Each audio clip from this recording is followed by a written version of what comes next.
Hello, hello. Oh, I forgot to put the Chaos Dragon up. Hold up. He's not on the wall yet. He's on the chair.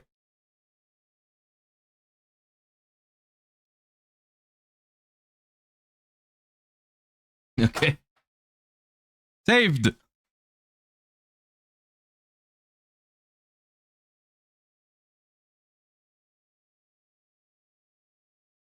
What's up, everybody?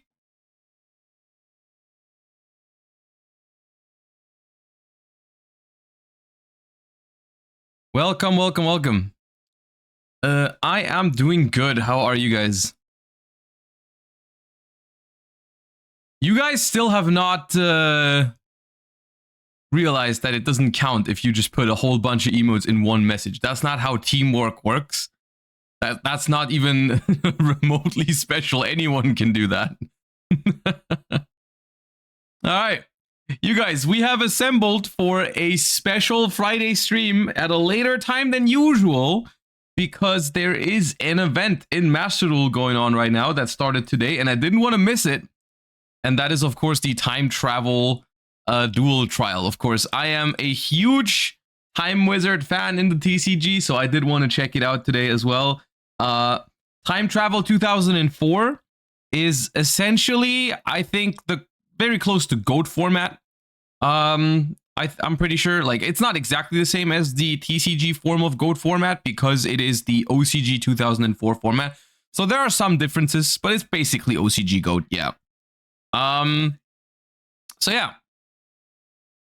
Black Cat, thank you for the 12 months. I appreciate the support, everybody. Sons Up Real, thank you for the 17 as well. Lampy, thank you for the raid. Hope you had a good stream. And Dragon JC, thank you for the 16 months as well.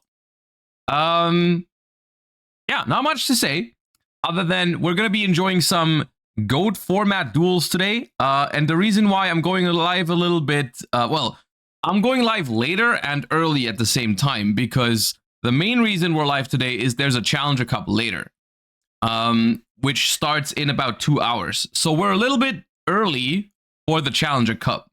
We're late for the normal streaming times, but we're early for the Challenger Cup because, of course, when I cast the Challenger Cup, I'm not playing myself, but I did really want to play myself with this duel trial. So we're going live a little early. We're going to play some duel trial, and then we're going to watch some Challenger Cup action later, which I just think is a really cool thing. You know, people always say like, oh, I wish these duel trials were longer or they meant more. And so, you know, the people organizing the Challenger Cups are jumping in and are like, you know what, we can host tournaments with those rules when those events are around. And I think that's great. So we're going to be looking at a Challenger Cup for the OCG GOAT format duel trial, which is going to be great fun. All right. Let's hop over to Master Duel.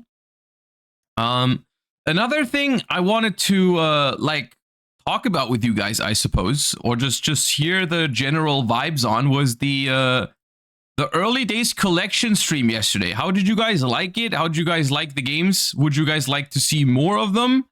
How's the general feeling on the early days collection?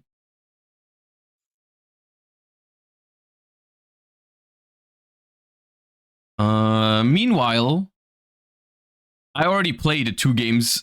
I already played 2 games off stream. I couldn't resist. I just used the loner though. Now we're gonna build my own deck. It was fun to see Reshev. I can imagine it was fun to see Reshev for you guys. All right, so So what am I trying to build first? Last time when this event happened, I remember we played a whole bunch of different things. We played like Chaos, we played Earth Box, we played Burn, we played Pac-Man, we played Chaos, we played... Is Reasoning and Gate legal? Reasoning is legal. Monster Gate is also legal. I think the problem with that is that Dark Magician of Chaos has the new text. Yeah, they massacred my boy, dude. It's a common card now. That is just outright disrespectful. Errata, Dark Magician of Chaos, a common card. That is so disrespectful. I don't even want to look at it anymore. Get it off my screen. That is so sad.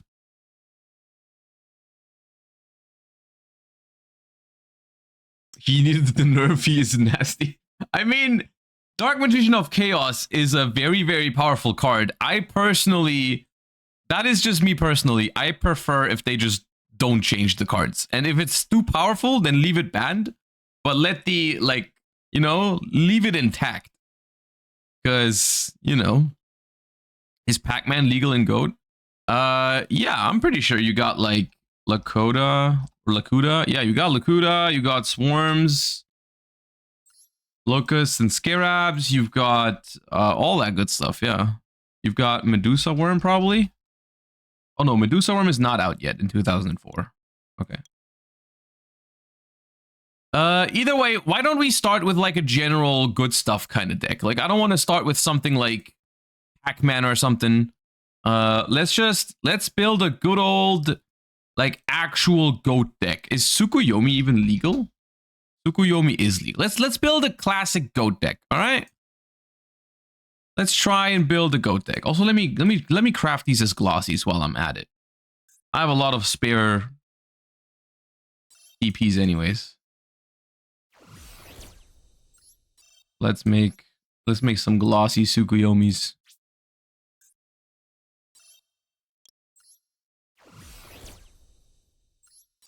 That took 60 crafts. Holy.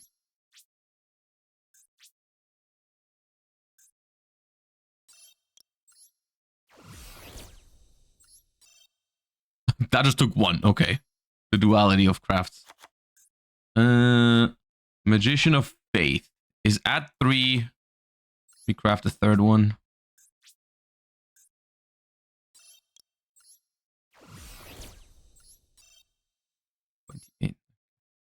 Magician of Faith, Book of Moon, Torrential. Mirror Force is banned in this one, right? Yeah. Mirror Force is unfortunately banned. Max, thank you for the 19 months. I will not be attending the German Open because I am streaming tomorrow. We have a 3v3 Challenger Cup tomorrow, which I agreed on doing, so I couldn't attend the Open, unfortunately, but that's fine. We're gonna have fun anyways tomorrow, and I'm sure you guys are gonna have fun regardless too. Let's make some Sakuretsu armors.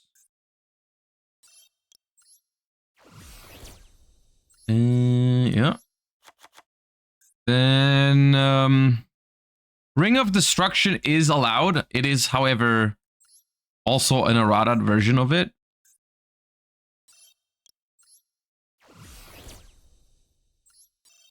I think it's still good, though, to be honest. I really do think it's still good. What about Sinister Serpent? Is that legal? I have a Royal Sinister Serpent? Okay, dude. I didn't know that. Wait, Sangan is banned? Errata? Yeah, I think for Sinister Serpent, though, in this old format, it doesn't matter that much. I'm pretty sure it's still good. Black Luster. There we go. Tribe Infecting Virus. There we go. Breaker.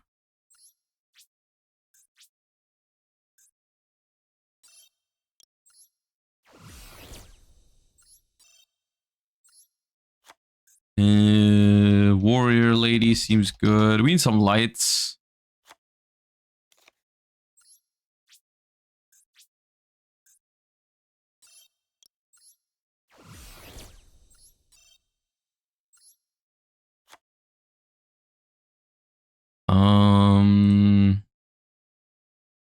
Is Chaos Sorcerer in? Chaos Sorcerer is in, and I think it's at 3 even. Which means that, like, Chaos is a very popular deck in GOAT format because of 3 Chaos Sorcerer. It's very powerful. I think it's been a while since I've dabbled in actual competitive GOAT format, like tournaments and stuff. But from what I understand, like the current understanding in GOAT format is that Chaos Turbo is the deck in GOAT format these days, I'm pretty sure. Like I think that is currently people agree that that is the deck, you know, like that's where it's at. So yeah, there is Thunder Dragon as well. So like you can play that sort of stuff. Okay, hold up. Let's do. I like Gravekeeper's Spy a lot. I am a huge fan of Gravekeeper's Spy. That is one of my favorite old cards. I'm gonna sound a lot like Billy today when we play retro formats.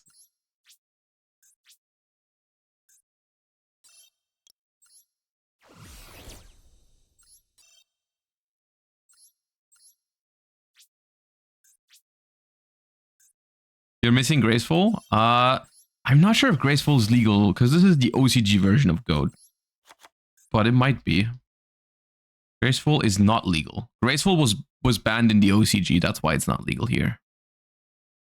I'm not sure about Delinquent Duo. Nope. Delinquent Duo is also not legal. Painful Choice is legal. Wait, what? Painful Choice is legal?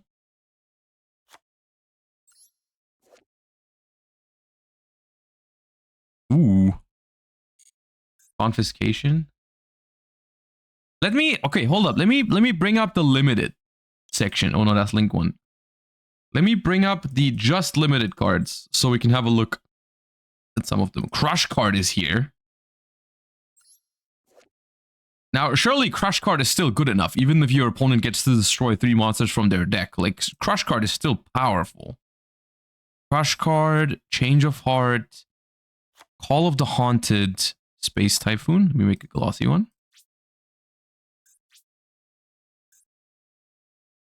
Okay, but Crush card without Sangan, though, is a little bit of a different story. What are we tributing for Crush card? There's Spirit Reaper.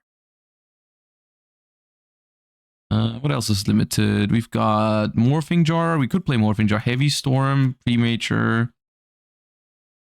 6... Eh? 6 cents? 6 cents? Mirage of Nightmare. Okay. Exiled Force seems good. But I'm trying to see. Okay, hold up. What other oh, there's Gravekeeper. Oh, there's Gravekeeper's Guard. That's a Crush card target. That's a Crush card target. That's one that we can even tutor with the Spy. Let's play 3 Spy and a Guard so we can set up the Crush card easier with that.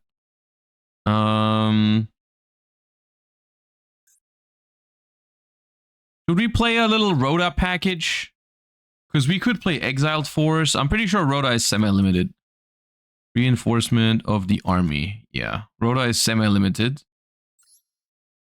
What else is there? We can play. We have a DD Warrior Lady, which we could even play 2 copies of DD Warrior Lady.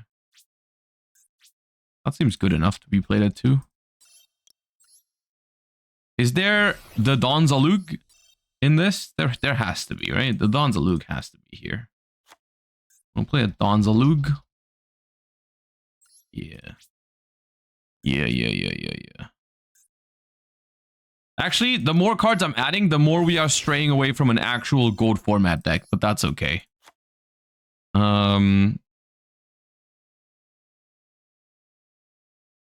Okay, let's... Yata? Yata is surely not there. No, Yata is not there.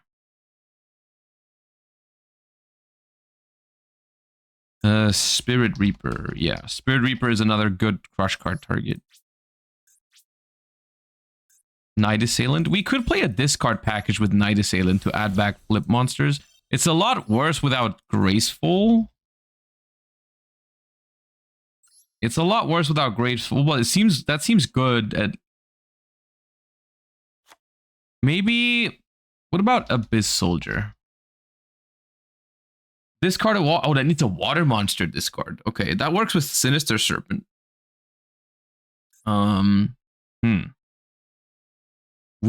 I kind of want Zaborg. I am a fan of Zaborg.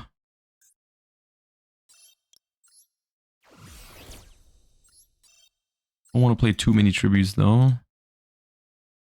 Is there any interesting semi-limits?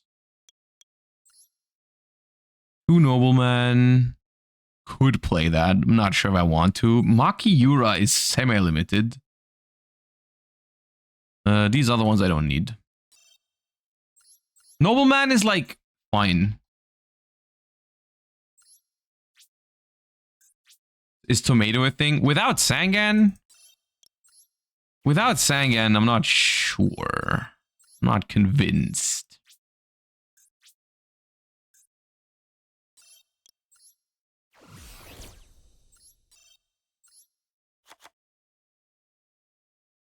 Craft a painful choice. No royal, unfortunate. Grab Dust Shoot. Not legal. Okay, what is our current count on the crush card targets? We've got a Night Assailant, a Spirit Reaper, and a Gravekeeper's Guard, which we can technically tutor with the Gravekeeper's Spy. Raigeki Break is fine with the... We can add a second Night Assailant. Never mind, we can't. I have 2 super rare crafting points. Unfortunate. Snatch. Oh, is Snatch legal? Snatch is legal. With Snatch and Change of Heart, maybe we play 2 Zaborgs.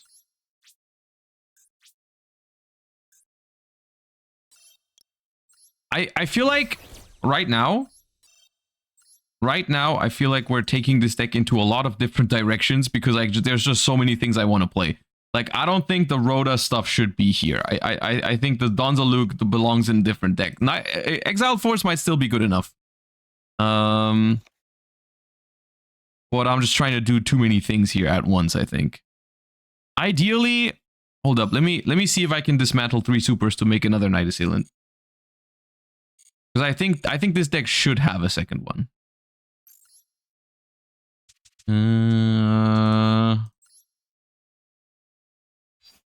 Dismantle extra. Oh, I have extra stuff. Dismantle selected. Super rare. Okay, I have an extra evenly matched. I have to do that. This. Okay. Easy. It can't add itself. Yeah, but that's okay. I'm okay with that. You're not supposed to... You don't have to loop Night Assailant like crazy. It's okay if you add back a different flip monster. Let's play 2 Raigeki breaks then.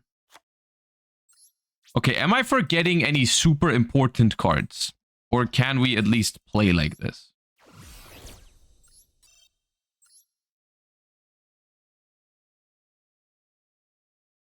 I don't think I'm missing anything outrageous. Although I don't even know if 2 Tsukuyomi makes sense here. We're not playing Thousand Eyes. I think 1 Tsukuyomi is just fine. Thunder Dragon. I didn't want to build a classic chaos deck. That wasn't really my goal. Honest. A Dust Tornado? Sure, a Dust Tornado. We're gonna put in some fusions because I don't want my opponent to know I'm not playing Thousand Eyes, you know? That's not something. Let's just do whatever I have, really. Yeah, 3 5 heads. Whatever. 3 of everything. There we go.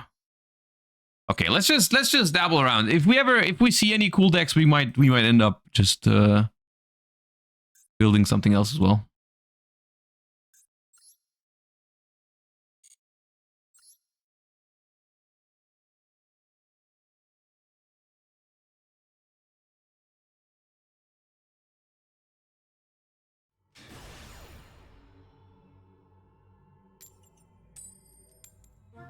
You're low on the monster count? Maybe. Am I? It was like 20. Is that low? I don't feel like that's low.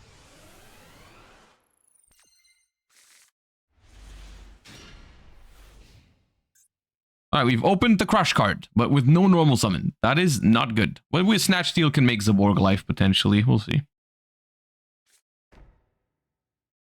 Set.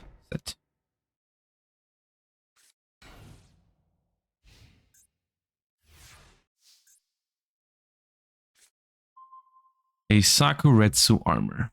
Okay. Here I am wondering whether I should be using... I don't think I want to use Nobleman here. Because I'm kind of trying to set up for a Snatch Steal and then Zaborg play, and I want my opponent to have 2 monsters for that.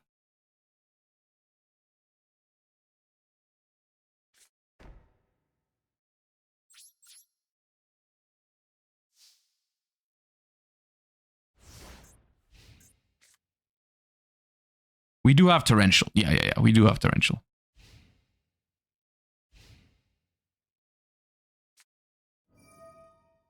Oh, okay. Nobleman of Extermination.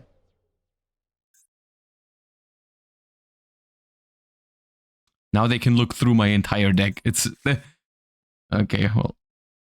What are you doing there? Okay, if they ever say reasoning... If they ever reasoning, we say 4, because half their... Like, more than half their monsters are 4.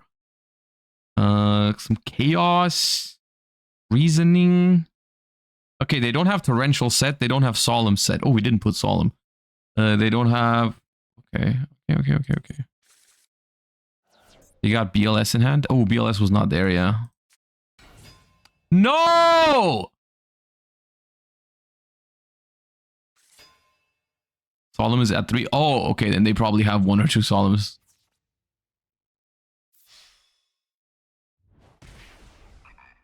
Please, not the Snatch Steal. Not the Snatch Steal.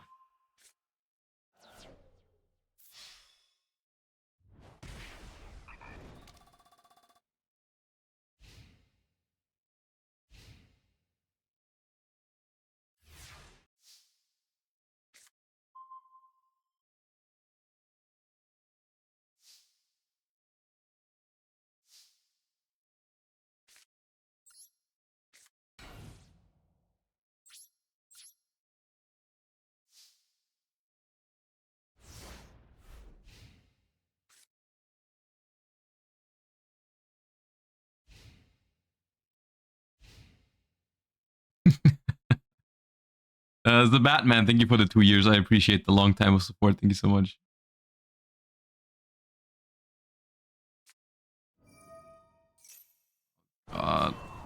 Exiled Force.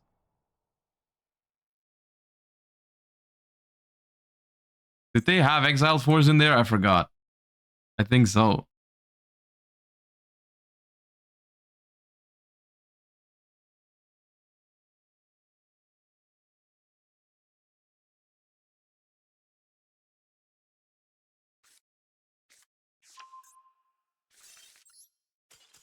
We got destroyed. Holy shit. But that's why I didn't want to play multiple Zaborgs. And then that first game, I dropped both of them.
Wish there was more going on with this event rewards-wise. You can play the Challenger Cup later. That's going to give you rewards.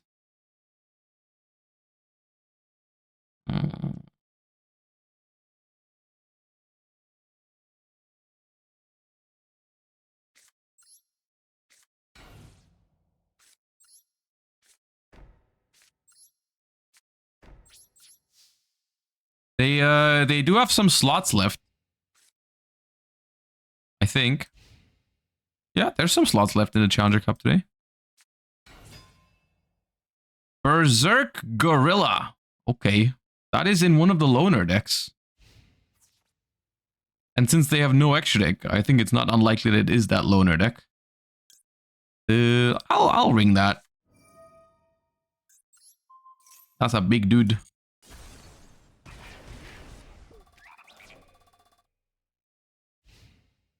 What's a Challenger Cup? A Challenger Cup is a tournament that Konami is hosting. And for this duel trial, they have made it so... They've made it so that these are going to be the rules for the Challenger Cup today.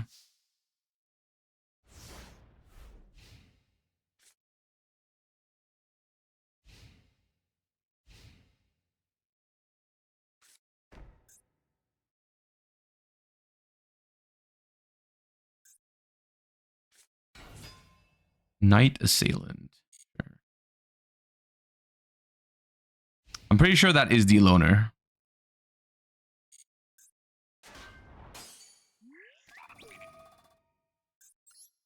Also set monster.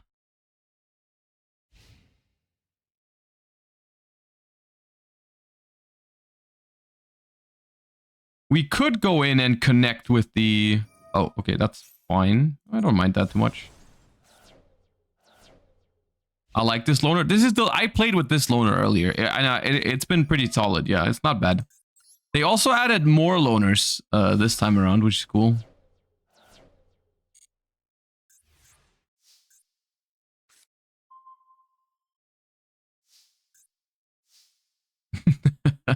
Don't say it like that.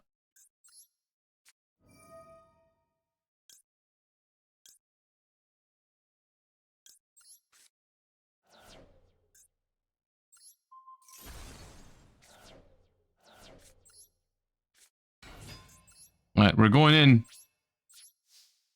This is not even that good. We're just simplifying the game state down a little bit, which is... Might be okay, might not be okay. I don't know. It's just Spear Reaper becomes harder and harder to out the less cards they have. And I have Tribe Infecting Virus, so if they just summon something, attack the Reaper for damage, I can like blow that up and then connect again potentially, hopefully.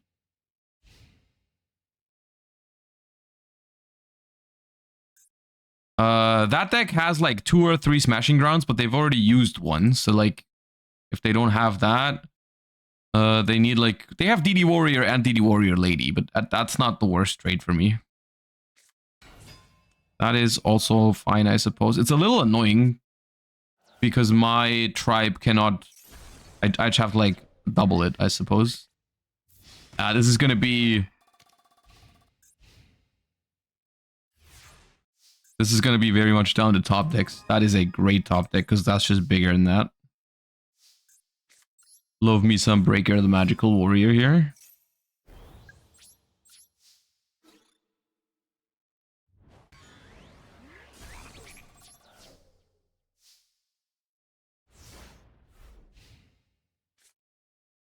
So this is good because it's big and it also like if they draw trap cards they can't really set them. Okay, they drew Smashing Ground, sure.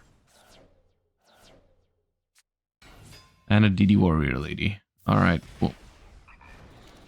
Well, we can beat that Warrior Lady.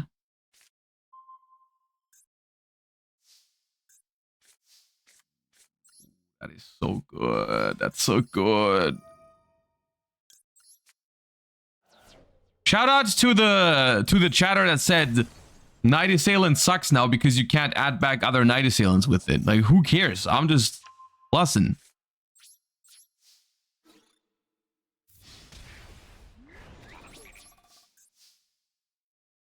Now, don't draw Berserk Gorilla, please.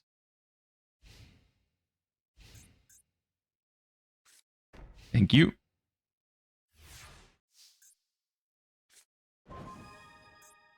We have no light monster.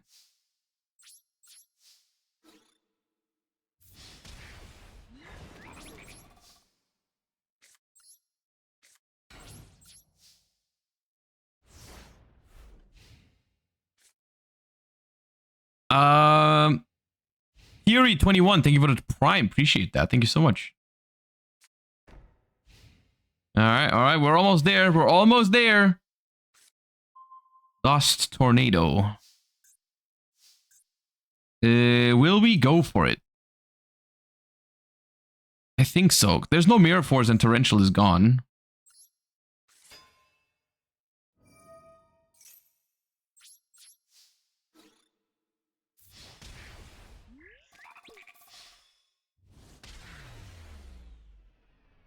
Nice. Nice.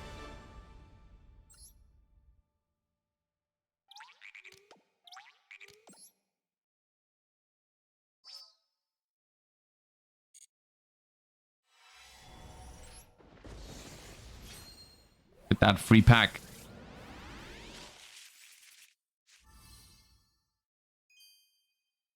Well, we got the left leg. That's worth something. And a free super. What other loner decks do they have? They have 6 this time around. So there's gadgets, which that's in itself, that's a massive change to gold format, is that gadgets are here. Gadgets are not in gold format, which is, there's a good chance that gadgets are actually good. I don't know why there's a cyber tech alligator chilling, but like gadgets are pretty decent for gold format standards, I think. Like if you play this with like, yeah, Regeki Break and stuff, like that's not bad. Like this loner deck does not look bad, genuinely. Except for the, like, I don't know why there's vanillas in here. I guess they didn't want to make it too powerful, but this looks kind of wacky. And then you've got Gravekeepers, okay. A Horus deck.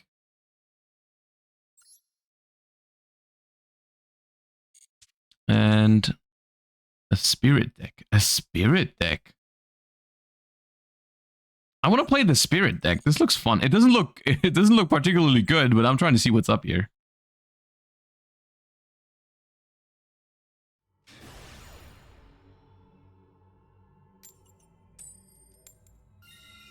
I still go first, even though I can't really summon monsters, I guess.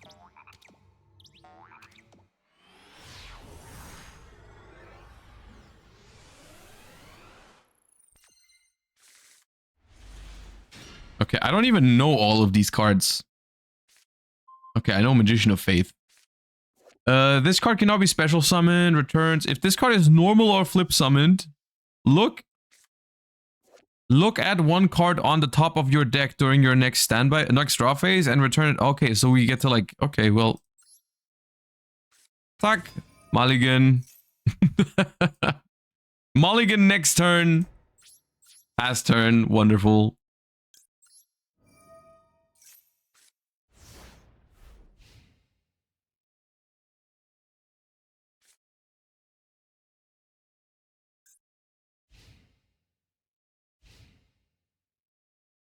Set a monster, please. Okay, well, I will have something about that.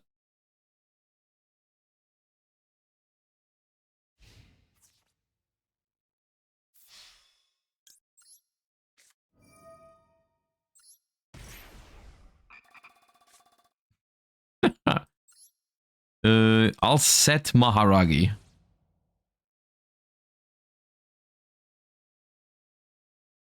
Ultimate Offering can't be unbanned ever? I don't know. I think Ultimate Offering could be unbanned right now and no one would play it.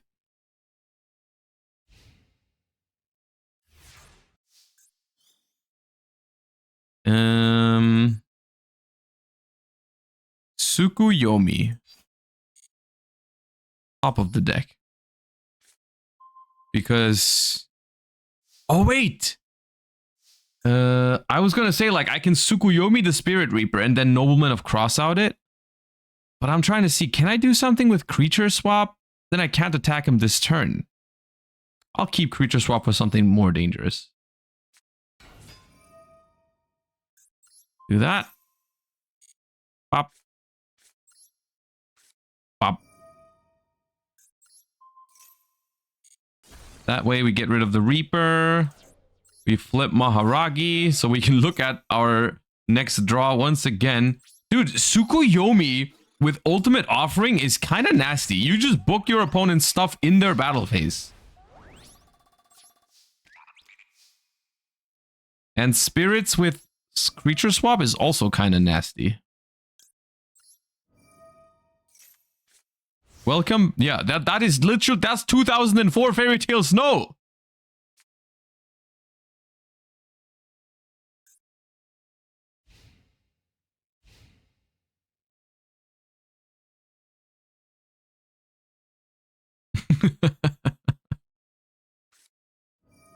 Ah!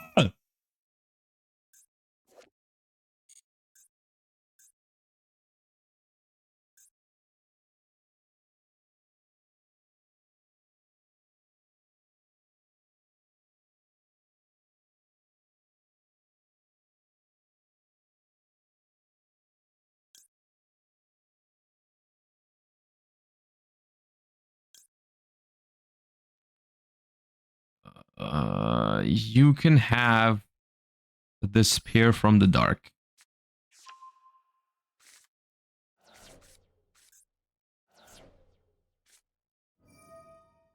Ah, no! Jesus. Okay. I'm gonna Tsukuyomi that in the battle phase. No, but if I Tsukuyomi it... Okay, please attack with the small one first. No. Dude. It's so big. It's so painful, but I don't... I could set Magician of Faith. Let me pay 500. That...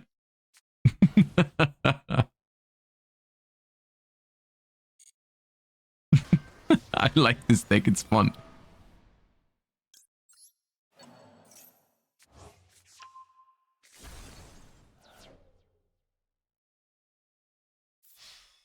No!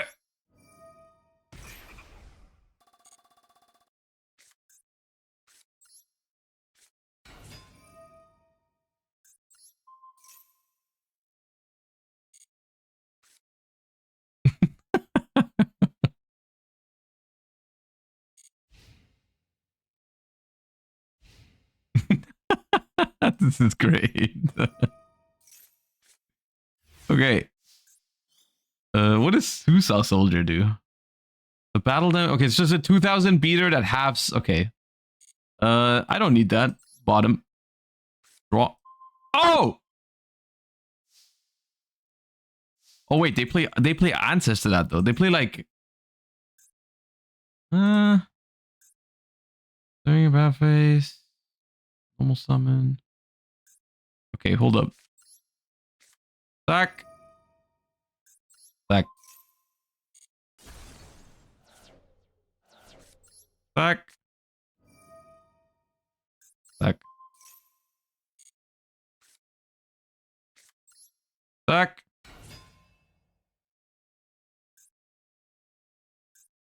If I summon both of these, that's an extra 2300, which is not game. Let's save my life points then.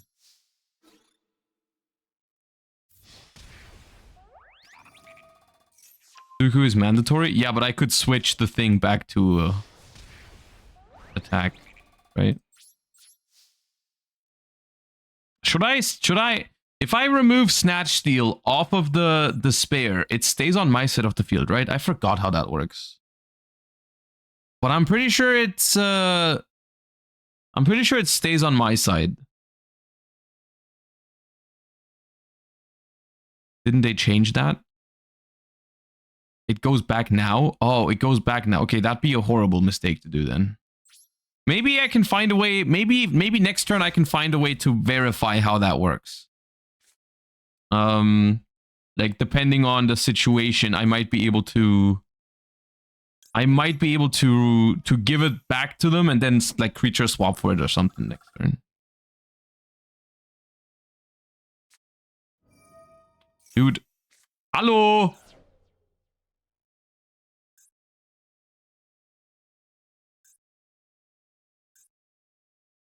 Bro drew Painful Choice last turn and Pot of Greed this turn.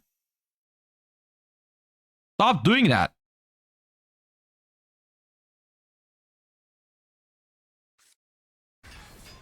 Another one.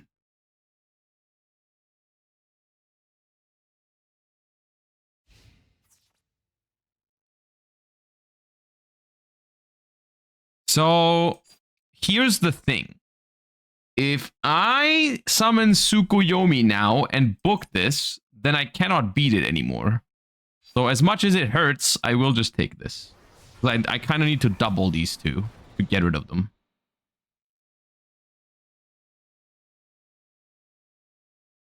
End of the battle phase. Okay, let's pay 500 to check out our next draw.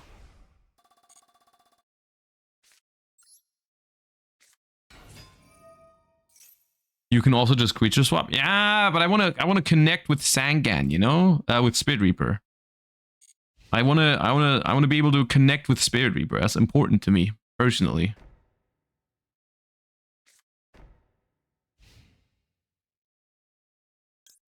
Backhand.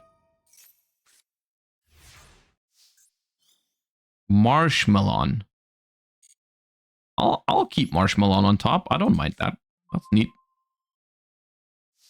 Okay, let's try this.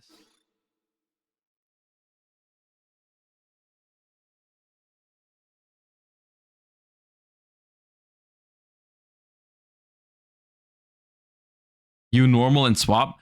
If I go normal and swap, oh, they're gonna die to Marshmallow. That's funny. I'm also almost dead though. That's scary.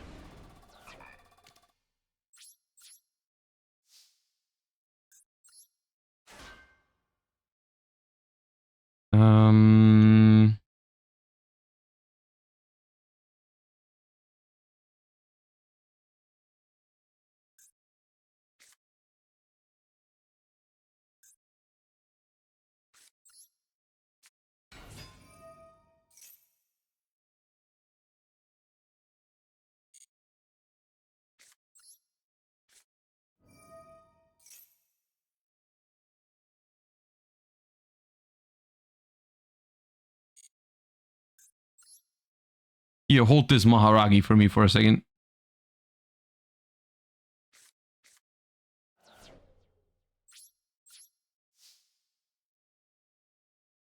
I can still set Marshmallow in their battle phase.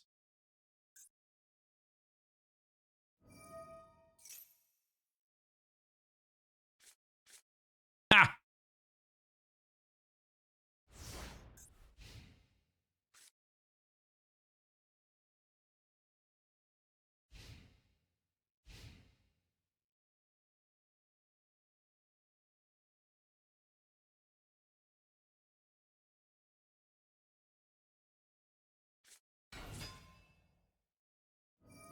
That I would be so mad about that right now.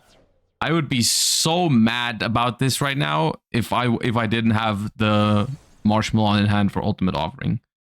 I would be so incredibly pissed right now.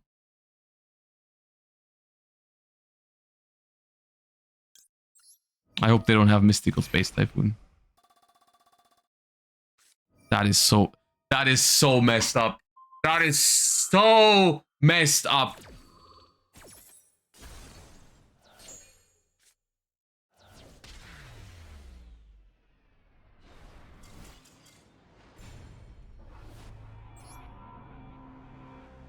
That has to have been the most fucked up sequence I've ever seen in my life.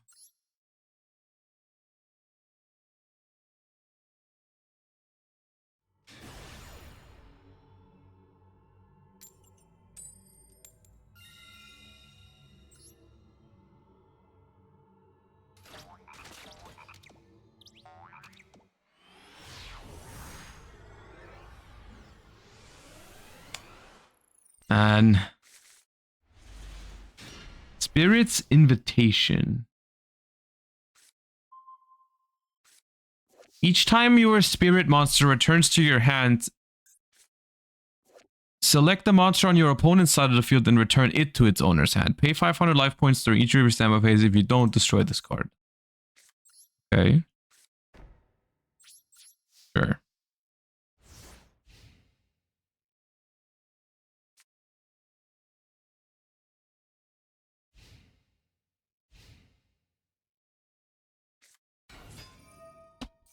Danke.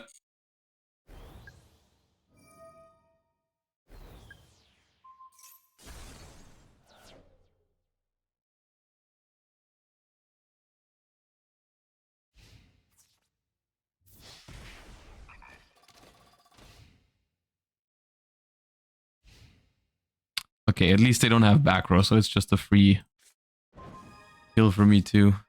Why is magic cylinders in all of these decks? They got like none of them is none of them are burn decks, but there's like, you know what? Magic cylinder needs to be in all of these.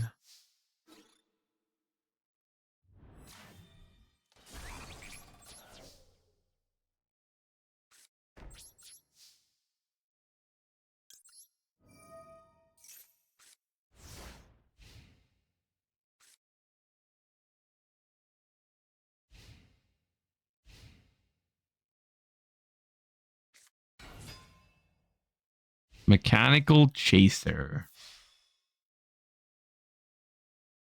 Sure. That is too big at the moment. We might have to creature swap that. Does this deck have Legacy of Yatagarasu? Because with crit, like it should definitely have it.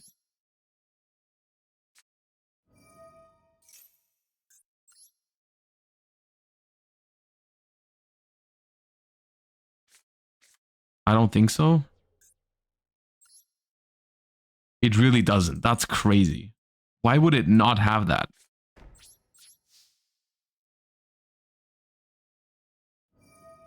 Why would it not have that? It almost makes me want to build my own spirit deck, but Ultimate Offering is an ultra rare. And I do not have that card, I don't think. I don't think it's Ultimate Offering it's not a legacy pack card, right? Because it's banned. Hey yo, give the chaser back. That's mine. Well, technically, you know, technically not.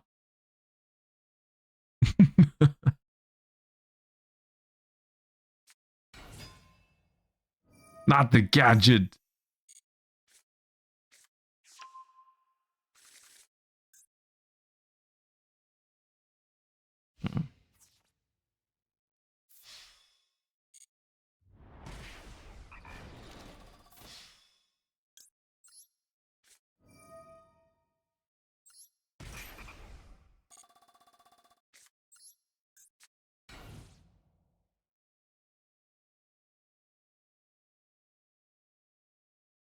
So what happens if you book the chaser now? Do I look like a rocket scientist? I don't know. I don't even know how it originally would have worked last time. We didn't check.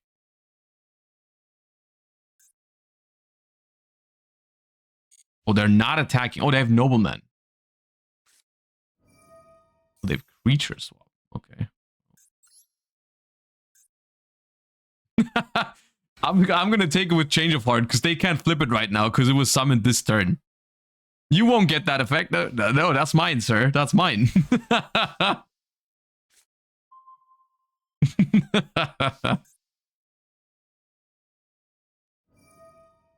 Give me those life points. Ooh. Tack. And they gave me the biggest gadget too. It's like they had green, which is the strongest one. This is just stealing. We're just stealing each other's cards. And now the funny part is we've stolen so often that most of the cards that we have are back to their original owner. Like I stole the mechanical chaser, and now they stole it back, and they stole the Magician of Faith, and now I stole it back. Now I'm gonna steal your mechanical chaser once more.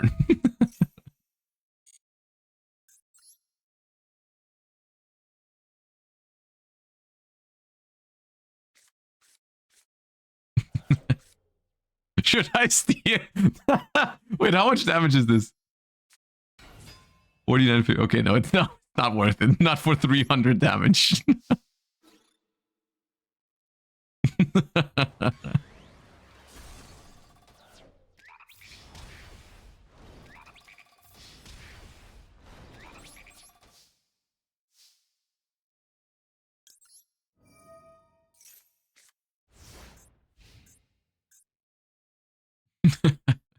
The funny part is I have Mechanical Chaser equipped with the Snatch Steal, so I gain life points from it as long as I... Okay, never mind, it's dead.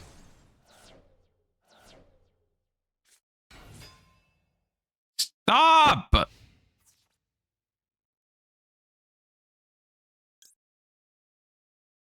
No! Bop!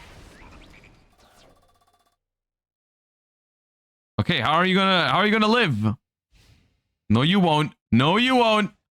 I'm gonna beat you with your own monsters. Fuck.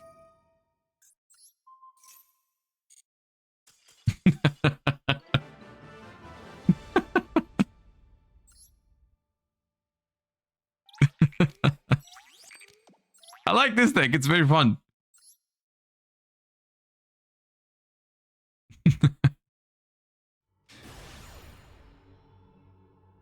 X10 Maple, thank you so much for the Prime. Welcome back.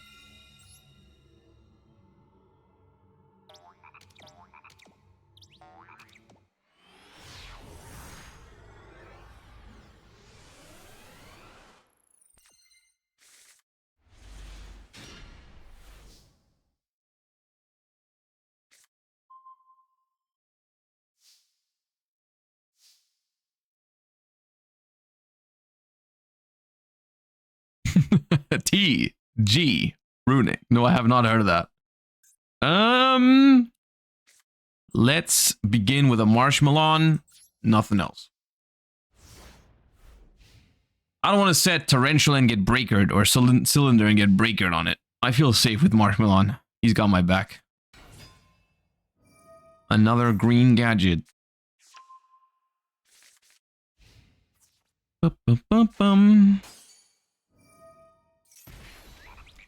When is the Challenger Cup? It starts in like a little over an hour. No, don't smash my Marshmallow. Why did you do that? Okay.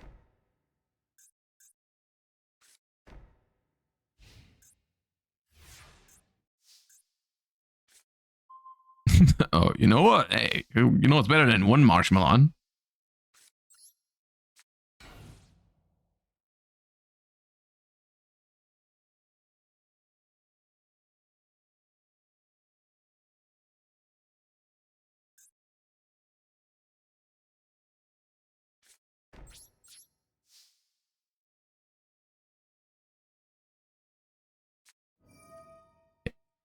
Kind of sucks. Wish I said Cylinder in that case, but that card is at one, so I don't know how many. Okay. That is a little aggressive, sir. Considering you only have a bunch of gadgets over there. I don't know if that puts on the pressure you think it does, but I'm a little bit annoyed by that. I did specifically set the Torrential in case they Raigeki break the Marshmallow. But, well, if they have MST and Marshmallow, then that's obviously not going to work.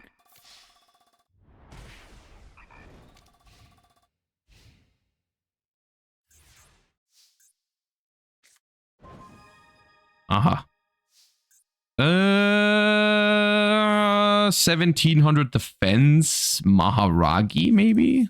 Let's Space Typhoon. Just in case it's another, like, I didn't want to get, yeah, Raigeki break.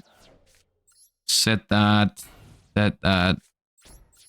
And then watch Gadgets struggle to beat Maharagi, hopefully. They don't have a Mechanical Chaser.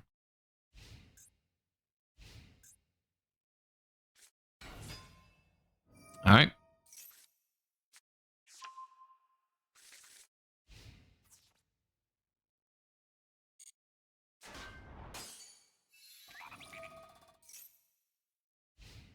The gang's all here, and it cannot beat Maharagi. Never mind, Maharagi has been beaten. Okay. Azura Priest? I'll take it. Breaker can stay. I'll draw Breaker. That's fine.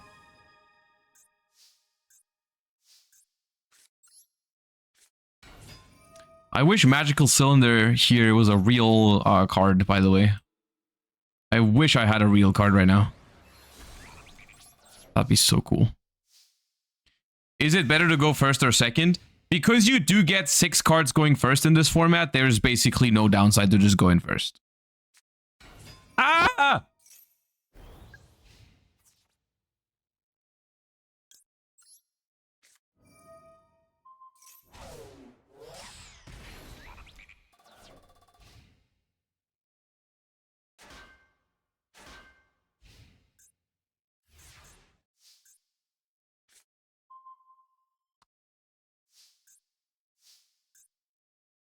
My hand is awkward. Awkward hand. Why is it so awkward?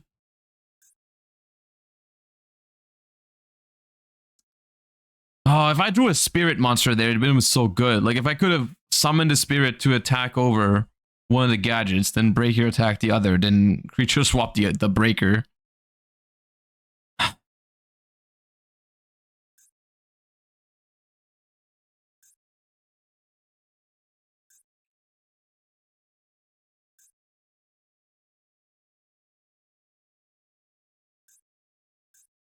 Ah.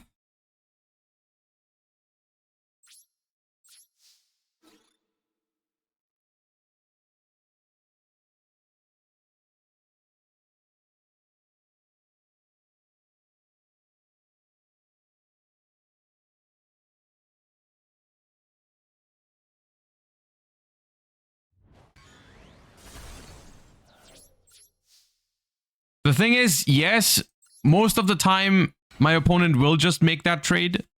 The problem is if they draw, I'm pretty sure they have a lot of smashings and fissures in the deck. If they draw an out to the Breaker, I will lose to their Breaker all the time.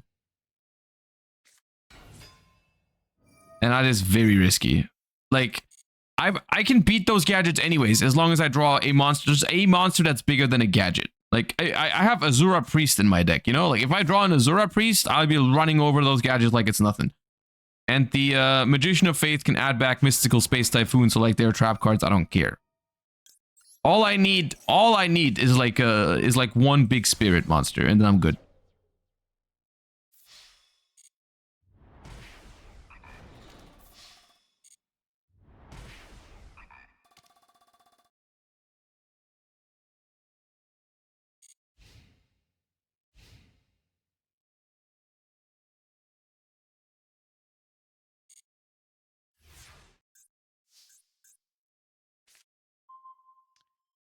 See, when I said any spirit, I've...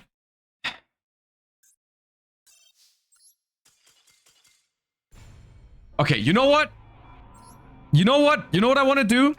I want to build my own spirit deck, because this deck is fun, but there's a few cards in there that are just like genuinely annoying. Like, I don't understand why there's Magical Cylinder in a deck like that.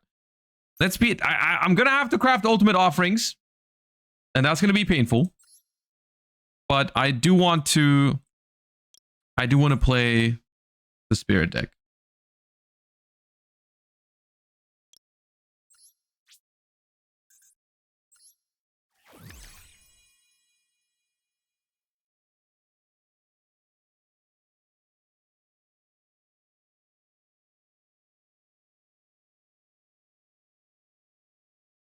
That's a cool ultimate offering.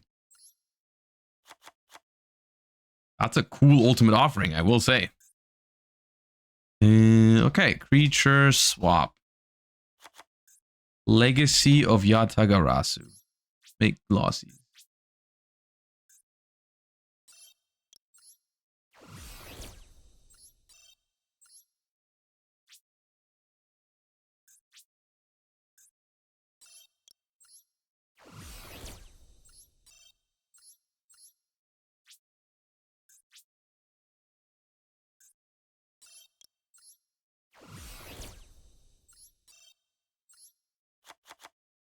Okay, can you filter for spirits? Is that even a thing you can do?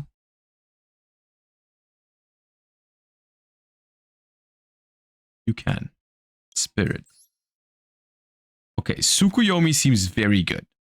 What about... Tsukuyomi seems really good, and Asura Priest also seems very good. So I'm pretty sure we're going to play 3 of each of those.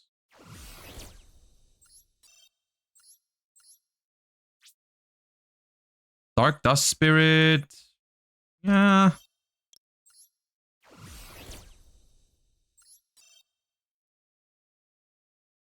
It took 109 crafts for that glossy Azura Priest. What are the freaking odds of that? I think that's the most I've ever seen on Boost Generate. The chance is supposed to be 1 in 10. Holy.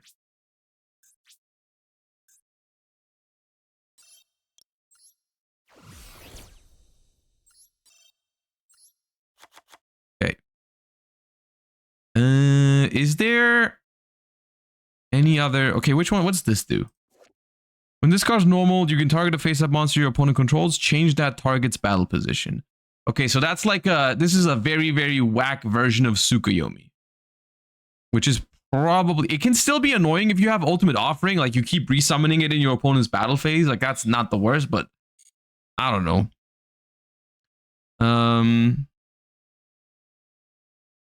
Susa Soldier is just big, which I think is worth something. I think that's, like, reasonable to still play. Banish for BLS. I don't know if I want to play BLS in this deck because, you know, ideally the spirits will not return to... It will not go to the graveyard, right? Okay, what does this one do? When this card inflicts battle damage, increase your life points. Okay, that's not good. This can attack directly. That is also not very good. I guess Maharagi might be the next best one. I didn't hate the fact that I could like manipulate the top of the deck. A little bit. I didn't hate this card's ability actually. It seemed kind of weak at first, but I don't hate it. I'm willing to try it.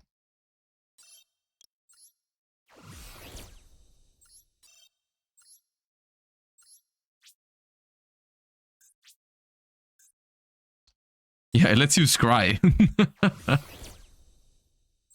It lets you scry.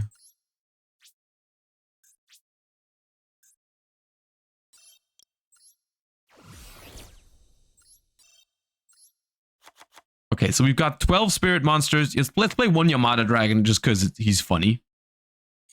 Maybe Dark Dust Spirit with Ultimate Offering in the opponent's battle phase. Okay, so Pot of Greed. Pot of Greed. Sakuretsu Armor still seems good. Because you're going to have an open board, so your opponent can attack you with anything. Torrential is also very powerful. Space Typhoon.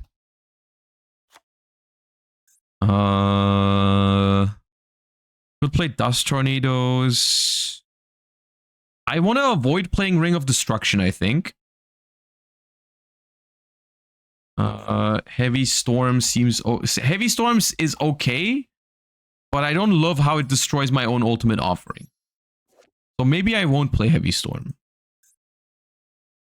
Nobleman is good in this deck because we play 3 Tsukuyomis. So like even if the opponent doesn't set a monster, we can still find a spot for it. Trunade. Trunade is legal, and I have one. We can play one Trunade if we ever want to like secure a good push. Snatch Steal and Change of Heart. We don't have any way to convert those monsters. Snatch Steal. Snatch Steal we're going to play for sure because you keep the monster. It's permanent. Change of Heart. I guess we have Yamada Dragon. It does make it easier.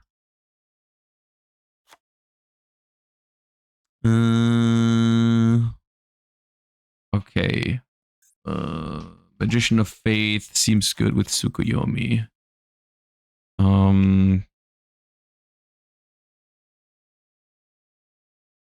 What else is... Let me see what's in the loner deck if I'm missing any spirit synergy cards that I just don't know about.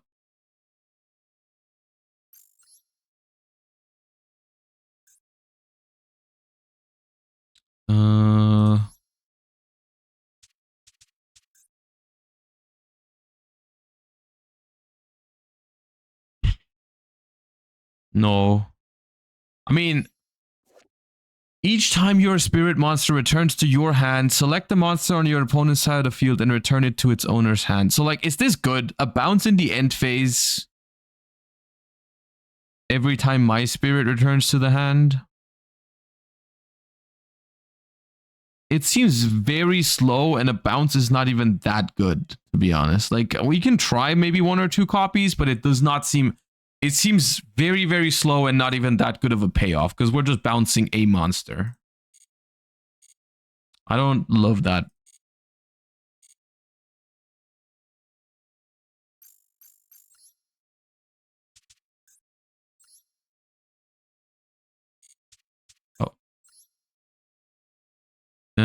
Breaker is good. I do kind of like the idea of playing Spirit Reaper because we're going to have no monsters if we have spirits in rotation. So like they can always attack us directly. So just putting a Spirit Reaper there seems like neat.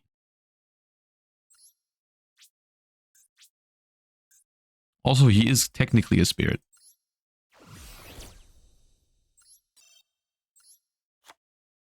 Play 2 Spirit Reaper. We have a good amount of light or darks. We can still play Lackluster Soldier at least, right? That's still worth it. Let's play 1 Dark Dust Spirit.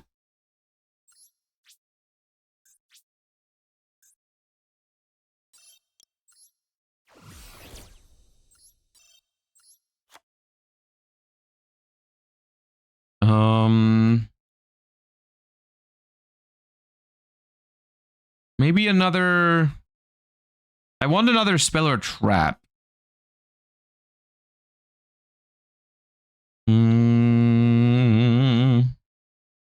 Torrential is already there. Torrential is here.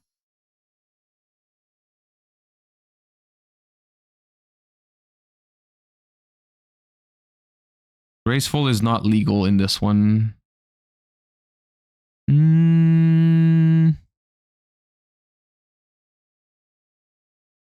Raigeki Break to ditch dead spirits? I don't know. Trust me, it's Swords of Revealing Light. You think the stalling is good? Because then you have time to like, maybe. Sure.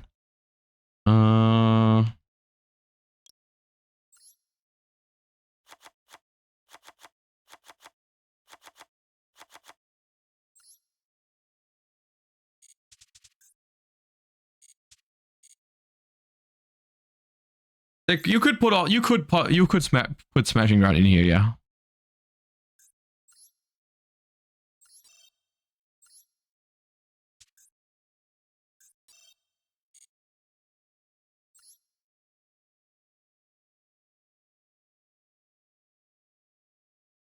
What's the best loner? I played a couple of games with the warrior beatdown one, and I thought it was pretty good.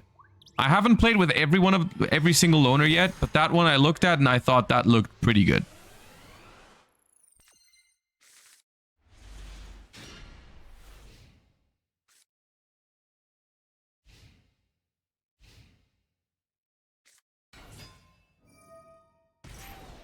Okay, what is happening?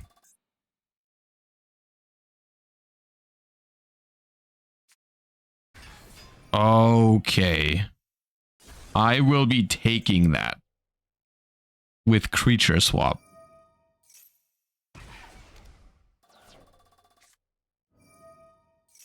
What the hell is going on?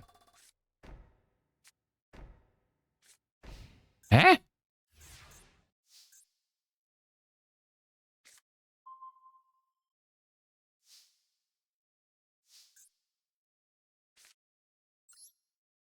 Set.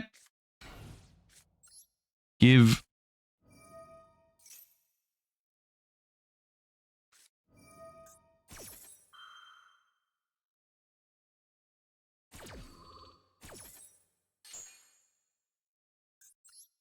Bolt is Maharagi for me.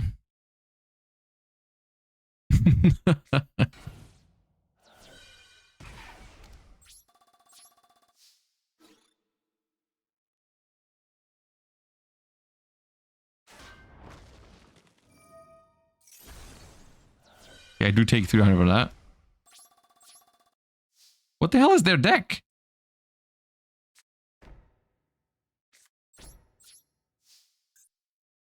Cyberstein is here? They get to look at the top card of their deck now. Stallburn. So like they summon Last Warrior and just sit on burn traps? Okay.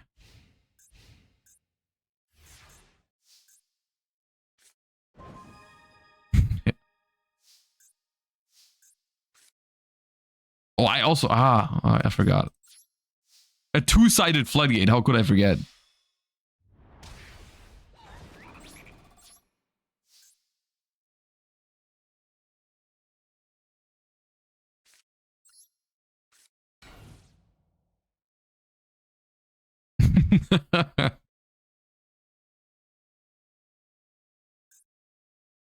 They didn't draw stall cards. Unlucky.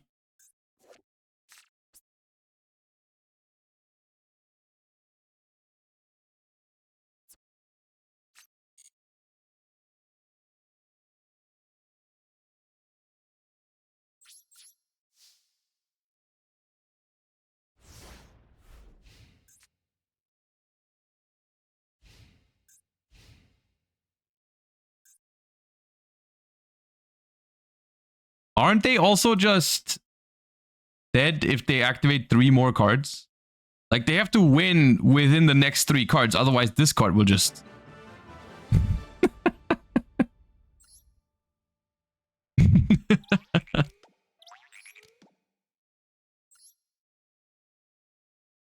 Great. What a great deck.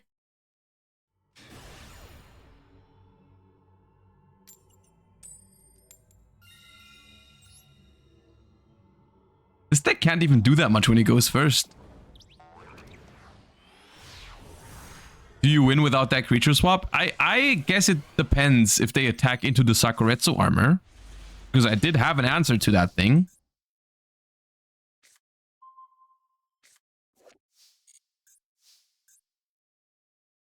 Let's... Okay, this thing.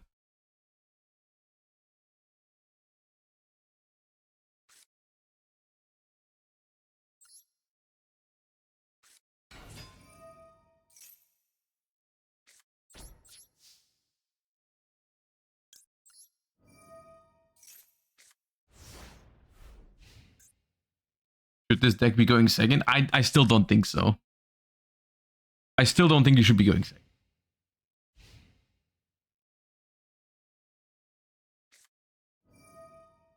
Polymerization. Is that a loner? One of the loners has poly stuff in it. I think that is the loner. Reaper on the Nightmare. You know what the funniest part of this deck is? Whenever your opponent just summons like really good monsters, you will just take them. Like, I'ma just creature swap that next turn, hopefully. That is so unfair. That is so unbelievably broken. And why didn't you summon that first? That's so risky. I was gonna book that and then take it.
Jesus, they're going in. Okay.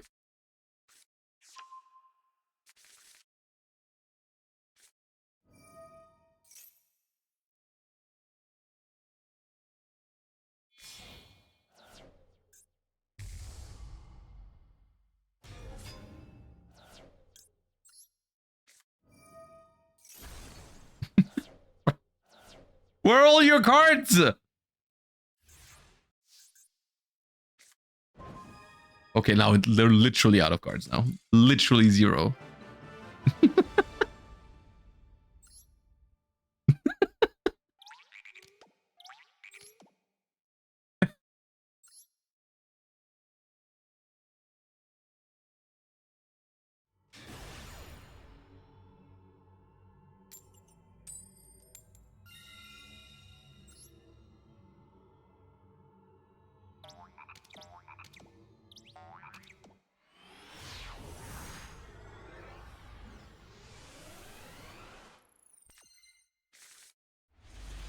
I always have creature swap with this deck. Always. I never miss. Okay, what's the... I honestly... That's the thing sometimes. You just gotta guess what you're trying to play around. Like, I said nothing. My hand is weak to Donza Luke. I said Sakuretsu Armor. My hand is weak to Breaker the Magical Warrior. I said multiple cards. My hand is weak to Heavy Storm. I think I want to set nothing.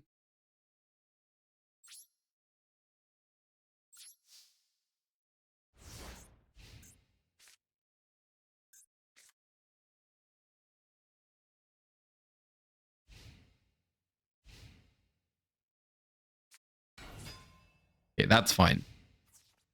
That's fine.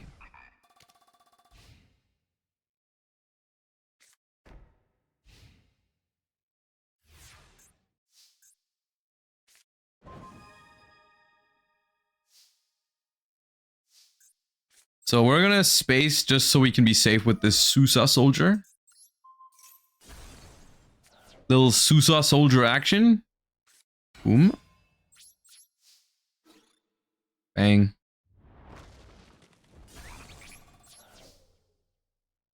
We'll risk the Sakuretsu armor.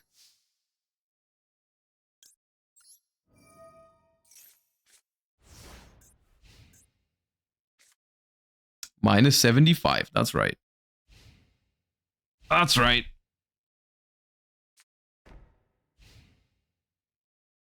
End phase. Ooh. Well, I'm okay with risking the... I mean, it is my only monster. That's probably just Raigeki Break, right?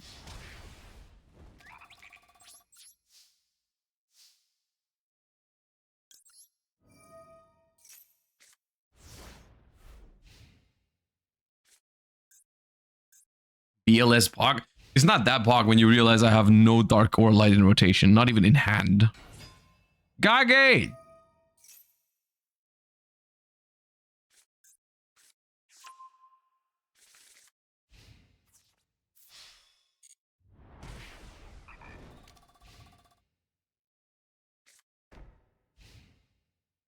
What about skill drain with the goblins deck? What, like goblins attack 4s and stuff? Could do that. I'll go Tsukuyomi because that plays around limiter removal. Oh, it's Solemn Judgment. Trying to pay half for Tsukuyomi? Really? Really? No, right? Yeah.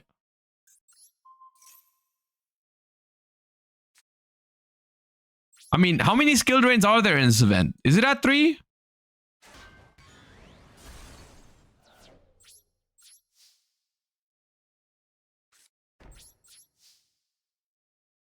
Then you can definitely build a skill drain deck. Like, if there's 3 skill drain, you can definitely build like a skill drain deck. With like... yeah, maybe Goblin Attack Force, Exiled Force, Warriors, Giant Rat maybe, like that sort of stuff. You could definitely do that.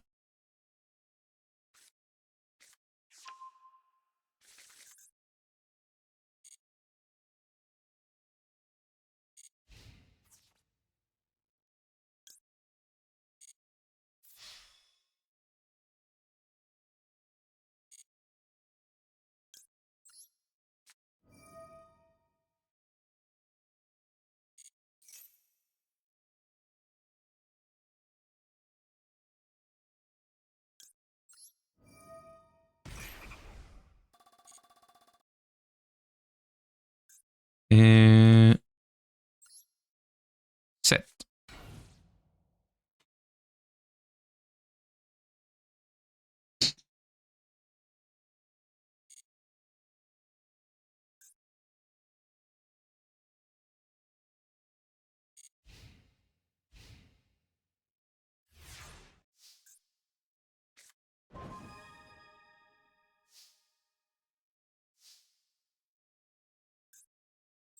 Flip the sus soldier.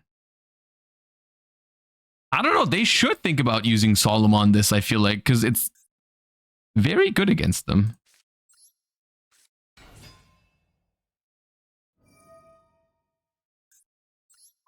We'll flip this to play around limiter removal, I was going to say, but that's painful. That's very annoying.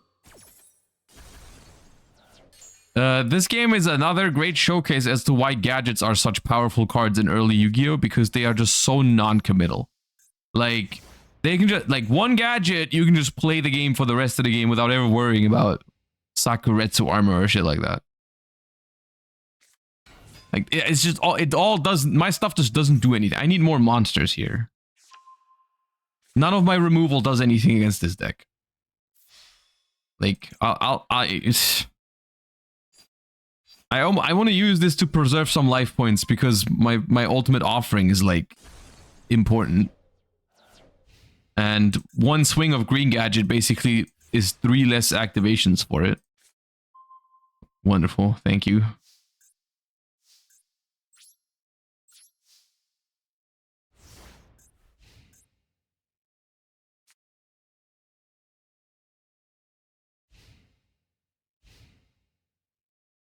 Skill Drain stops it? Skill Drain does stop it, yeah. Gadget! I need more monsters in this, I think. I need more monsters. Maybe I should play... But like, Spirit Reaper isn't even good against gadgets, because they just have so many smashing grounds and stuff. Like, that won't help.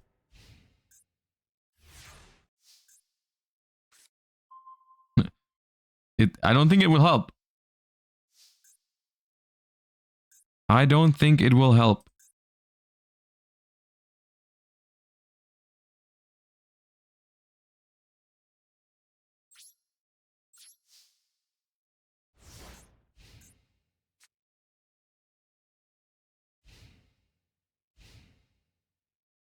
It's so many cards. They're actually not even that plus right now.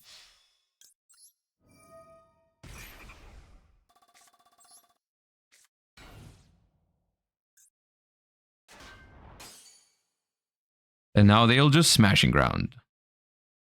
Or Fissure.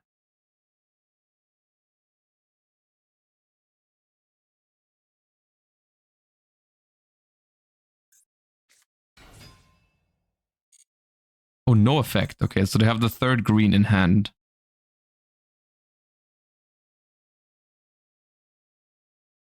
I don't know how this deck is ever supposed to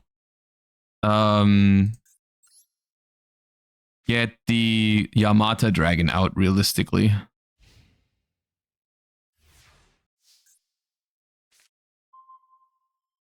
Saucy Soldier. Oh.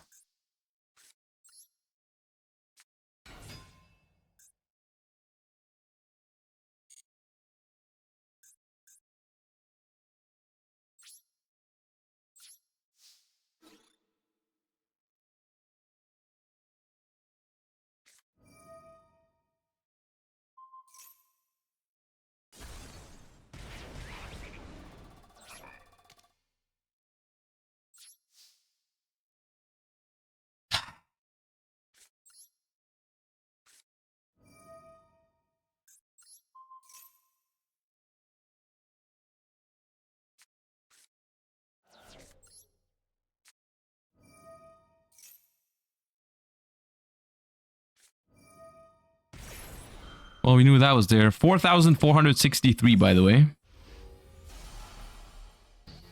Nice offering. Yeah.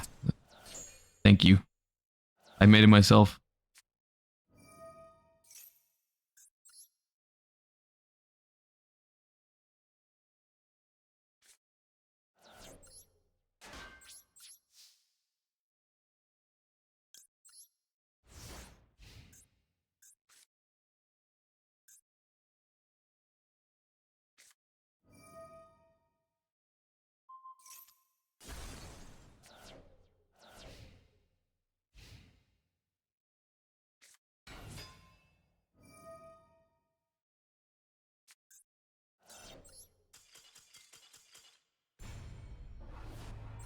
Oh, rough.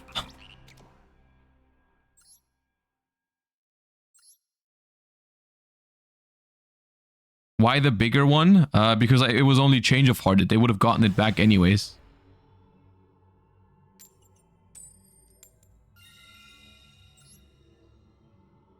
Yeah, you really need like the beat sticks. I mean, we do play 3 Asura Priest and stuff like that. We have answers to the gadget deck, but like we just didn't have any that game. Yeah, there it is. Okay. We didn't have a light monster for Black Luster Soldier. We had 2 ultimate offerings that were dead. Wow. I just want to pull off the spirit of Yata, the legacy of Yatagarasu, to draw 2 cards with this deck. That's the main reason.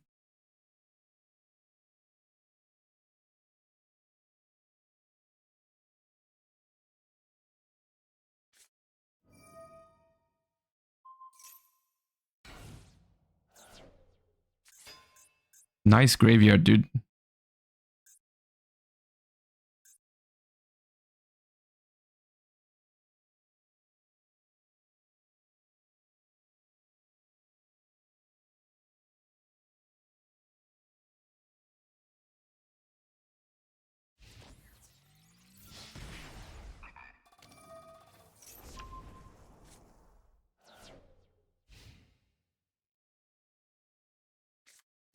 But you're giving it back?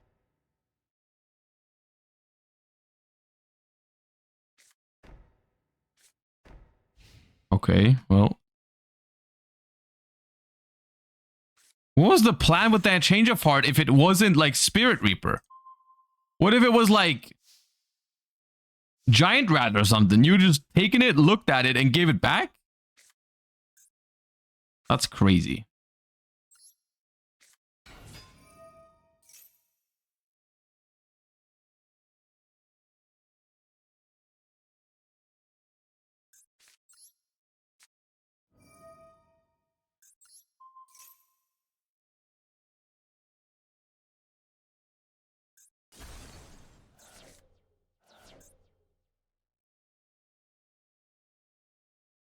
Horus Loner deck. Okay. I don't know what's in the deck, so it doesn't really tell me much. I'm just happy the Magician of Faiths are gone. I guess that's why they use those spell cards. I mean, the Pot of Greed you use there for sure, but maybe they were just trying to make sure that there's no set Night Assailant or something to get rid of their Magician of Faith. Another Metamorphosis.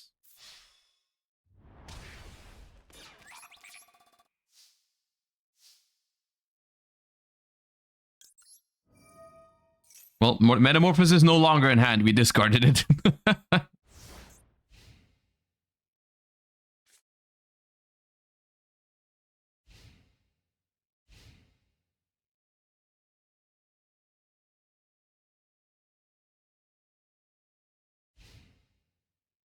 Ooh. Can't answer the Spirit Reaper, huh? I know a certain card that can answer Spirit Reaper when it's face up, you know? It's called Change of Heart. Just a shame you didn't have that there.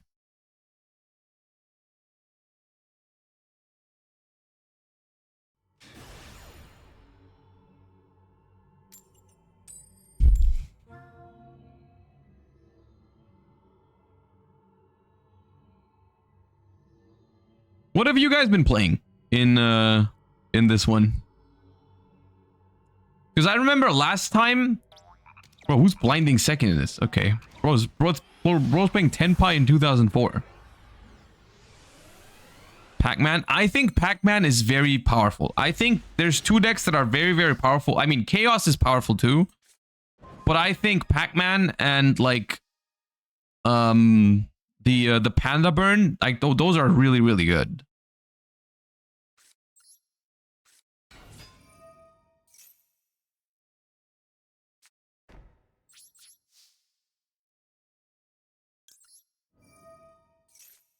I like Pac-Man. Bazoo Return is also a very fun deck. Wait, Return there, or is it just Dimension Fusion?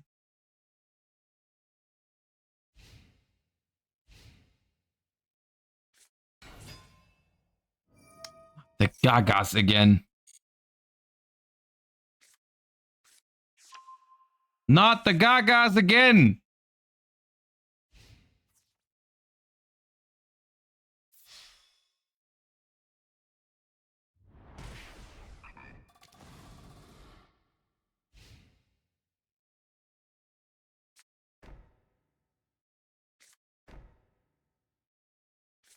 Jesus Christ. Jesus Christ.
Oh, they have limiter.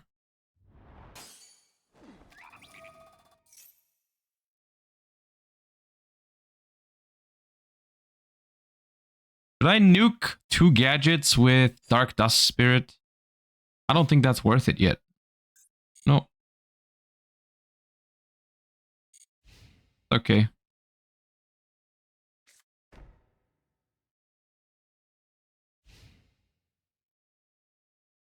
I always thought Levia Dragon Daedalus was a cool card. Has there ever been a good build with that? I think there's legendary ocean decks with it. I don't know which format they're from. Honestly, I think like the power level in this format is so low that you can probably make it work. That goes bottom real quick. Change of Heart. You know what? Change of Heart is not bad here. I'll Change of Heart one of the gadgets, attack the other gadget with it. And then tribute for set Dark Dust Spirit. We gotta deal with these pesky little guys somehow.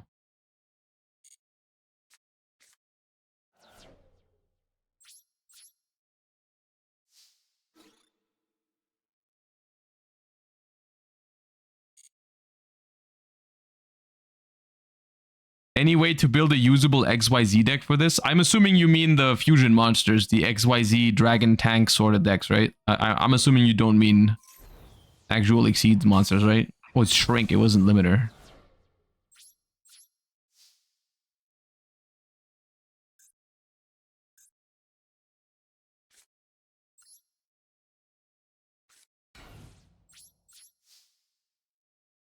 Ryzeal with gadgets.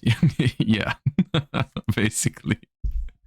Exceed, thank you for the 3 months. Appreciate that. Thank you. Chaos Turbo is probably the best deck in this format. I agree. Another gadget. Daring today, aren't we? There's no better feeling than when a gadget player runs out of gadgets and summons a gadget without effect. You all, that's the main point you're trying to get to in any gadget matchup. Okay, gets rid of my ultimate offering. I'm annoyed by that.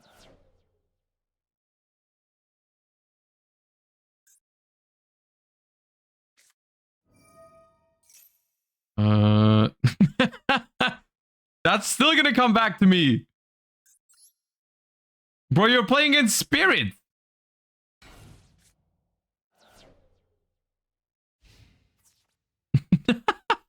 Wait, I can Legacy.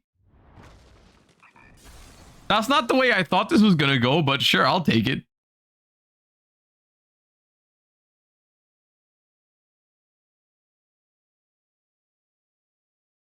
They will never flip it. Yeah, I'll have to attack it at some point. I'll attack it at some point. Yeah.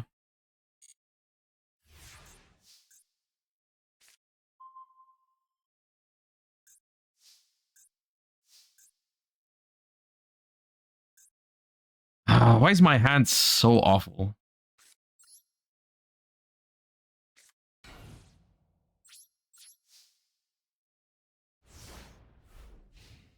Do you think Konami should introduce more card rarities in Master Duel, like maybe a 5% chance rarity? I think there should be one nice rarity that isn't chance that you can like guaranteed find somehow. That'd be cool, I think.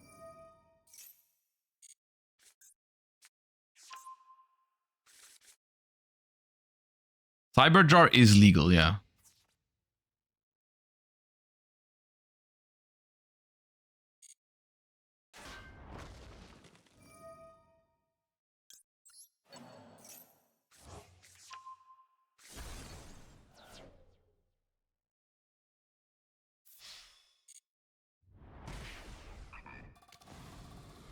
How many Solemn Judgments does the gadget deck have? Is it 3?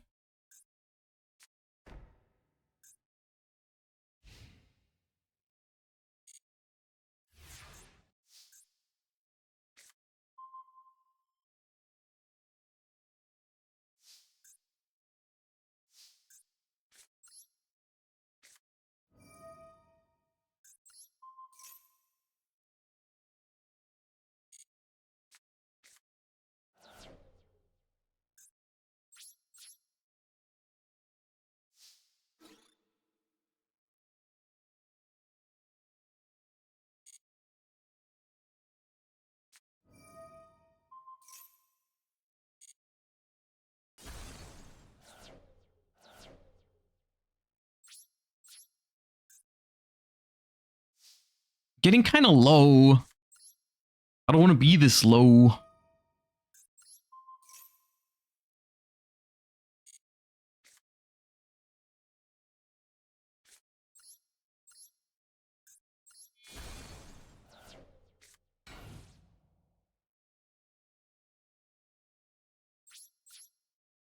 Aw.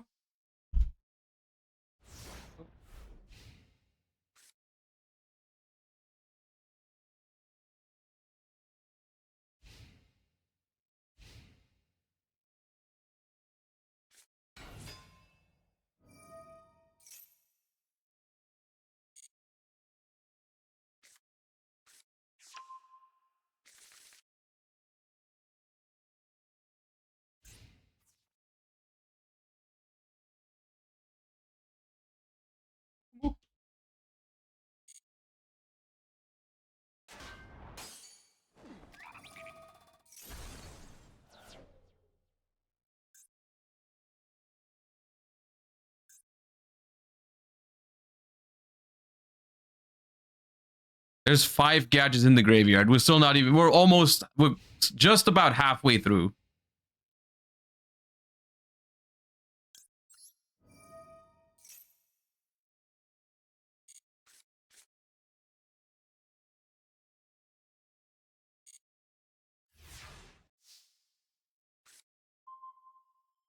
It's criminal how few monsters I actually draw in, like, against these gadget decks. Like, it's so frustrating.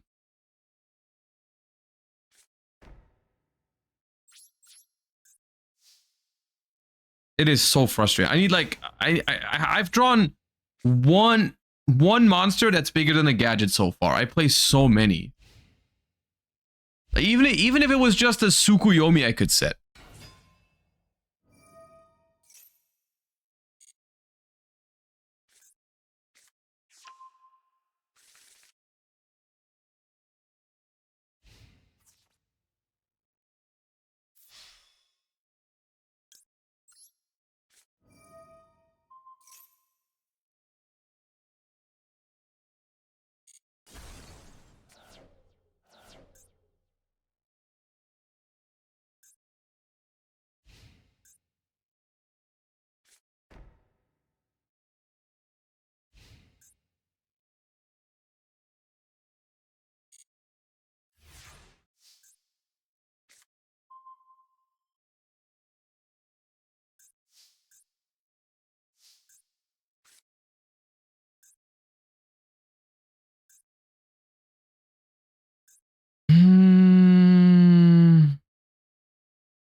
That's what I'm losing to.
I feel like this is the same thing that happened last time, where I built a deck with a lot of the cards that are considered good in GOAT format, and just everyone played the Gadget Loner.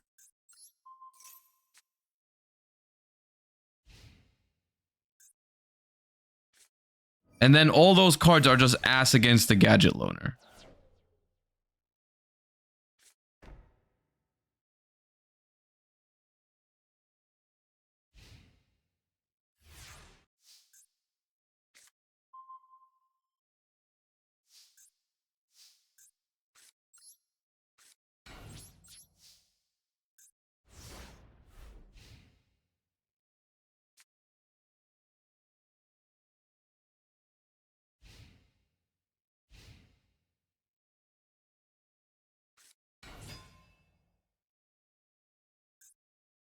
Well, at least we got to the point where I didn't activate a gadget effect. Can't say it really feels good though.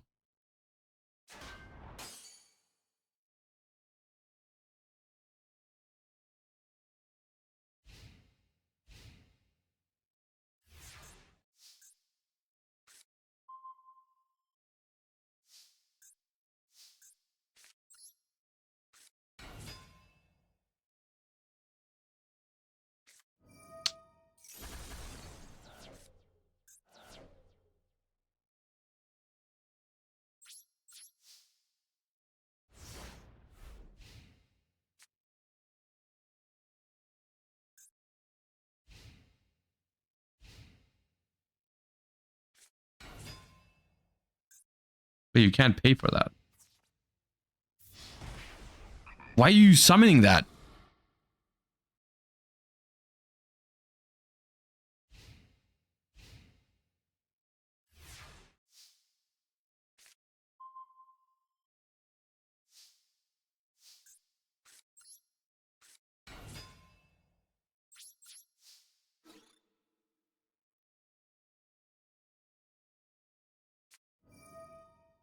Bro, they've got every single answer you can even imagine somewhere in your brain is in their hand.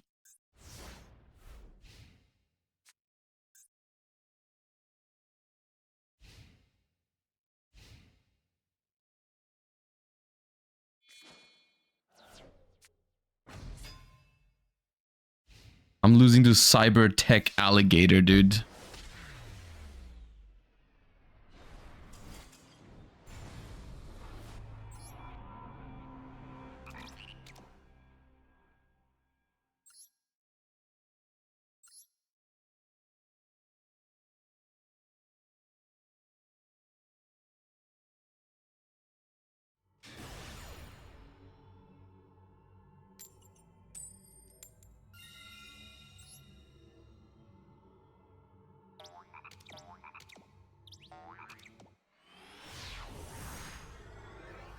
How can you make gadget players miserable? I mean, skill drain decks I think are very good against that deck.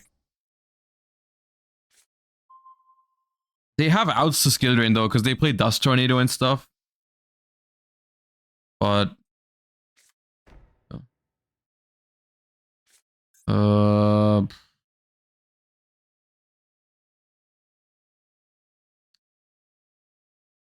sure if I want to set Maharagi. There's a lot of monsters that are bigger than it. I'll just pass.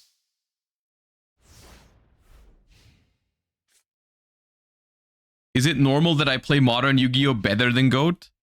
I think the skill sets you need for modern Yu-Gi-Oh are different than what you need for GOAT. So yeah, I think it's normal that there's a difference.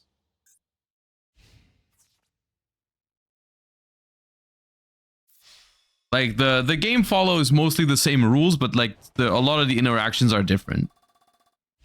So it takes a while to get used to if you haven't played it for a while. You just keep playing modern Yu-Gi-Oh! It's very different.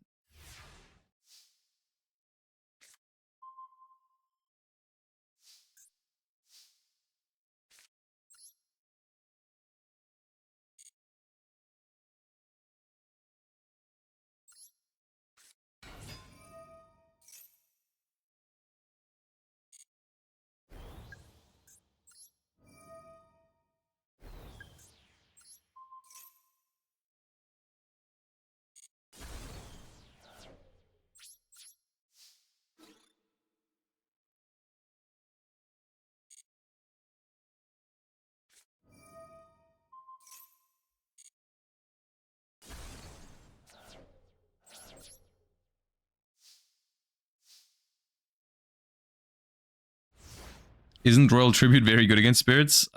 Is that here? Do they have access to Royal Tribute? If so, yes, absolutely. Ooh. Ooh, that's a lot of pressure. Okay. Don't love that.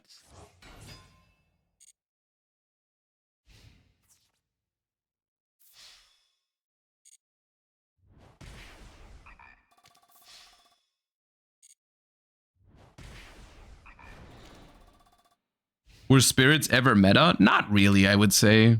There was a deck that used spirits that was like Herald of Perfection for a while used it. Like, okay, that's enough Azura priests. Thank you.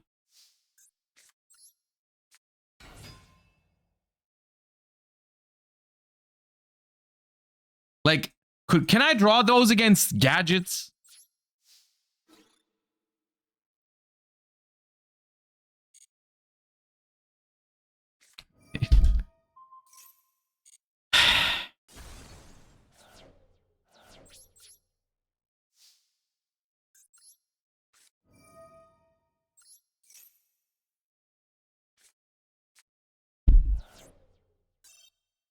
Let's just Challenger Cup, guys. It's Challenger Cup time. This deck does not like me today. This deck does not like me. Okay, so the way this is gonna work is I'm gonna have to switch overlays in OBS for it. I don't know if that interrupts the stream or if it doesn't. But either way, we will be right back. I don't think it stops. It shouldn't stop the stream. But either way, we'll be right back with the Challenger Cup. So now what we're gonna do is we're gonna essentially watch a tournament in GOAT format in Master Duel. So I'll be right back with you guys. Give me a second. Let me switch overlays real quick.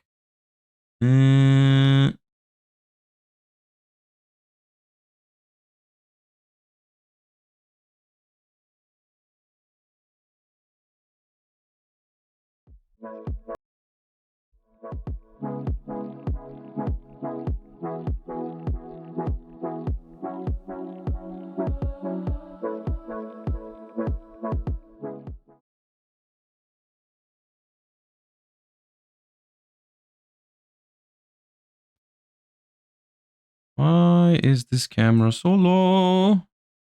Hello. Welcome back. Here we are. It's magic. 2 streams in one day. Did that interrupt the stream at all? Because Because I'm not sure how that works if you switch to a different OBS scene collection, whatever. Like, it shouldn't really. No, okay, good. Okay, cool. So what we're gonna do now is we have a Challenger Cup. We know the Challenger Cups. We love them over here, of course. Konami sponsored tournaments. So welcome to the 2004 Time Travel Challenger Cup, which is going to be a 6-round tournament, and then we're gonna have a top 8 after that in this GOAT format that we just played. So let me go ahead and check when the first round starts, actually. First round starts in less than 4 minutes. Okay, so let me grab the spectate code real quick. Spectate. There we go. Okay, the only thing, public service announcement, okay? If you play in the Challenger Cup, make sure that if you win the coin toss and you want to go first, you have to make your opponent start. Because in the duel rooms, we do not have the same settings, the same duel settings as in the duel trial. The player going first does not actually draw a card.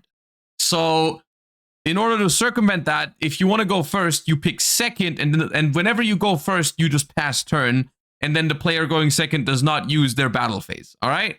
So that's how it works in this tournament. That's the only way we can make sure that the player going first gets a card for turn, essentially. What if I play Berserk Gorilla? If you play Berserk Gorilla and you want to go first, you send your opponent first, they pass turn, and if you have Berserk Gorilla in your hand, you have to go to your main phase 2. You have to go to main phase 2 to avoid the game forcing you to attack with Berserk Gorilla. So like you go to battle phase, then you go to main phase 2, and then you summon your Berserk Gorilla. But good question, actually. That's a relevant question. If anyone plays that card, you want to summon it on the first turn and pass with it, if you attack it in main phase 1, the game will force you to attack with it, because that's what Berserk Gorilla does. So yeah.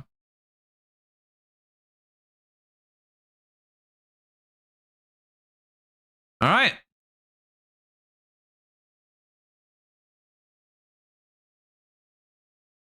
Now, my expectations for this tournament, judging from last time, there's a couple of archetypes that are very, very successful in competitive OCG 2004.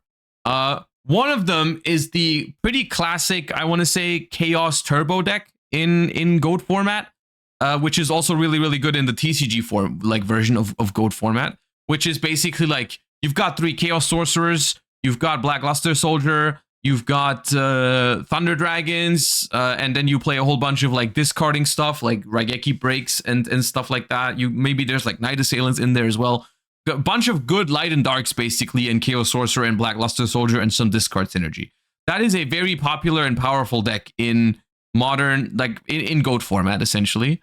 Another deck that I thought was extremely powerful last time when I watched and played this event was different versions of stall/burn decks, like Pac-Man or Panda Burn. Like those were really good last time I played, because most decks tend to not have that much back row removal. So like cards like Level Limit Area B, they can really lock out like Chaos players.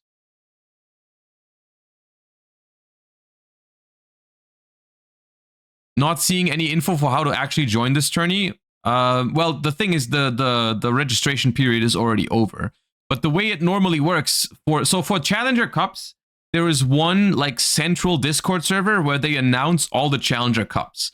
So if you type !Challenger Cup in my chat right now, you can get a link to that Discord server. Whenever a Challenger Cup is happening, like they have a schedule over there and you can join it. And each individual Challenger Cup has its own little Discord server to host the tournament. And so if there's ever a Challenger Cup where like, oh, I want to play in that one, you join the Discord server for that Challenger Cup. And then there is a super simple registration channel where you just have to click, I think it's literally one button. It's literally one button to join. Okay, round number 1 has just begun. Let's just see what people are cooking in 2004.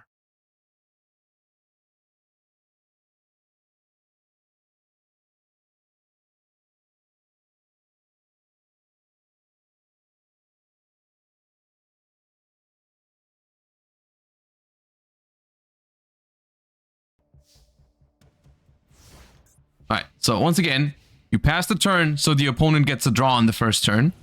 And we will see a set monster.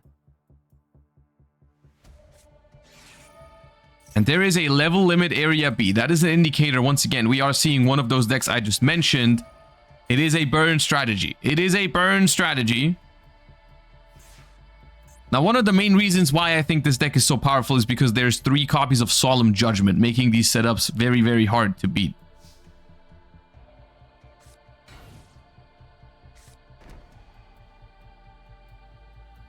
There are a lot of good answers to these decks. Like, there's a lot of good spell and trap removal in GOAT format. Like, there's Dust Tornado, Mystical Space Typhoon, Breaker the Magical Warrior, Royal Decree, all those kind of cards. But a lot of people end up not playing those cards at full capacity because they're not that good against some of the other decks, like the Chaos Turbo deck. Ojama Trio. Okay, we're going in right away. We're going in with the Ojama Trio right away. Oh yeah, Heavy Storm too, of course. Yeah, a Giant Trunade.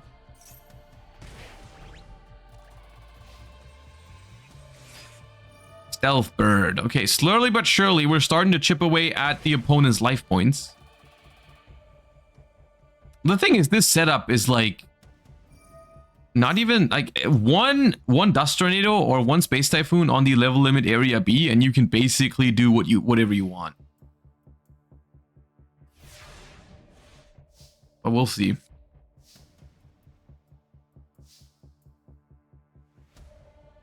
They cannot flip that monster because of the Nightmare Wheel. Jinzo is also in the game, even though that does not work against level limit, but Jinzo is another very powerful card against those kind of decks. Mobius. At least I think Mobius is in, right? In 2004, it should be. Oh, I think they have a Solemn card there, but are you really Solemning a Stealth Bird? Decides not to.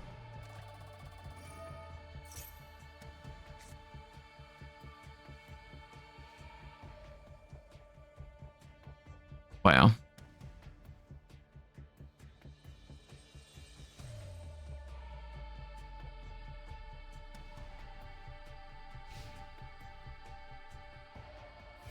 Negate 1,000 burn for 3,000. Yeah, but like in the long run, the Stealth Bird is gonna do that much anyways, probably. But I do think it is probably correct to do that. Ooh, Golem Sentry. And before that activates, okay, this is a stare competition because I think both duelists here have a Solemn Judgment. I think both of them have a Solemn Judgment. The thing is, the wave motion is ticking though, so I feel like player at the top here is definitely favored right now because we've got the Nightmare Wheel and the wave motion cannon putting the opponent on the timer.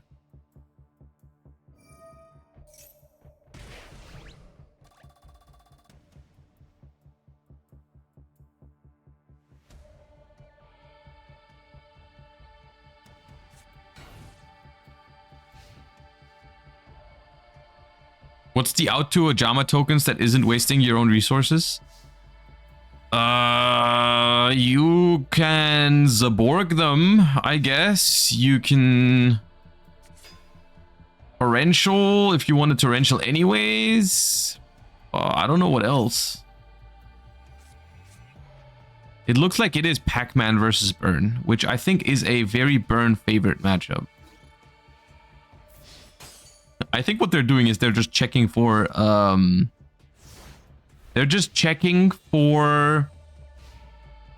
a toggle there with the Ojama token. But I don't know if they can come back from this. It seems like they've been locked. Wave motion for 2,000, I think. Oh, 4. Oh, I didn't even count. Wait, 4 turns already? Yeah, it's turn 10. Yeah. Okay, yeah, well, I told you, burn is rough. Burn is rough. If you're not prepared with spell trap removal in this format, you're gonna have a very hard time in this matchup. Very hard time in this matchup. If you don't have, like, dust tornadoes and stuff like that.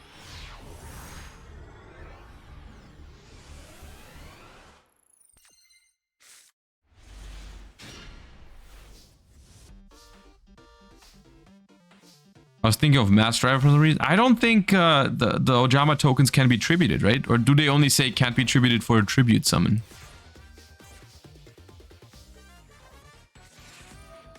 Okay, here we see the other deck I mentioned. At least I think it's going to be that. We see the Chaos deck, and we see Thunder Dragon for 1 Thunder Dragon, which means they've drawn 2 Thunder Dragons, which is a skill issue for sure. They've also drawn Pot of Greed, though, which is pretty good. Nobleman of Crossout banishes Night Assailant and takes out another copy of Night Assailant, and both players are on Night Assailant, so they're both playing some version of, I want to say, good stuff Chaos kind of deck. So we've got 2 non-burn decks going at it here. Seems like a very slow hand here from our player at the bottom, even though there was a Pot of Greed. And now the Spy's going to the fence. Oh, what's the flip here? Breaker is the normal summon first. Breaker pops a Scapegoat. That's neat. And we attack a Magician of Faith that adds back a Nobleman. Okay, so now that set monster is no longer safe.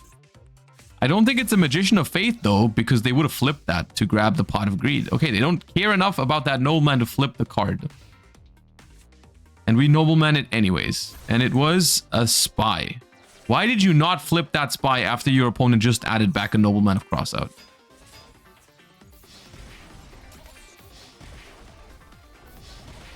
That is interesting. Okay, so we're going down to 1600 already. We're gaining back 1,000 though. That's neat. Heavy Storm is going to destroy the set card and give us back the Breaker. So we have a lot of cards over the opponent, but we do have a low life total. So I think that's the angle how the opponent could still like steal this somehow. Another Nobleman. This time we hit Magician of Faith. So we're playing without Magician of Faith for the rest of the game. Special Chaos Sorcerer, Banish Breaker. Spy gets in for 12, down to 14.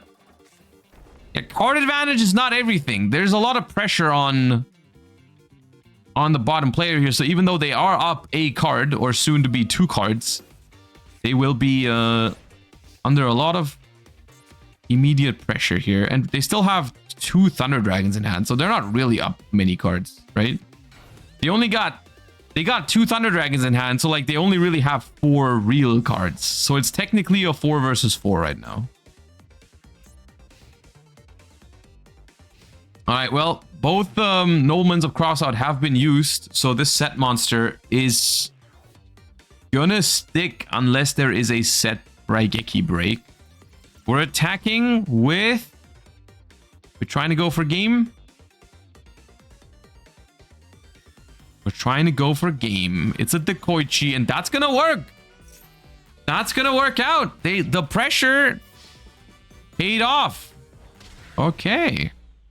That's a nice little Chaos Mirror match. I think when they added back the Nobleman of Crossout and you decided to let your Spy get cross-outed, you just kind of allowed them to put too much pressure on you. Because imagine they had a Spy in defense position still there. They would have taken so much less damage.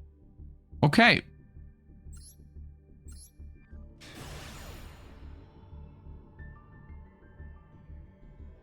That's the thing about the flip monsters in Goat format. They give you a lot of utility and a lot of really good effects, but they are very slow.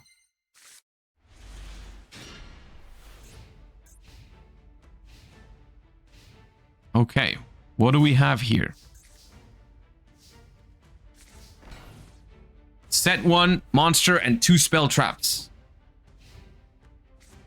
And a giant True Nate right off the bat. Okay, feeling aggressive over here.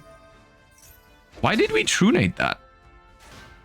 Oh, and it's a swarm of Scarabs. That's so good against that setup. Immediately, flip face down, flip face up, pop 1. Get rid of that. A big shield Gartner was that. That's a massive just desserts. Okay.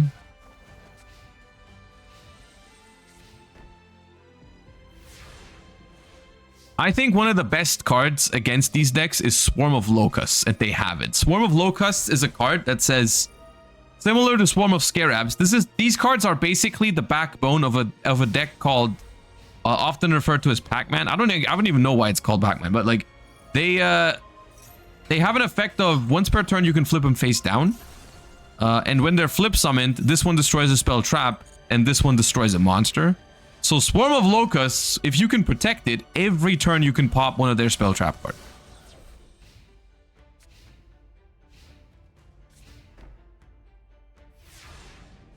Oh yeah, I have heard of that. I have heard of why it's called that, yeah.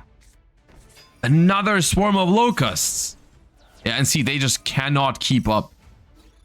They just can't. This card against these heavy back row decks cannot do anything about it.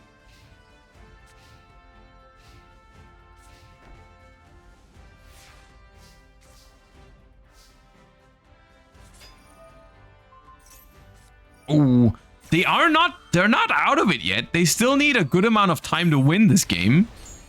And if Winter draws a couple more burn cards, I mean, a Secret Barrel would also do a whole lot of damage here. So, like, I don't think it's over yet, actually.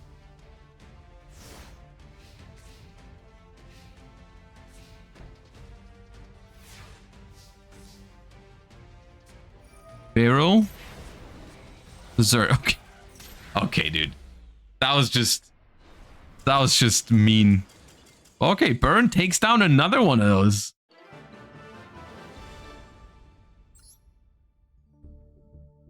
Just casually, just draw Ojama Trio, triple Just Desserts, and Secret Barrel. No problem. Yeah, sure. Yeah. Why not? Why not?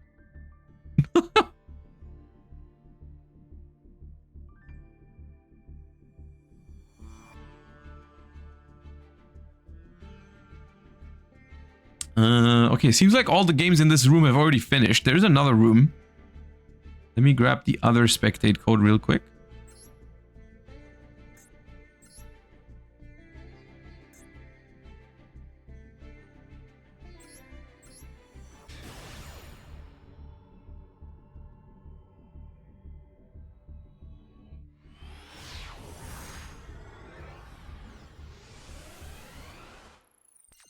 I remember Ryan Yu winning the World Championship back in the day with the burn deck. Good old days of Yu-Gi-Oh! You're saying the good old days. What I'm thinking is that was 2017. That is not even that long ago compared to what format we're playing here. Flying Kamakiri. Okay, I do not recall a deck using that card. What's going on over here? What are we trying to tutor with the Flying Kamakiri?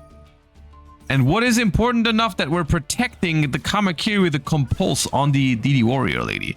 Now, compulsory... Oh, armed dragons. Okay. Compulsory evacuation device is not a very popular card in these formats back then because there's no extra deck monsters yet. Heart of Greed. So compulsory activation... Okay, wait. During the end phase, this is gonna level up. Level 7? Yo. Okay. Well, there's a DD Warrior lady, though. You kind of knew about that one.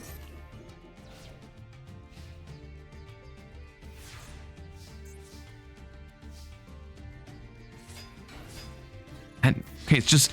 Okay, so we're just playing a lot of floaters, like a lot of Mass Dragon and Kamakiris and armed dragons. Sure. And it's kind of working so far. You know, they're kind of ahead. Twin-headed behemoth. Okay, we can't beat that warrior lady, though. I need an answer to that. this 2004 Tenpai? Question mark. Oh, there's an out to the war. Wait. Oh, it only works on the opponent's turn.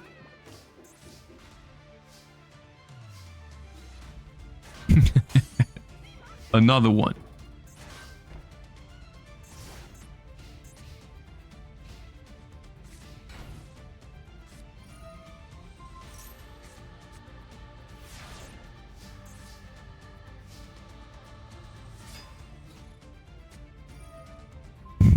Ring on the behemoth down to 100.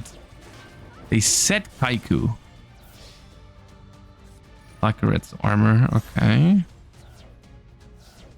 Down to 100 life points. Hanging on by a thread. The twin-headed behemoth comes back though.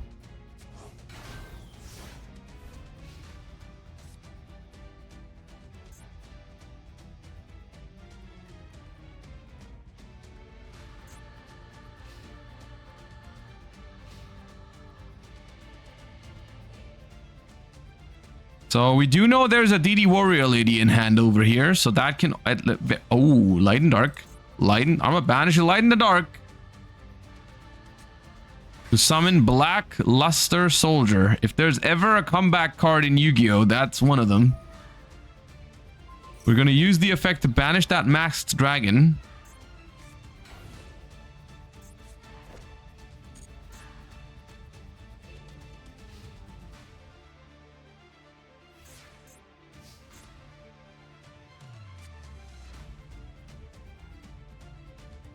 Okay.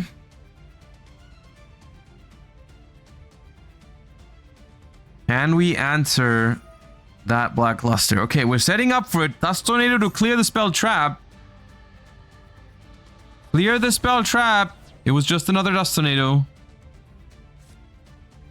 And now what? Show me what you're making way for.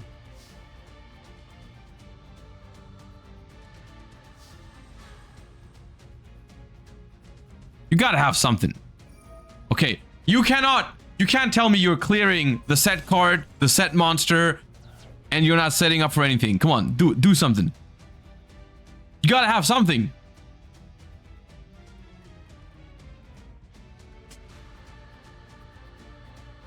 I don't think they have anything. I don't think they have anything. I mean, you wouldn't think much about it, right? If you had like Snatch Steal or Change of Heart or something, you'd just do it. We got no answer, right? Right? We got no answer. We got no answer.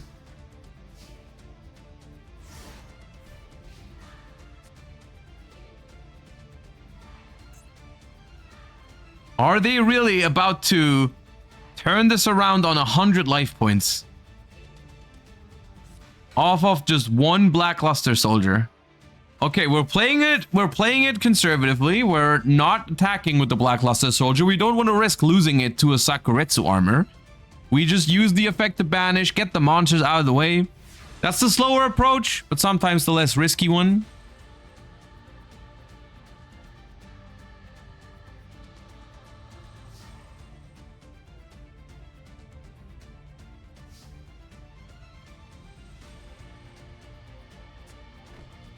Just another set. Just another set card. Oh, it's slowly running away. The control is slowly running away. We're even down on cards now. We only got 4 cards left. Versus that BLS. Mystic Swordsman level 2. Kaiku. No torrential. Nothing on attack.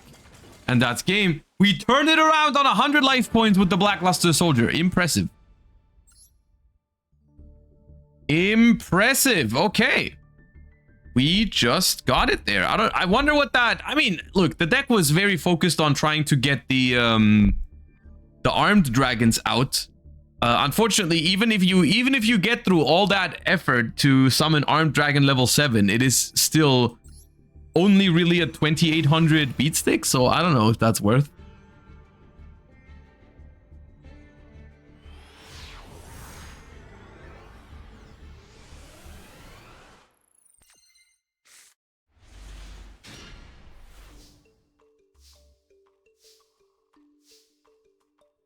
All right, see what's going on here. Breaker, the magical warrior, pass. I do quite like summoning Breaker on the first turn a lot of the time because it discourages the opponent from setting. And if they set, you know, I mean, you do know they probably set something that can be chained, but they set a magic cylinder. Okay, Breaker goes to the fence, Kaiku attacks. Funnily enough, this feels like a play that someone would make in TCG Goat format, but realistically, Mirror Force is not in this event, so you could have just attacked with both.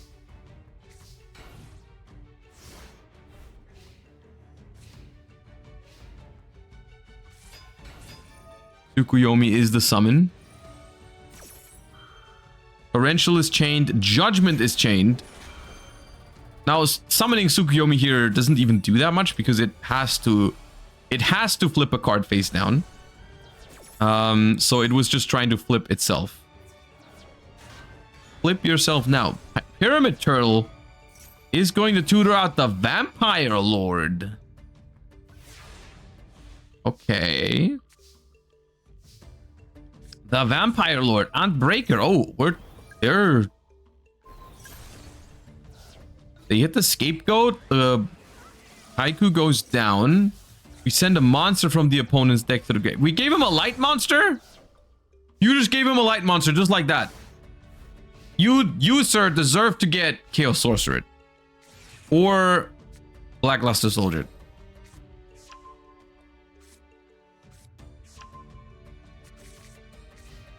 They don't have it. Okay. Premature Burial. Bring back the Pyramid Turtle. Tsukuyomi does have 1400 defense. Vampire Lord gets set. Pyramid Turtle into another Scapegoat. So this appears to be an actual goat control type of deck.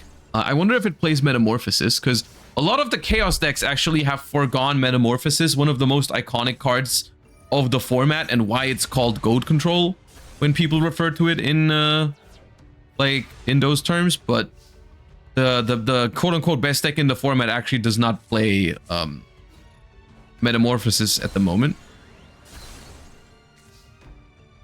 All right, and we just cannot deal with that Vampire Lord at the moment. So we've got like some zombie control type deck, and there's finally a Chaos Sorcerer that gets rid of the Vampire Lord.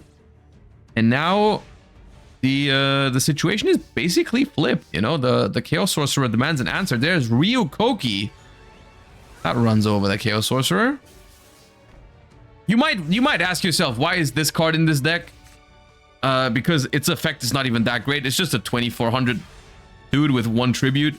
The reason why Ryokoki was a very, very popular card back in the day is because Pyramid Turtle can summon any zombie with 2000 or less defense.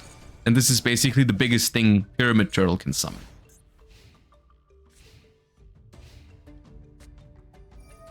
There is Metamorphosis in here, and we are forced to stop that because we do not want to deal with the Thousand Eyes Restrict.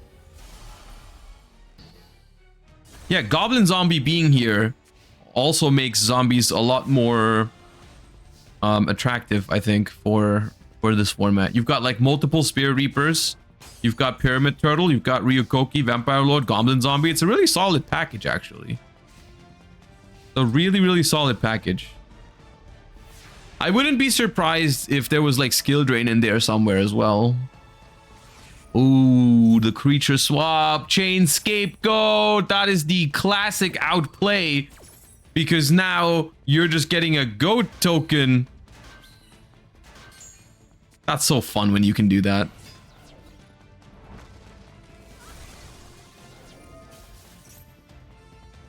Searching another Goblin Zombie.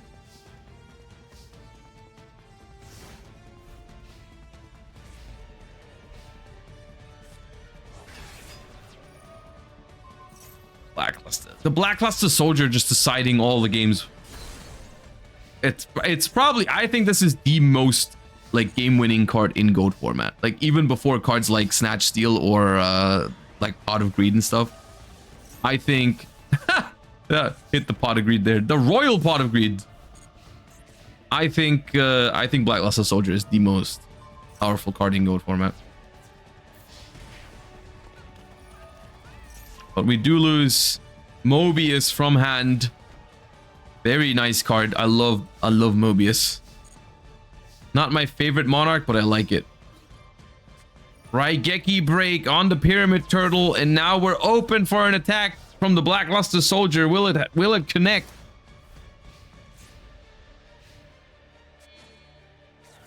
Tribute Thunder Dragon. That's not strong enough, but that is... Oh, they're holding back. They're so patient. Book of Life. Does that change anything? If this card battled a warrior at the end of the damage step, destroy it. Ryukoki outs Blackluster Soldier. Okay.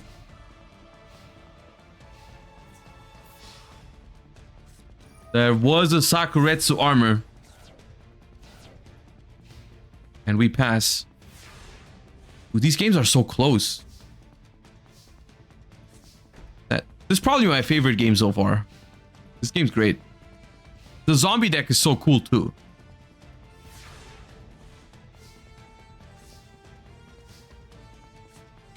Oh, Kaiku, that stops like a lot of possible draws. Can't draw Chaos Sorcerer anymore. Metamorphosis. Thousand Eyes Restrict. Takes the Kaiku, attacks. Space Typhoon puts it to 0 attack because there's no more equip. What's a Revealing Light?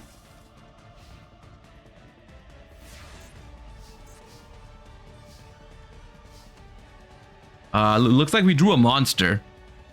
But like setting a monster here wouldn't do anything because the Thousand Eyes would just take it. Oh, it was Book of Life. Yeah, okay. There's the Chaos Sorcerer, but the Chaos Sorcerer can't attack because a Thousand Eyes restricts own effect. Thousand Eyes Restrict says only it can attack, nothing else can.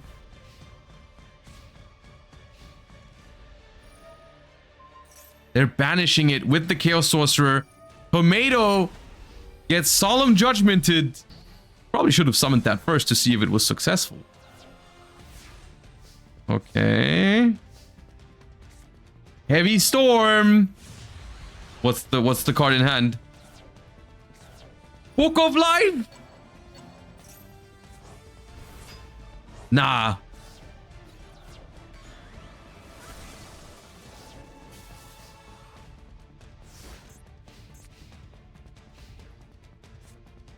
Oh my god!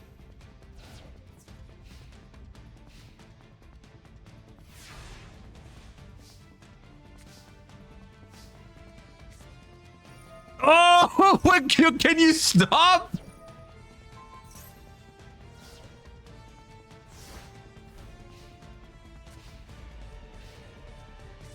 Okay. Okay. Oh my god, what a game. What a game.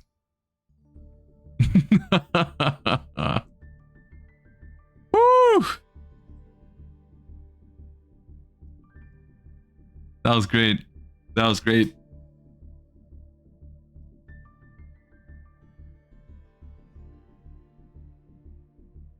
I don't even know if we can top that one.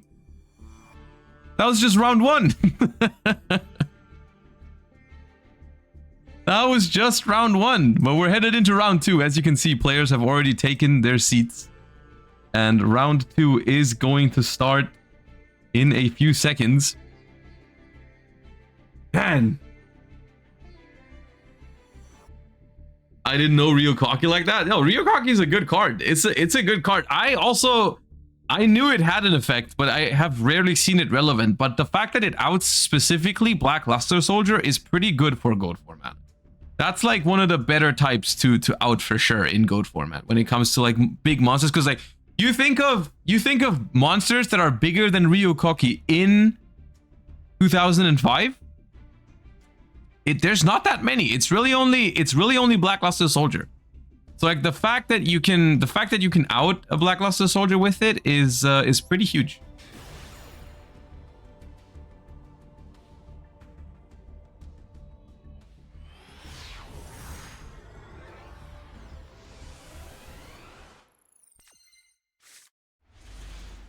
Okay.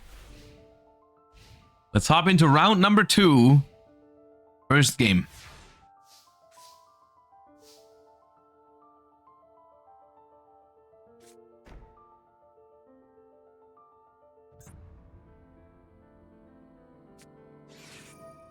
Level limit area B. Another burn. Okay. That one pass. So level limit area B is a card that says all face up level 4 or higher monsters are changed to defense position, so they cannot attack essentially. Which is just trying to slow the opponent down while you're setting up your whatever you're trying to do, you know, usually burn strategy.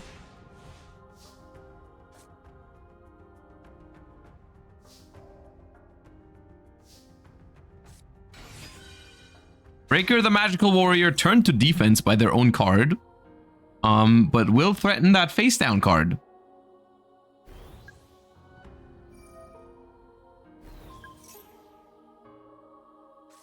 Ring of Destruction is going to inflict 1600 to both players.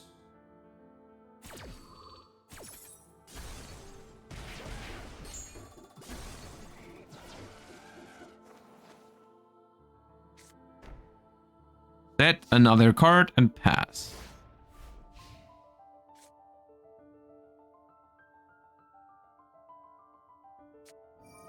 Ooh, a Nightmare Wheel. Okay, so the main usage for Nightmare Wheel in this case is that it just doesn't allow the opponent's monster to flip. And it will deal 500 damage every turn. So you've basically kind of removed that monster from the game. Kind of, not really. It's still there, you know, but can't flip it. And continuously deal some damage over time. Which is surprisingly good, I think. Like, I don't remember this card seeing that much play back in my day, you know, but I the more I'm seeing it in these kind of strategies, it does feel pretty good. You are committing even more into cards like Heavy Storm though, but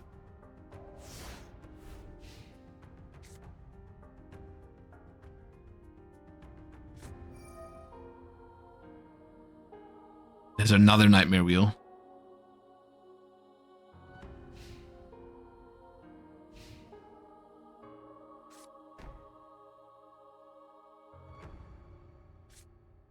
Giant Trunade. Okay. All right. That is massive here.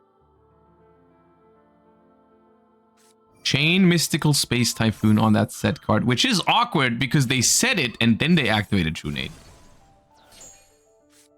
So they set Ojama Trio and then changed their mind and then Panda, Giant Rat. Okay, so that's a different kind of burn strategy. This is Panda Burn. This is not what Panda is supposed to do.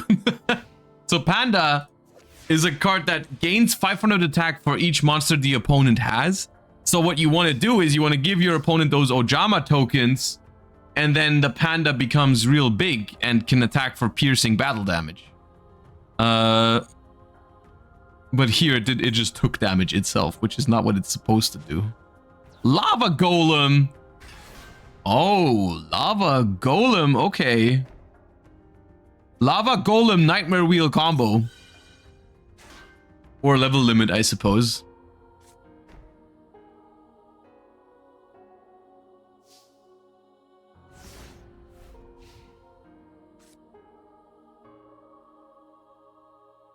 These burn mirrors have a different dynamic than the zombie game we just watched before this.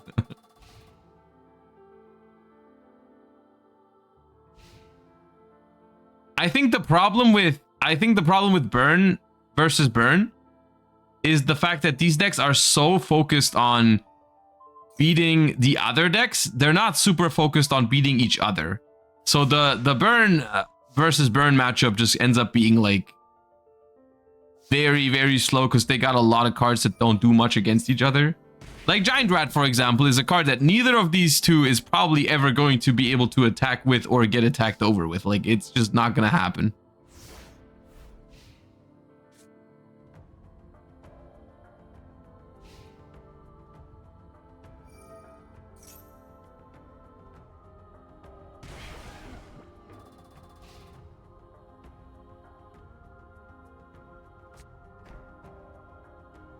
Since when is Ojama Trio a 2004 card? Well, since 2004. What do you mean?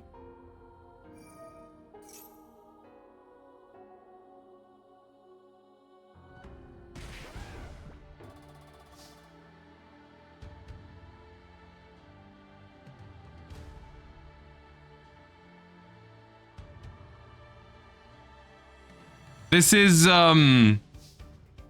I mean, I know what you mean. This is slightly different than what you think it is, because this is the 2004 OCG version.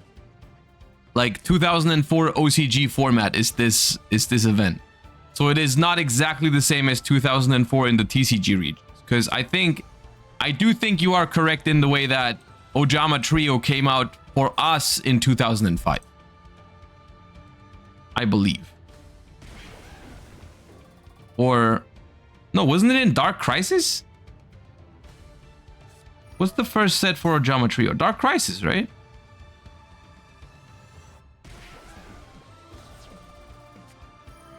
I don't know.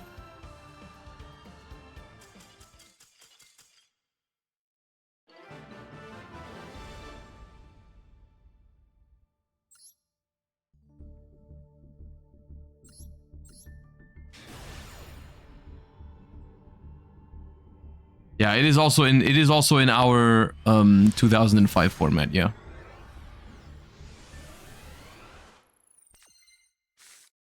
Good morning, Diego. Thank you. Appreciate you.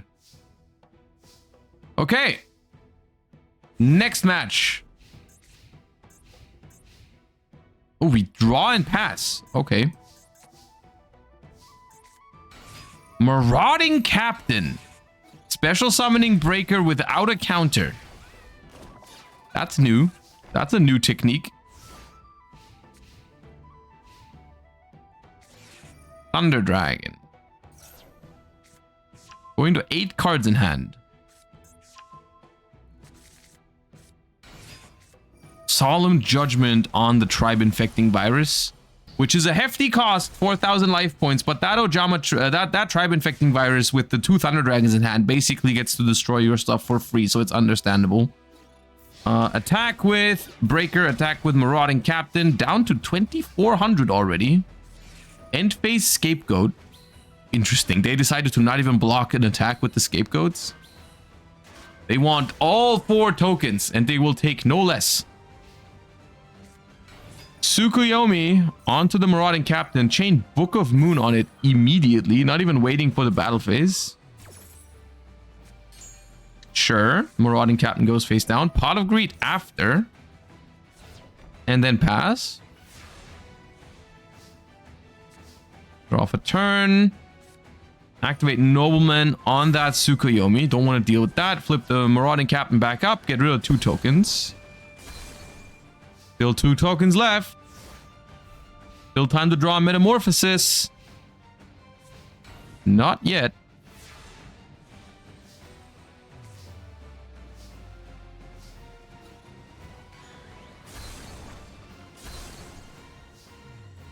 You cannot play Shinato if you don't pull it. What does that mean? You can't craft it?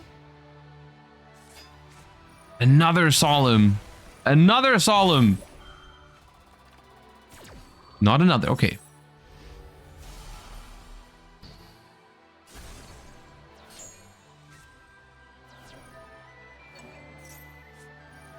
Ring of Destruction. Ring of Destruction on Magician of Faith. We hate Magician of Faith here. Pot of Greed back to hand.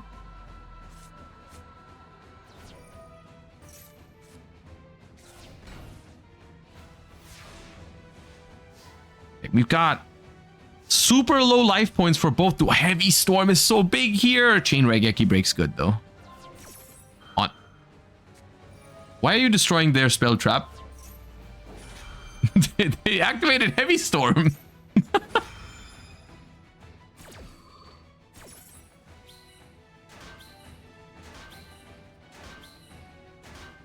Heavy Storm is not Harpy's Feather Duster.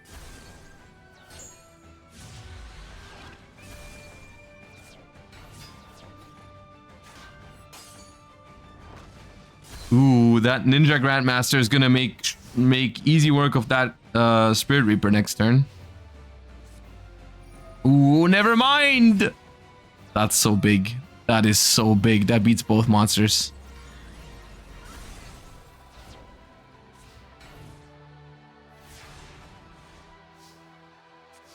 Do we draw an answer? Oh, come on.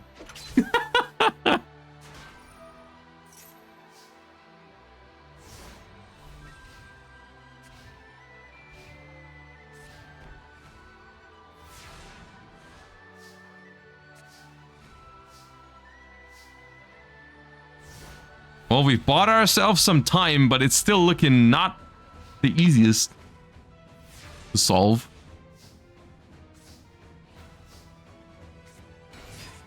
Zombira. Zombira the Dark is another card that you could potentially be playing in like a skill drain type deck. Now the swords are gone. Now we need to do something about this. Well, not technically not yet, right? The Thousand Eyes cannot attack over the Zombira right now.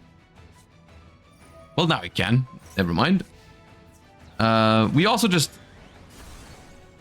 There's a very fun trick we could have done here, which is using Book of Moon on our own Thousand Eyes Restrict. It puts it face down, destroys its equip spell, you flip it back up, and then you take the Zombira and attack. That is why Tsukuyomi is being played in these decks, because it's very powerful to reflip your Thousand Eyes Restrict and keep taking their monsters. That's the main reason why that combo is so popular in those formats.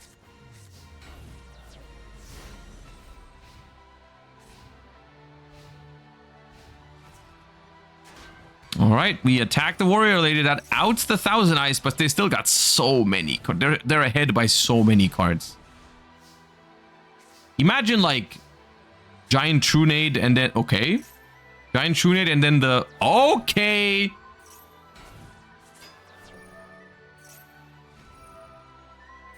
Hello?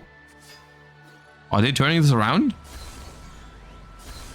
How? Okay, the spy goes back.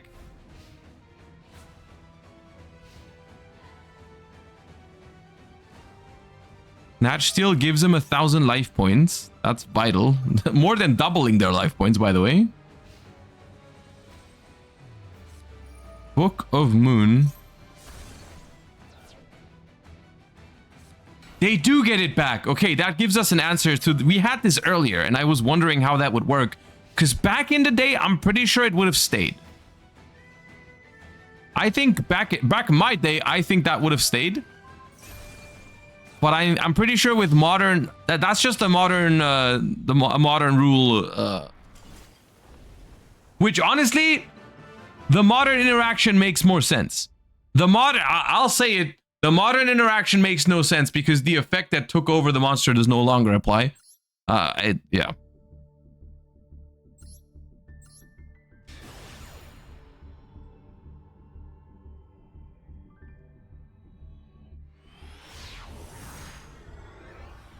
But yeah, back in the day, that would have stayed.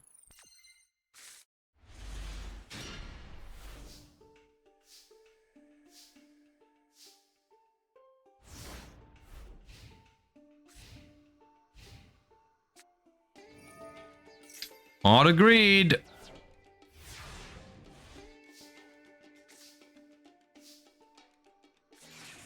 We've got another Chaos deck. It looks like neither of these decks is a burn deck, to be honest, because you rarely see a burn deck without any spell traps. Use the Thunder Dragon to search 2 and then set. Breacher Swap. Chain Raigeki Break. Perfect counter here. Opponent's monster is gone, so there's nothing to trade anymore. So Creature Swap will not resolve. They were trying to hand them the Pyramid Turtle. Gravekeeper Spy activates. The Regenerating Mummy, just an 1800 zombie.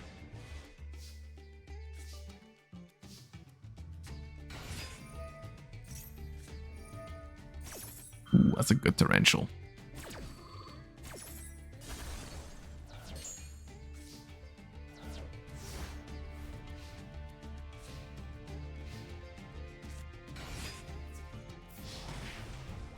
A giant rat gets in. Okay, so This is a very popular thing to do with zombies in particular. Zombie is a deck that's very well known for playing cards like Pyramid Turtle, Giant Rat, and Creature Swap back in the day.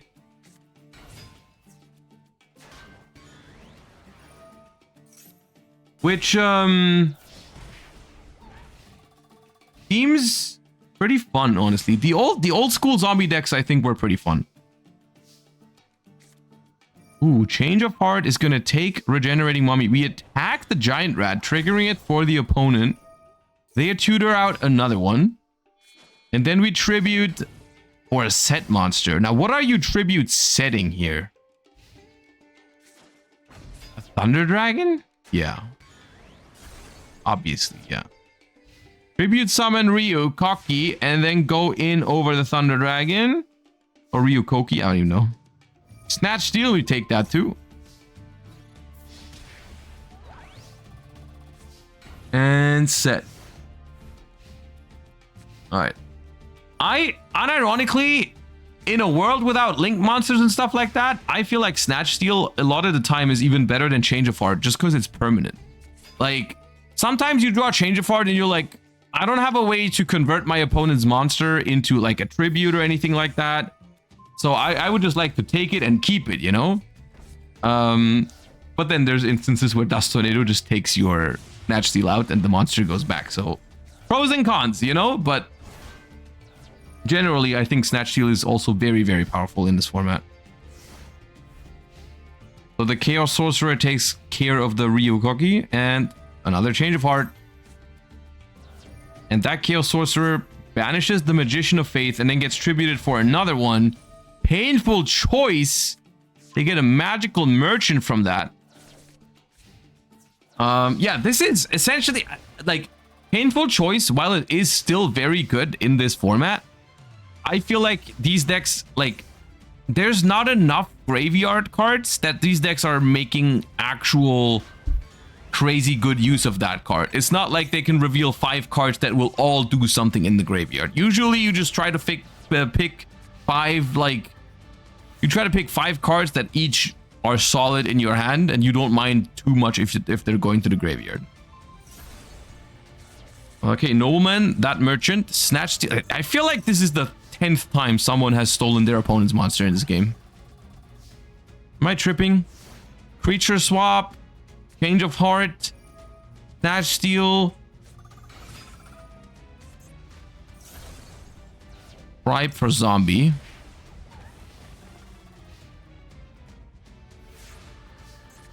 But down to 1200 only. Hello, you guys ever? Are you guys? Can I interest you guys in playing with your own cards, maybe?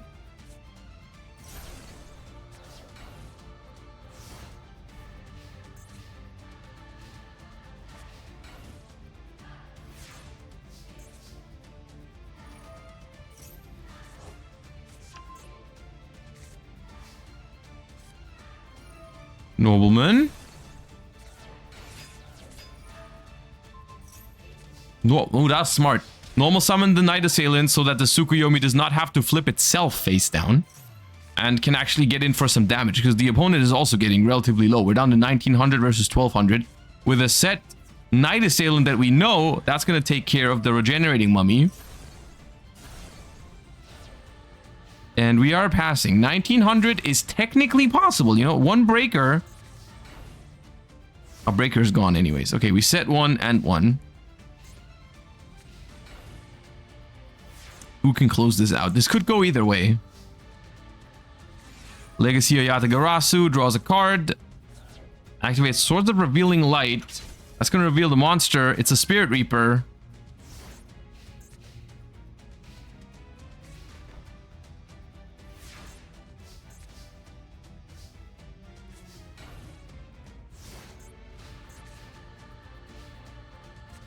This Sword and Spirit Reaper has really slowed this down. I thought it was gonna end quicker than that.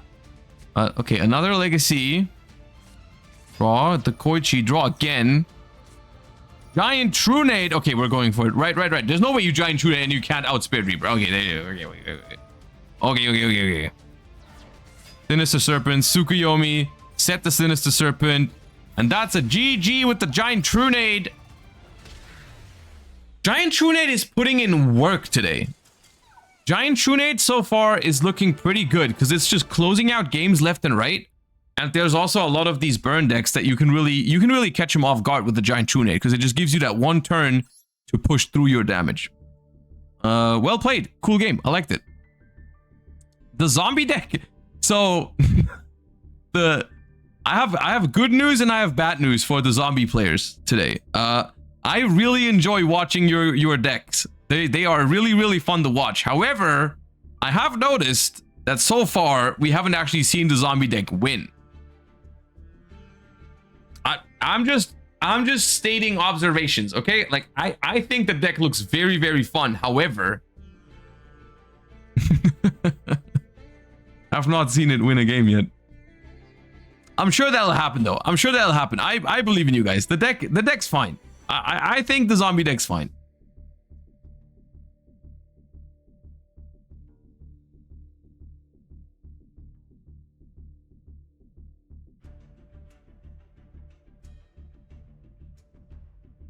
Not seeing a single Book of Life is so rough for zombies. Book of Life is one of the, like, that's another thing about zombies, right? We talked about cards like Pyramid Turtle and why it's good and stuff like that, but Book of Life is also a very unique card for a format like that, right? Like there's no other, or at least not many other decks that can just access multiple copies of essentially, I mean, it's not really Monster Reborn, but kind of close, right? And banishing from the opponent's graveyard can also be relevant. So it's a pretty unique card, I think, for back in the day. Just being able to bring back, because Zombie has such a wide variety of different like monsters. Like you can bring back super defensive stuff like Pyramid Turtle or Spirit Reaper. You can bring back super offensive cards like the Ryu Koki or Vampire Lord, stuff like that. So like I think it's pretty neat. You can bring back good tribute fodder like Goblin Zombie. So a whole lot of good stuff for Book of Life in this format, especially with Spirit Reaper at 3 as well.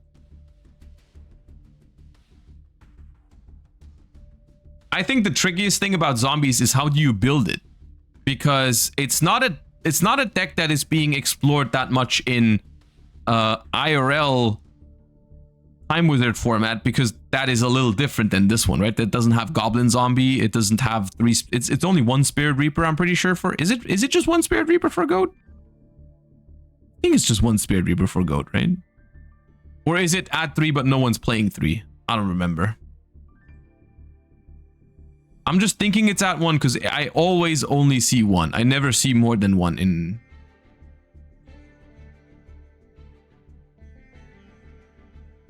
It's at 3. Well, in hold up. I know today it's at 3, but I'm checking the. It is at 3. Yeah, you're right. It's not on. It's not on here. Not on here. Okay. Well, we're getting ready for round number 3. We're cruising to this tournament.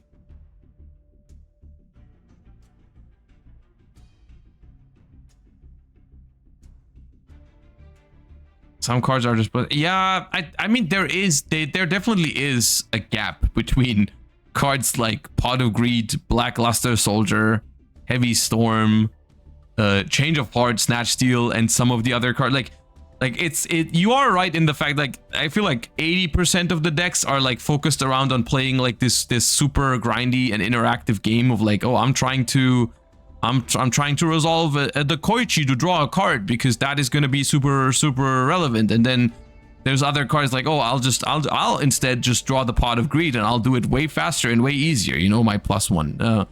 But I think that partially is also the fun of a card game, right? There's got to be cards that are more powerful than others in order for it to be exciting. You know, how otherwise you would never come back from like a deficit of like 2 cards or something. There's got to be cards to make up those differences in a game.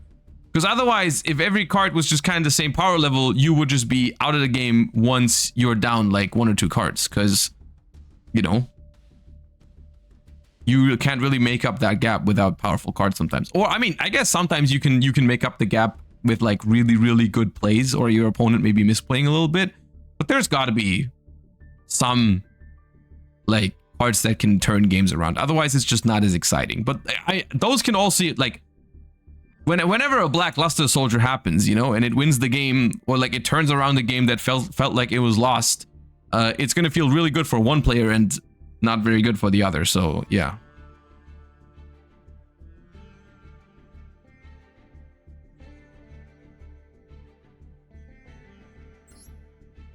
All right, round 3, here we go.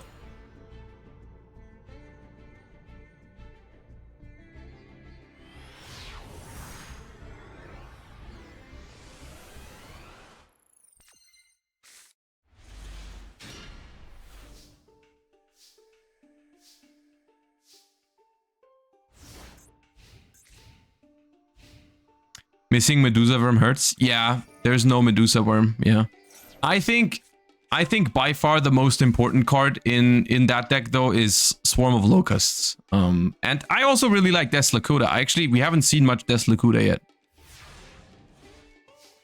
Des Lakuta is I love that little guy. It's just because I like drawing cards, you know. I don't particularly care about taking away cards from my opponent. I just want to draw more cards for myself. Which is why Des Lakuta is my favorite out of those, like, flip-flop monsters.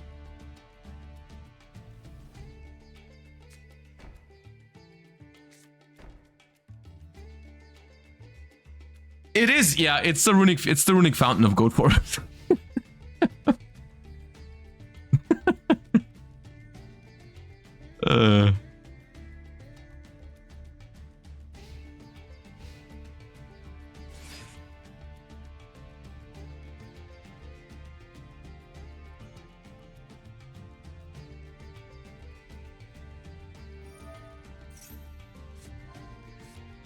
Magical Merchant adds to hand a Call of the Haunted, unfortunately without milling any monsters before it, but still not bad. Looks like we're looking at another Chaos deck over here.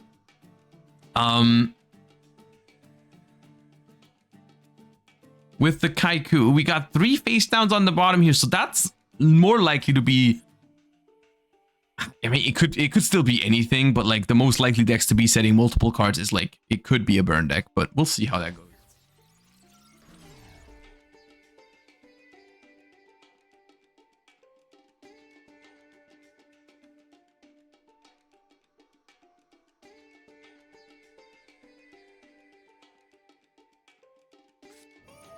Yep. So Wall of Revealing Light. You pay a multiple of 1,000, and then opponent's monsters just cannot attack if they have less attack than that. So we've paid 3,000 attack, which in most matchups, let's say 99% of the matchups, means the opponent just cannot attack. Because everything with 3,000 or less can now no longer attack. So you need something that's bigger than 3,000, which most decks don't have. So you gotta get rid of that card or you can't attack.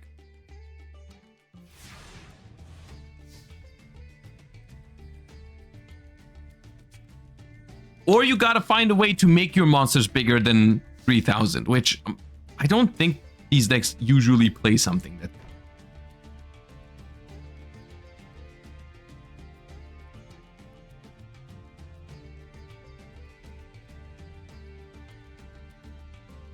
Guys, it might be time.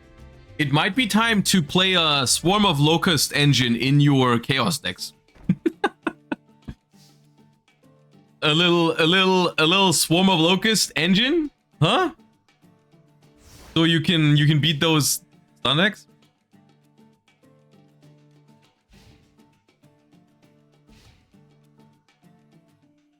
Is this a stun deck? I mean, I suppose yes. For 2004 standards, you would consider it that, yes.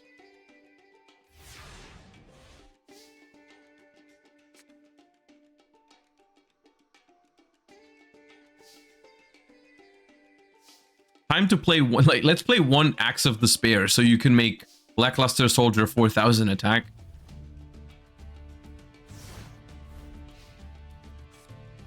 Now the thing here though is that Lewis is also not doing anything right now. Like, we're just sitting here and waiting. Picked up a scapegoat there. That's not very helpful.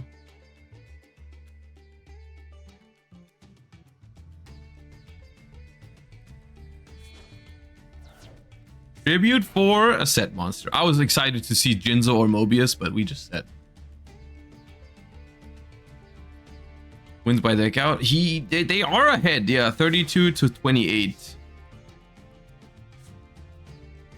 But I mean, the other thing is that these rounds do have a timer. So if the game ends up going to timer, the player with more life points will win. So that's a little dangerous if you're just trying to have like a stall strategy, you know, like if it takes too long, you're gonna lose to that. Because we did pay 3,000 life points, so I think that's one of the reasons why like burn is more popular in this sort of thing, in like tournament environments.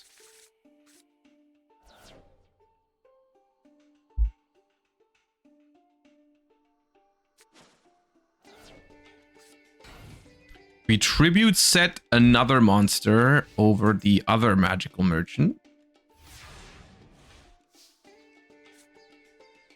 Magical Merchant, a very, very popular card in those monster-heavy chaos decks because it fuels the graveyard and gets you your most important spell traps.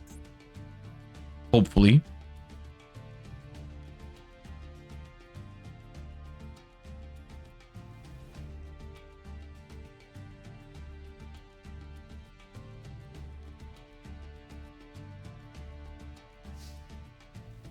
And of course, yeah, it's a light, yeah.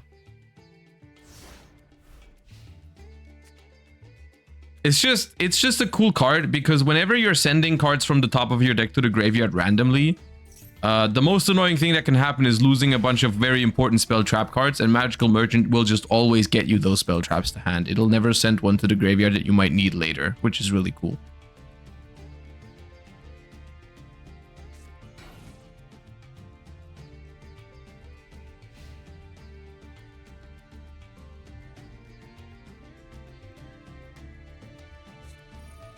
The Nightmare Wheel.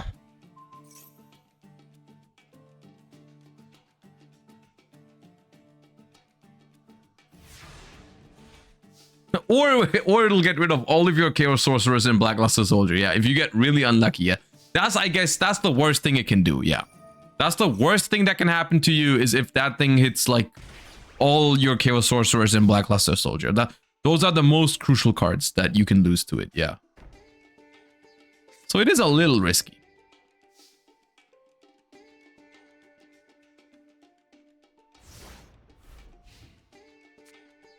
Well, the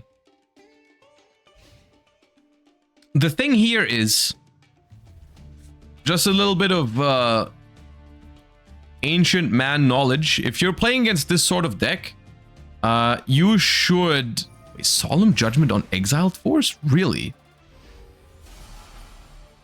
Okay. You should be saving up your cards like Heavy Storm until you can find like you know there's a Call of the Haunted. Yeah, we saw that earlier. You're gonna Solemn twice?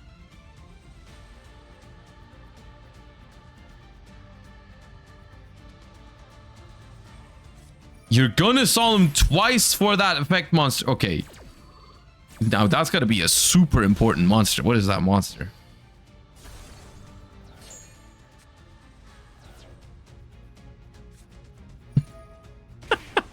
You got a third one? You got a third one over there? No.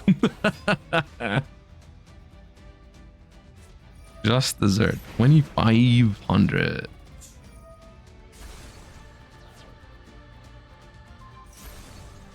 It was a stealth bird.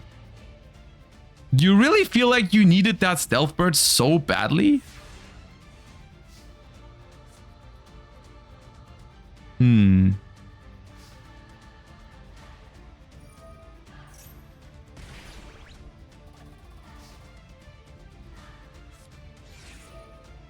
Oh, next turn. Next turn.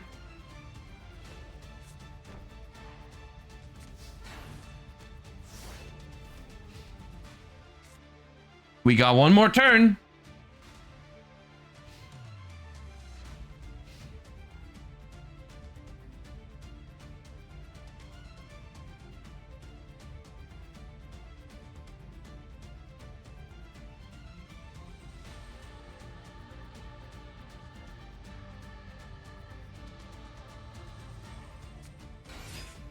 Tribe infecting virus. That doesn't change anything.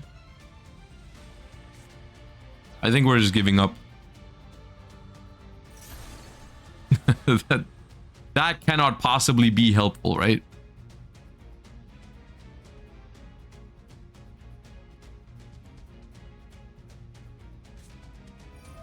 Metamorphosis. We get rid of the we get rid of the nightmare wheel. Solemn judgment. They drew all 3 solemn judgments.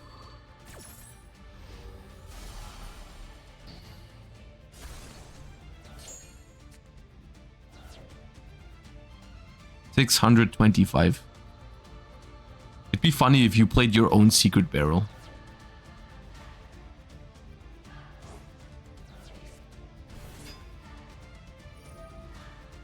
That can't hit it face downs. That's only face ups.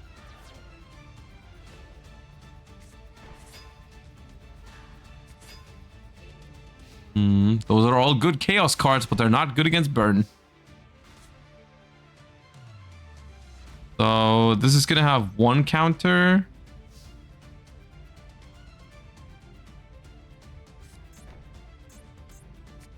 Not a stealth bird, otherwise it would be over.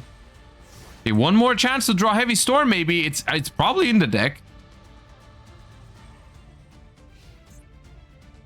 Heavy storm can still end it here.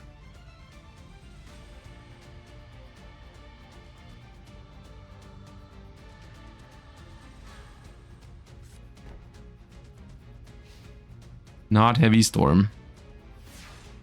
Maybe dust tornado to get rid of the wave motion. Maybe a quick dust tornado. Nope.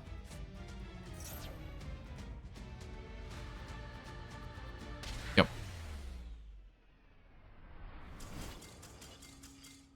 I mean, yeah, they just didn't have anything that got rid of spell traps the entire game. Not even a Raigeki break or something.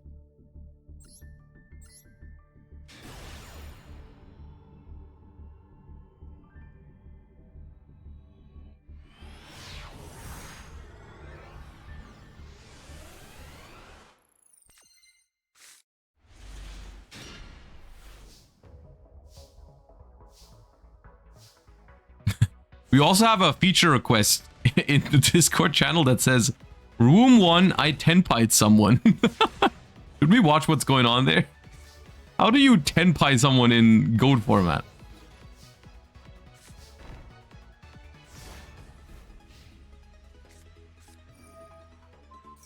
So many burn decks today. Guys, you need to put more spell trap removal into your decks.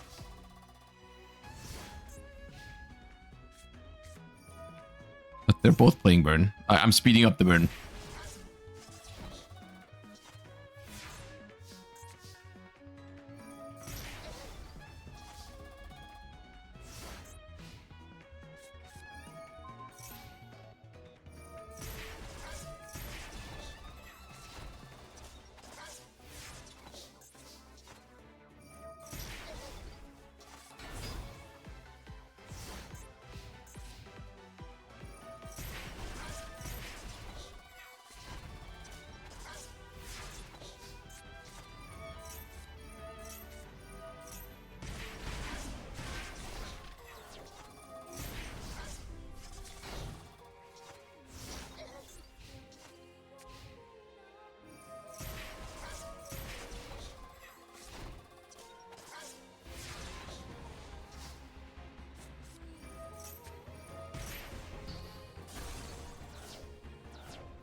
Why did you pay half your life points for a just desserts that would have inflicted 500 damage anyways?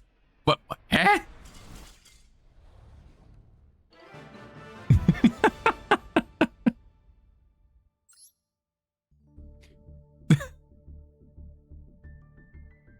Maybe because they were afraid of Chain or Jama Trio.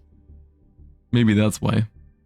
Watch my game? Yeah, I will. Am I in the right room? I think I need to go to the other room. Hold up. You said room 1. Do that.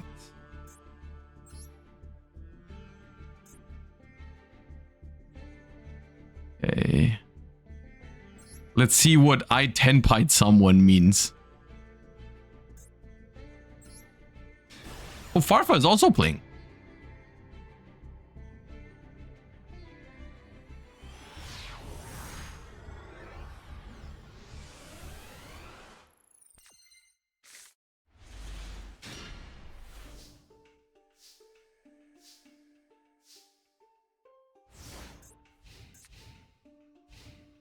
Final countdown, Cyberstein. Oh, I see what I see. You guys smashing ground for the last warrior from another planet. There.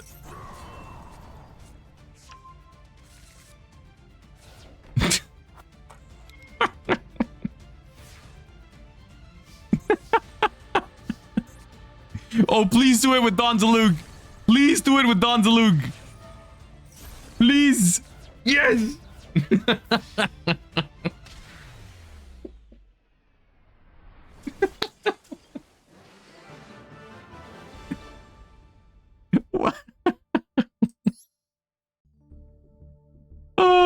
Honestly, that's what you get for playing Last Warrior from Another Planet. The Cyberstein final countdown down to 1,000 life points in a format, by the way, where most people are, or a lot of people are playing burn decks. Let's see what Farfa is cooking. Oh my god.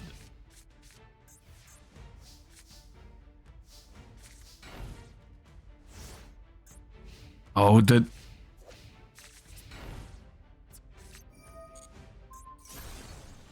I feel like Jinzo is going crazy here. Oh, the set pro heavy.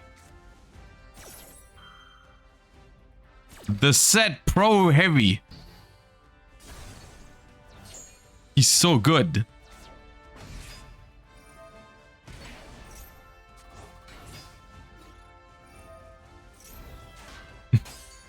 Why are you hitting yourself? Why are you hitting yourself?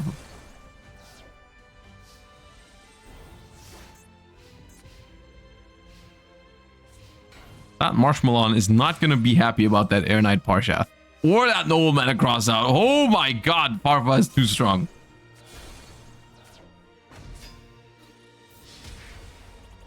See, this is... It's the duality of things, genuinely, between someone that, like, has a lot of good cards versus burn in their deck versus someone that just doesn't respect the deck. That's entirely what that deck thrives on. It's like people not respecting it in their deck building. The one time a Jinzo hits the board, like you're out of there by turn 1. Like that deck, it looks very, very powerful and oppressive if no one plays answers to it. But like as soon as it runs into certain answers, you're out of there. So it's like the deck being so good is, or like so successful is partially, I feel like a result of people just not respecting it in that way. Like, because Jinzo is like not played that often because a lot of the other decks don't play that many trap cards, so it's not worth it to play a tribute monster that negates trap cards. But like, if a lot of decks are like that, Jinzo's pretty good.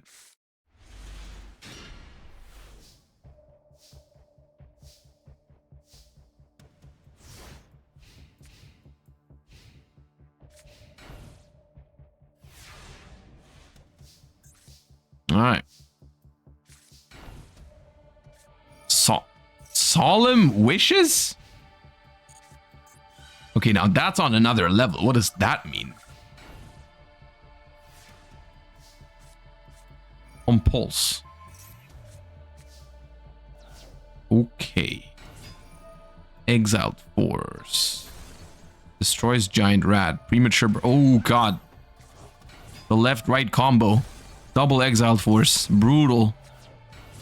And special. Okay, 1900. That is another... That's an Earth Beatdown deck. I like that. That's cool. We haven't seen one of those today yet. Earth Beatdown. Black Mystic Tomato. Okay, we've got some floaters in this deck. Now we got Swarm of Scarabs. That's going to be able to set itself and flip back up to pop that. We just play this just to buy ourselves more time, I suppose? I don't know if I like that. Heavy Storm now. Solemn Judgment, Torrential Tribute. Swarm of Scarabs destroys the face down card. Normal Summon Tomato. It's gonna crash into that Gigantes. And it's gonna summon out another Swarm. Why did it do that? Ooh, Crush card is good though.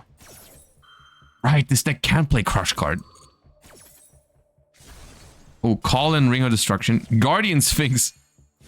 Guardian Sphinx! Probably a misclick. Yeah, probably a misclick because they wanted to click the activate effect button to turn itself face down, but they forgot they were still in the battle phase. All of the Haunted in the end phase, targeting Guardian Sphinx. That's going to be so good.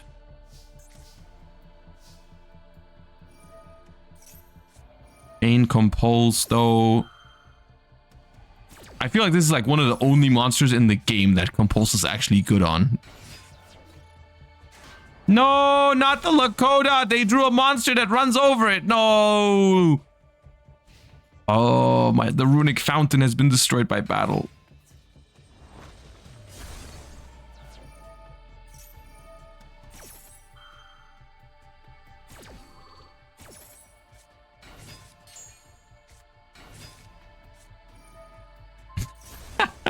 They both play Runic Fountain.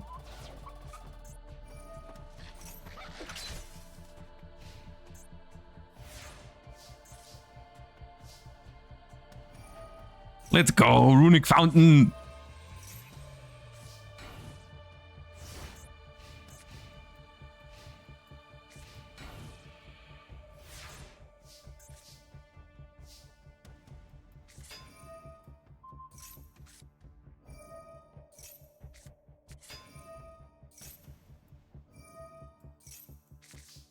This card is Runic Fountain.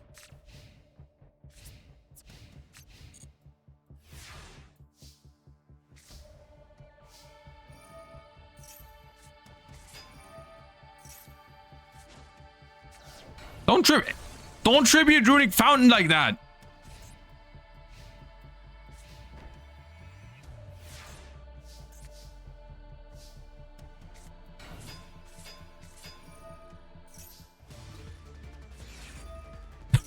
Oh. That's what you get for disrespecting my boy Des Lakota. That could have attacked. This little guy could have attacked. It could still attack. Even now. Even now it could attack.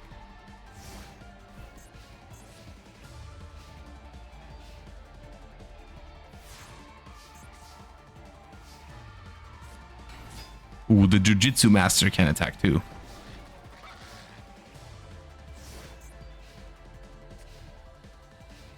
Legendary Jujitsu Master, huh?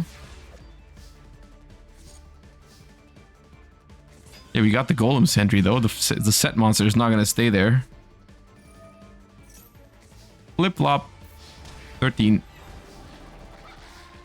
Underrated card? Is it? Is this an underrated card? I'm not so sure about that. It's not a bad card, but I don't know about underrated.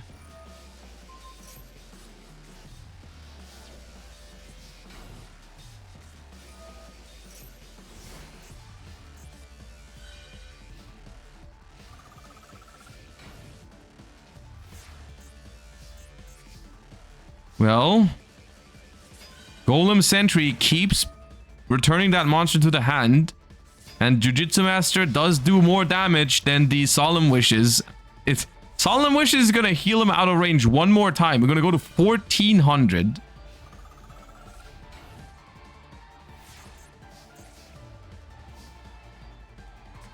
Guardian Sphinx effect. Back the hand. Set Sentry, set Sphinx, attack for 13, down to 100. End phase, we have to discard for hand size, Book of Moon. Gain 500.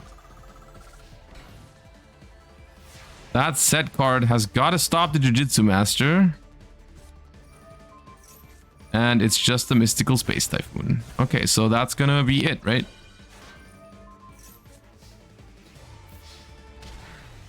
Yeah.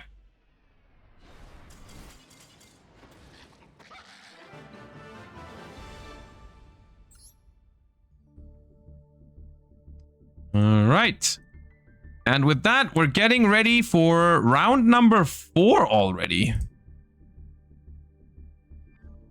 Round number 4 already. That's going to start in 1 minute. All right. So far, I will say, you can definitely tell, like what I said in the beginning, right? What I said in the beginning was a lot of chaos decks, a lot of burn decks, in different variations, like different shapes or form. Like there's like, we saw the Panda burn deck, we saw more traditional wave motion cannon stuff, but like there's still a decent amount of variety in this, which I find very cool. Like especially for like the Time Wizard formats, I think that's true. Like there's a whole lot of people just experimenting with whatever their favorite archetype is. You know, we've seen some people mess around with like zombies and stuff like that, which is pretty cool. Okay, let's see what's going on table 1 here.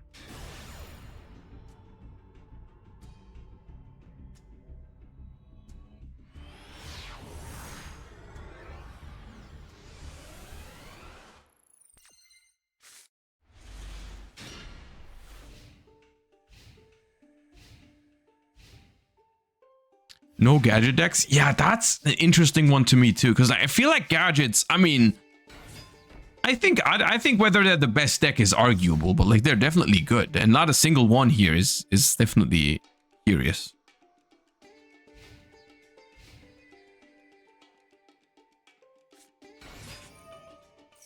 Ooh, the age-old question, do you attack with the breaker because you're greedy, or do you just take your free pop? We attack. Is it the Sakuretsu armor to punish it?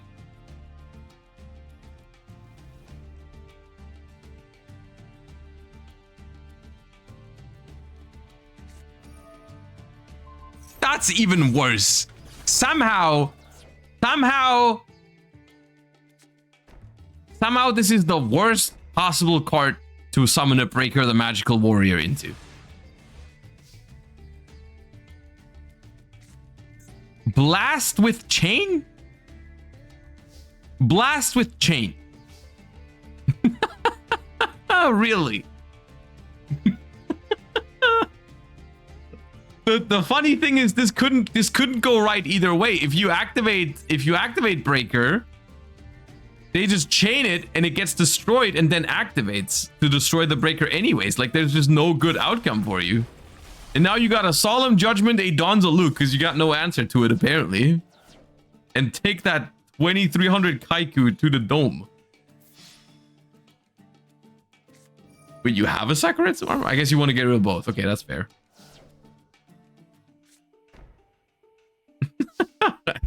Someone got mad about losing to Breaker too many times, so they put like Blast with Chain in their deck because it's good against Breaker. Ooh, Shining Angel. Okay, what are we doing here? Well, we won't find out anytime soon because Widespread Ruin takes that out.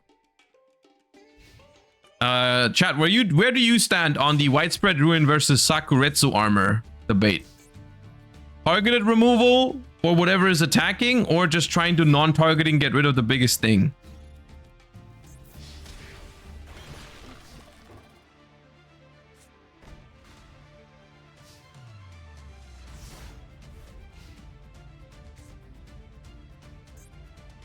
Both good? I mean, yeah, they're both good. That's not what I'm asking. I'm aware they're both good cards. There's a gadget. Ask and you shall receive. The yellow gadget searches the green gadget, but cannot out the Ninja Grandmaster. And we're super low here. One monster with 1400 or more attack just ends it. That's it. Blade Knight. What is this? Some sort of warrior beatdown? Gonzaluk, Grandmaster, Blade Knight. Seems like a lot of good stuff. Light and Dark Warriors. Maybe some Chaos monsters in there. Like a Warrior Chaos Toolbox. Takes down the gadgets.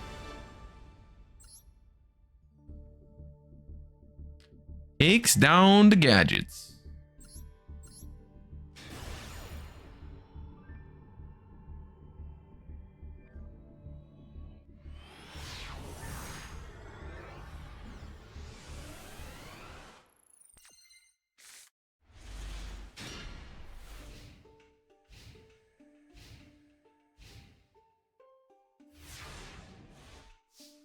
Reinforcement of the army is at 2 in this one. Ooh, reasoning?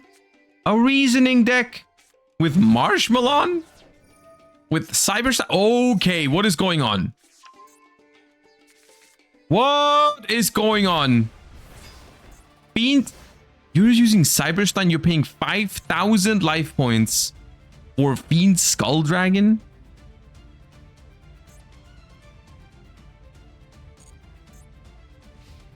Okay. Now what does that do? It negates flip effects and negates any trap that targets it. Okay. Heavy Storm, destroy Solemn Judgment.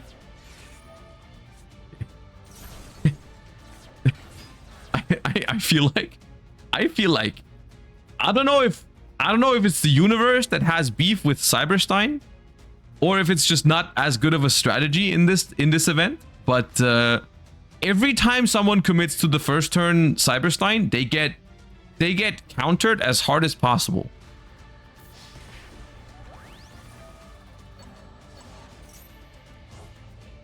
Just pay 5,000 to get lightning vortex. Funnily enough, they're still not really down in card advantage. It feels like they should be down like to 0 cards, but they still got 4 cards total after they draw. Like, they're not even behind. I guess that's because Cyberstein isn't actually that much of a like life points investment. Ooh, Zombira is good here. Ollie for...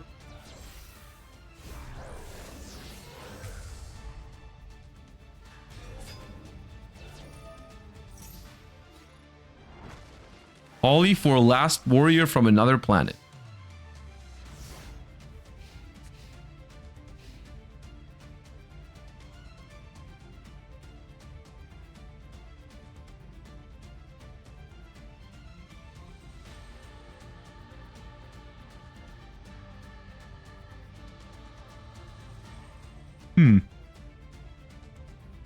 Got another Lightning Vortex over there? Or a Smashing Ground, maybe? Or, like, Night Assailant also works. Or DD Warrior Lady. Like, that's the thing. The Last Warrior from Another Planet has so many good outs against it. Like, Raigeki Break, Night Assailant, DD Warrior Lady, Sakuretsu Armor. Like, so many things are good against it. Man-Eater Bug? I mean, yeah, okay, but no one plays Man-Eater Bug right now. In this... Setting is not summoning? No, setting is not summoning. There you go. There you go. Polymerization. 3 card. Do you know what the craziest part about all this is? The craziest part about all this, they used reinforcement of the army to search Zombira, and Zombira was already good enough to run over the Ninja Grandmaster. Or the Kaiku, whatever it was, 1800, yeah. The Zombira was a good enough card. We could have just done that, taken our +1, but no, we invest 3 cards into Last Warrior from Another Planet that just gets banished by 1 DD Warrior.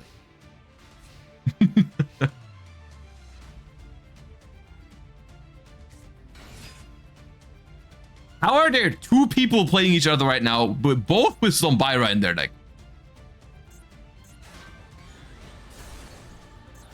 Hello? Huh? Mystical Shine Ball? With reasoning in your deck? What you're gonna reveal Mystical Shine Ball of reasoning and then what?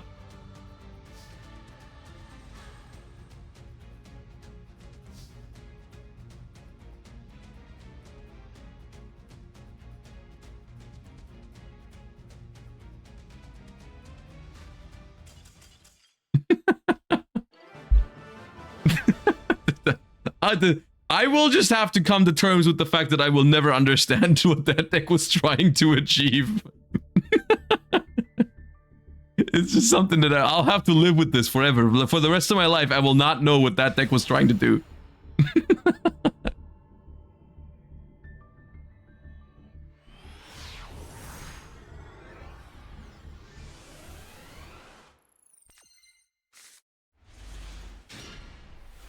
All right.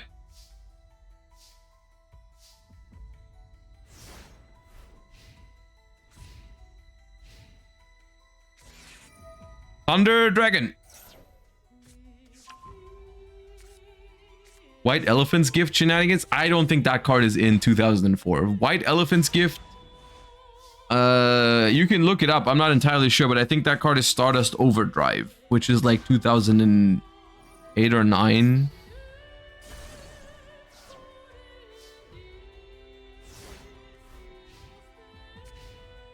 Maybe I'm off by a couple of sets, but I don't think it's this old.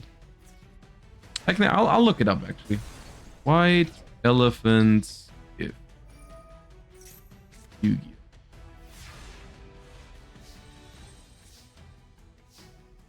White Elephant's Gift is in Star Strike Blast. My bad. I knew it was something with Star. But whatever I said. I don't know. What did I say? Star Overdrive? Yeah. 2010, actually. I said Stardust Overdrive, I think. Is that even a set? Stardust Overdrive. Oh, that is a set. Yeah, okay. Good. Anyway, what happened? Oh, Magician of Faith adding back a Nobleman of Crossout after hitting a spy with it already. And now we're also taking away the opponent's Magician of Faith. Tsukuyomi on the Magician of Faith. Oh, we're doing all kinds of cool things. Oh, yes. Tsukuyomi back. I've never seen the Koichi draw more than one card. Yeah, most people don't even know that it has the capability of drawing more cards if you have the other one, because that's a literal 500 attack vanilla monster. No one is ever playing that with it. But technically you could. The Tsukuyomi Magician of Faith combo is going pretty strong here. They haven't been able to get rid of that Magician of Faith yet. Jump scare. Okay. Oh, Mystic Swordsman though.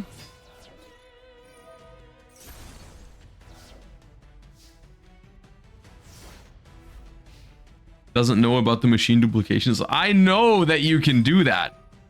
What I'm saying is no one is doing that. And if you tell me you've done that before, I will not believe you. I don't think you've ever used machine duplication on Bokoichi and then flipped the Koichi to draw 4 cards. I do not believe you.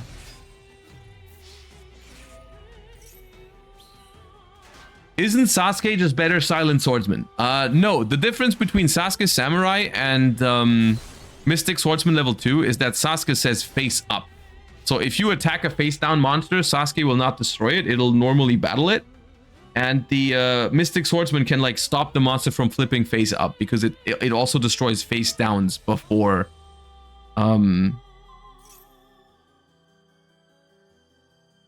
they can activate their effects. Ooh, is that Book of Moon on Jinzo?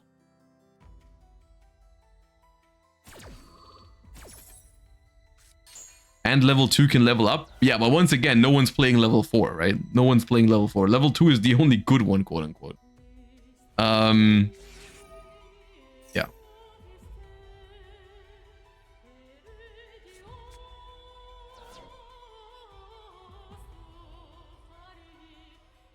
You getting trolled by your chat yesterday doing Resha of Destruction was the most I've laughed in ages. I'm glad you liked it. I'm glad one of us had fun.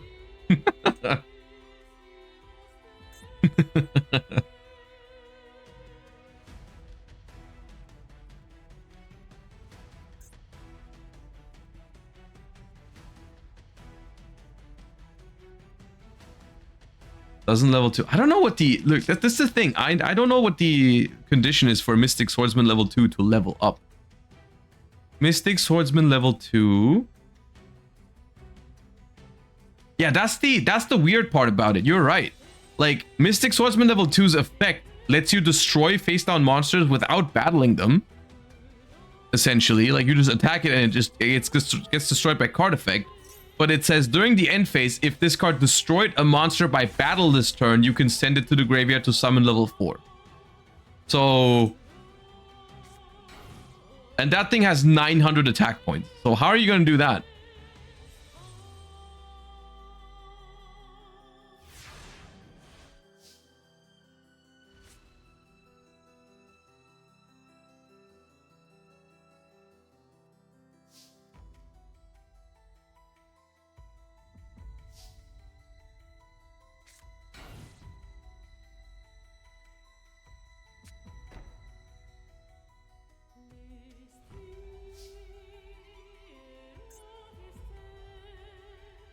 This card is very interesting in this format, actually, because people are playing some spirit monsters. There's people, obviously, we've seen Tsukuyomi. Azura Priest is also a fairly popular card. So sometimes this card just draws you 2 cards.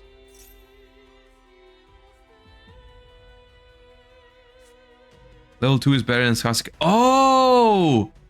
I confused it with Ninja Grandmaster Sasuke.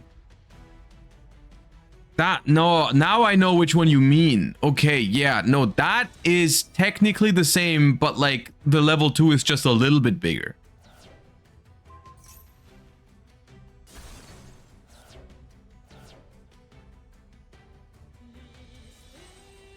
So yeah, no, you're right. Yeah, they're technically the same.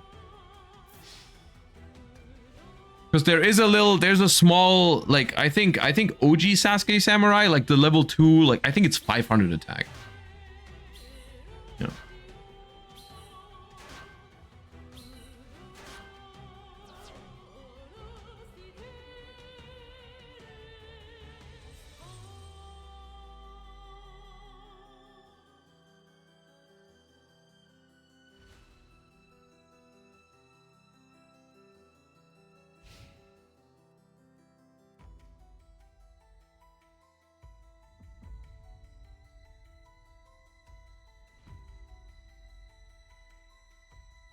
Man, these guys must have lots of extra UR, or they just really enjoy this format, so they're just not unhappy about crafting cards for it. I mean, is this also is this the first time that they're repeating one of them, or did we also have the 2010 one or 11 one twice already? I forgot.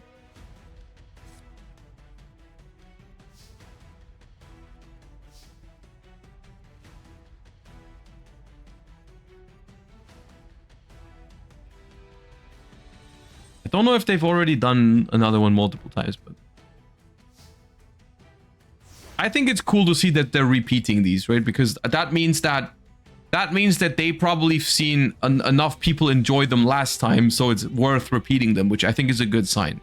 Because the one thing I really want for this is I want these to return as an actual event.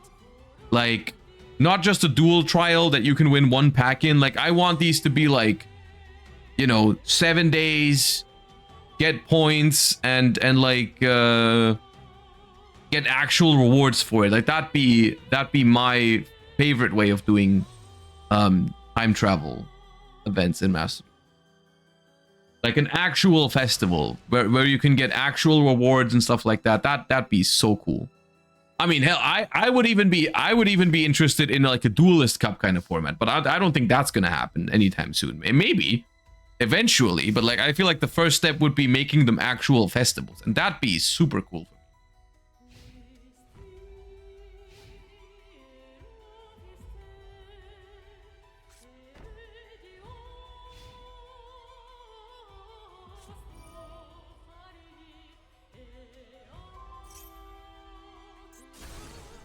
Neither of these duelists have done much this game. Like, we haven't seen a single, like... Neither of these duelists have gone on the offense yet. They're just kind of, like, dancing around each other with these, like, Noblemen, Yadagarasu, Jar of Greed plays. Okay, now we're seeing the first kind of attempt at breaking that sort of defensive position.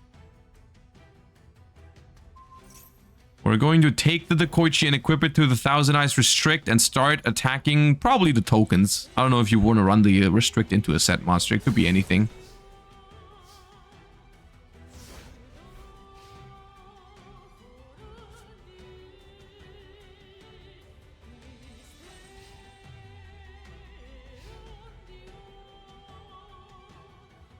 Alright, outing Thousand Eyes Restrict is particularly difficult because the card says neither player can change battle positions, and other monsters also cannot attack.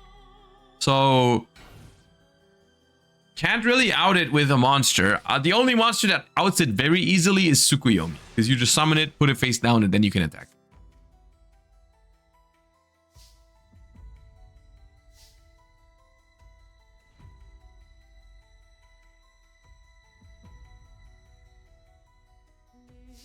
Exiled Force. Yeah, Exiled Force is also good. Yeah.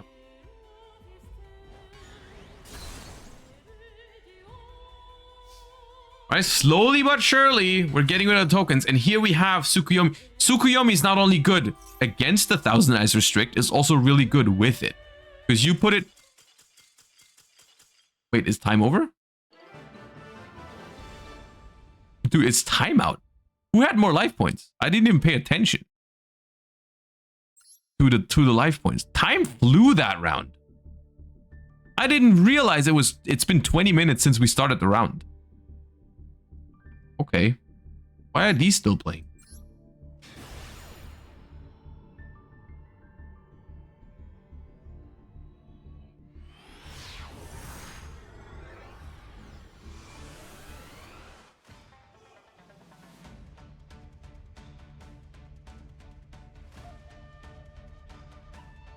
Legendary Ocean?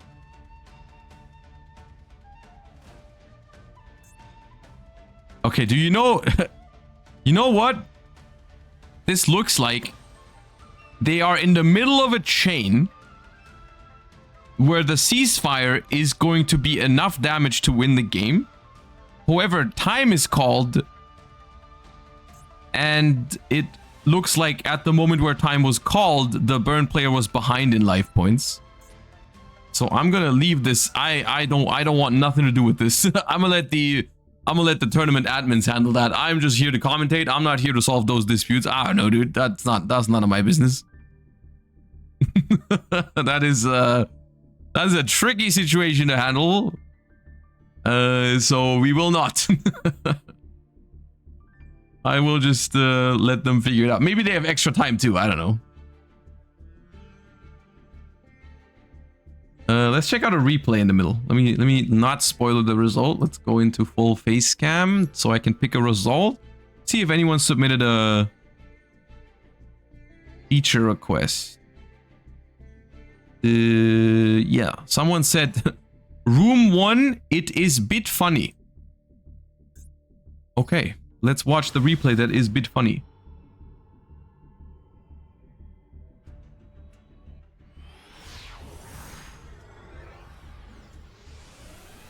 Why is Tsukuyomi good with Thousand Eyes? Oh, was I in the middle of explaining that? Okay, so Tsukuyomi is good with Thousand Eyes Restrict because Thousand Eyes Restrict can equip opponents' monsters to it, but it can only have one monster equipped to it at the same time. So you flip it face down, the equipped monster falls off because the monster got flipped face down, and then you can flip it back up, and now it can re-equip another monster. So like that way, and the Tsukuyomi will even go back to your hand in the end phase, so it resets it every single turn. So your opponent can never really set monsters against the Thousand Eyes Restrict, like that. You will just always take them. Okay, exchange. You're taking... I like where your head's at. You're taking your opponent's burn player's wave motion cannon. Give them a little taste of their own medicine. All right, I'm on board. Wonderful. Exiled Force destroys Magical Merchant. And now the wave motion is ticking. Mirage of Nightmare. What? Draw 3. Oh, Heavy Storm. If you're going to randomly discard your Heavy Storm.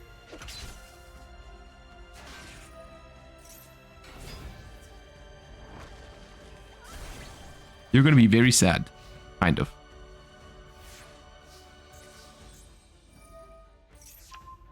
Okay, don't really need that right now. Gravekeeper's Spy kind of hurts. You would have liked to have that.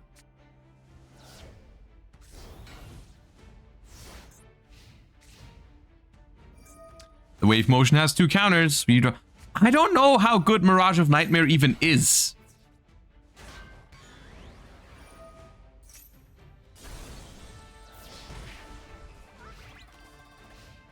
It's so risky. You're gonna lose like the most important card. Like if you lose Black Luster Soldier here. Well, goodbye. Goodbye, Breaker. You lost everything.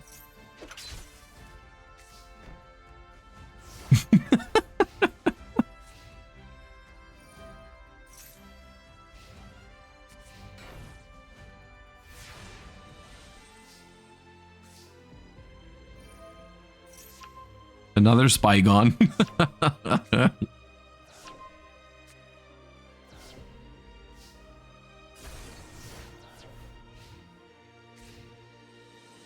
It also just turbo decks you out, right? But the wave motion is on 4 counters now. We are not that far off. Now it's on 5. Rip Torrential. Exiled Force.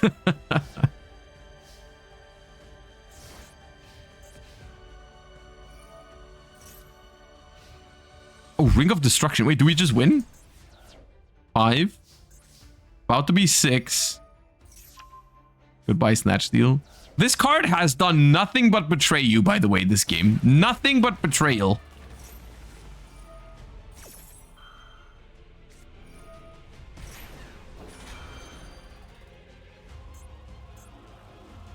You just Solemn Judgmented a Secret Barrel that would have done 1,400 damage, and you paid 32 for it. Okay.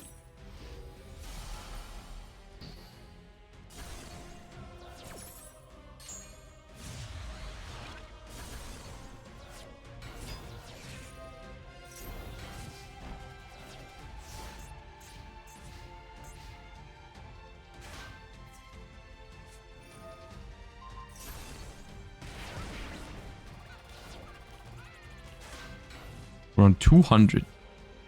All of the Haunted. Ha! Called for Parshad.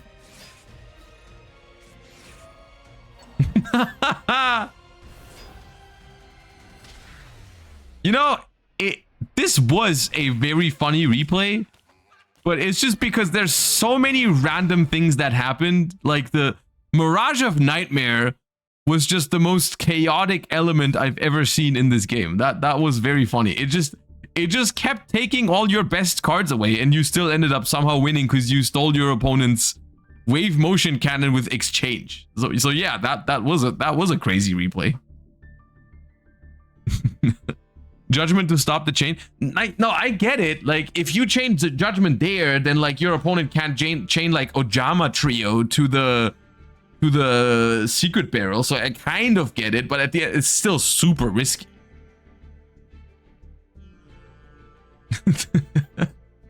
That game was funny. That was Supreme King, right?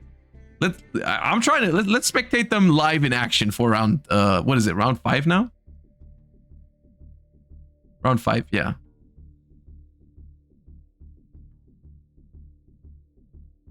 Game was pretty guaranteed. I mean, I don't think it was guaranteed after the heavy storm, to be honest with you. Like there was still some. They were very low after that Ring of Destruction. They were at 1,400 against the burn deck. So I would not say guaranteed at all. Yeah. So let's go into round number 5. This is basically a Go Challenger Cup. Not quite, because it's the 2004 Master Duel event right now. So it's that format, which is a little bit different, but basically yes. Essentially, with some card differences.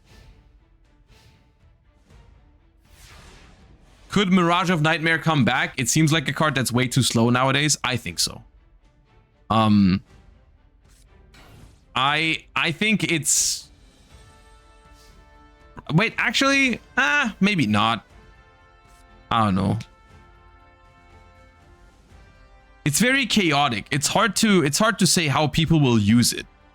But I'm just thinking like the only way I can see it being used is like you empty your entire hand on turn 1, then you use Mirage of Nightmare and you try to draw like, you know, Ash Blossom Effect Veiler and stuff. But then I don't know if that's really that, if people would actually play it. Like I can't really see many decks that would play the card right now off the top of my head. Like I wouldn't play it in that many decks. Paired with Tear Elements, even then, like you have to empty your hand, then you draw cards. That's good, sure. But like it still doesn't add anything to your turn 1, which I feel like is super relevant in modern Yu-Gi-Oh! I don't know. I think there's a decent chance that the card, if it were to come back, it wouldn't do that much. But then there's also a very small chance that people find a very, very powerful use for it, and then it'd be like you'd regret bringing it back, right? Runic Stun, yeah, that'd be one deck that could use it, right? You'd use Runic Stun and then just use all the runics from your hand anyways.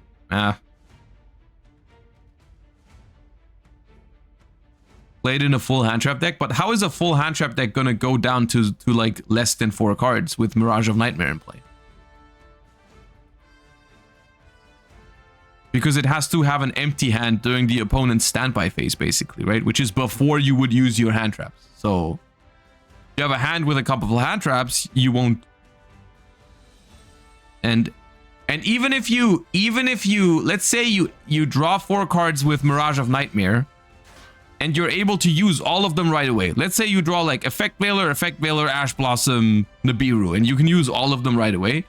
You still have to discard your draw for turn next turn. So you basically, from that point on, you never have a draw for turn anymore. Because Mirage of Nightmare is always going to get rid of it, right?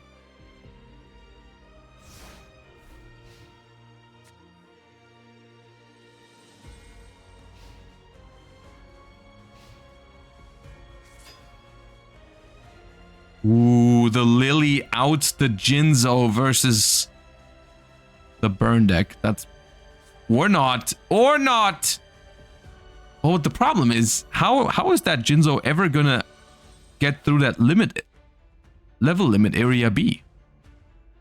Because you can't prevent the Lily forever. Like, the Lily will eventually get through to the Jinzo.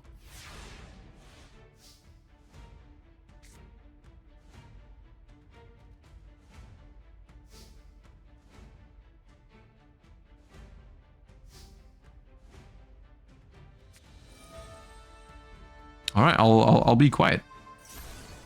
You do your thing. You do your thing, and I'll be quiet over here.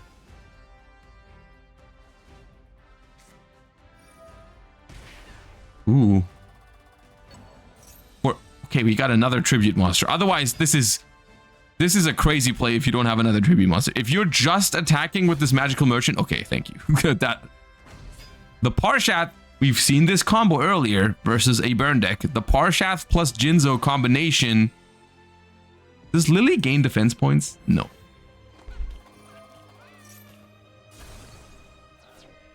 Draw a card with Parshath, 24 with Jinzo. Beautiful position here versus burn.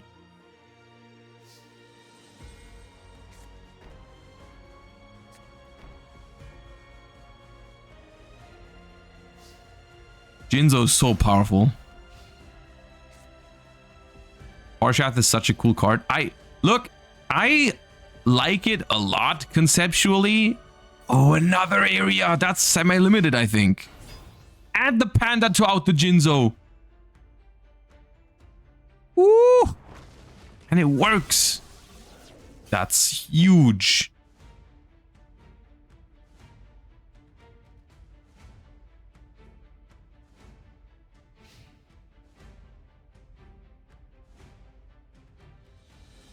Level limit is unlimited? Really?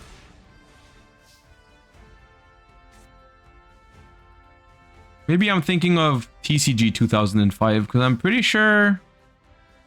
Yeah, in the TCG it was at 2 in 2005. But maybe it was at 3 in 2004 OCG, which is what we're playing today. So I mix it up sometimes.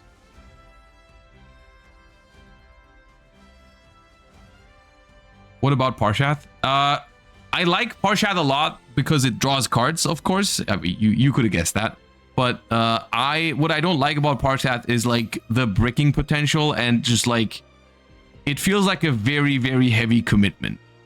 Like a very high risk play for a reward that is like, it's high risk, but I wouldn't necessarily call it high reward because usually you're going -1 to summon Parshath. So when you're connecting with it for the first time, you're not even getting a huge reward. You're just getting your initial investment back. So like the Parshath has to like connect twice to get its value. And for that, it's super risky to invest in a 1 tribute monster, I feel like. Compared to something like Zaborg, which gets its value immediately. And super hard, like it's very hard to prevent a Zaborg from trading equally, right?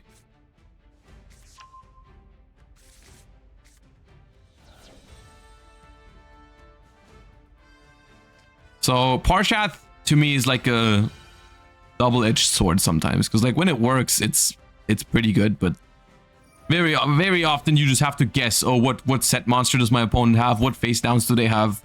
Like, is it a just Sakuretsu armor that I'm tribute summoning my Parshath into, and that just doesn't feel very good. Okay, nice attempt. You know what? Switch it to attack. Might as well try. Maybe the game forgets about level limit.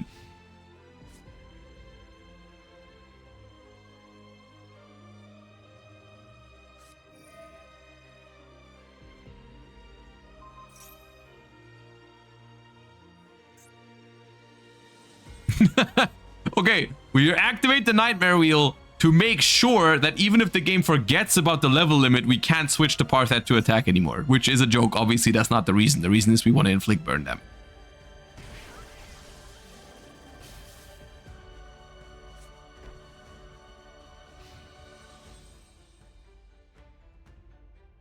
So in the same realm as Hades, I think Hades is in some ways worse because the payoff for Hades is even worse than Parshath, because drawing cards is better than running over a monster that doesn't get its flip effect usually. The only cool thing about Hades is that it's bigger than all the monarchs. I think that's what it's got going for it. When 2450 is, even though 50 seems like very negligible, it's a very important breakpoint on Hades, which is pretty cool. Like running over Jinzo and other monarchs is pretty good. But the thing about that is that in the case of monarchs, even Tsukuyomi can run over them.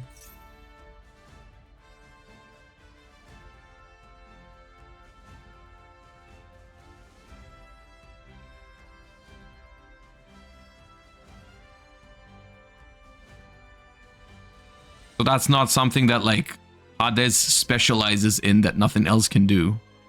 Like instead of committing a tribute summon to try and run over a Zaborg, I would rather normal summon a Tsukuyomi because that is less investment.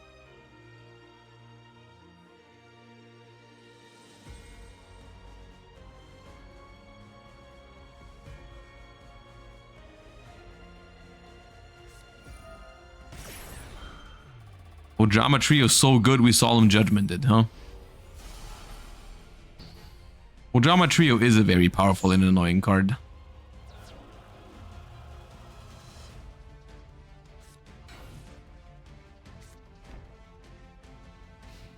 We don't have enough outs to level limit area B. I can't believe Gyakugir Panda and level limit area B. The second one outed Jinzo. Oh! Jinzo coming back? Okay. We still haven't outed the level limit though.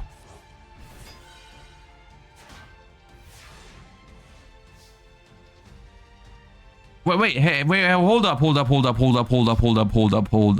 Does that, couldn't we have just chained call to the thingy instead of Solemn Judgment? Oh!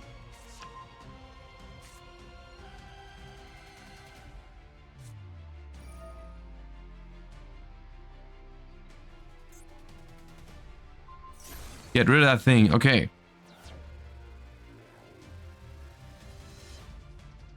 And now we're back on track. We got this. The squad is back. Ooh, even better. We might just win here depending on what monster that is. Like how Jinzo and Parshath is 4,300. If the monster is 1,200 or more, it's just game. Because 43 minus 300 is 4,000 plus. Oh no, you can't switch position, right? It can't switch positions. Or we can normal summon. There we go. That's enough. That's enough. If there's no spell card face down. Another W for the Jinzo believers.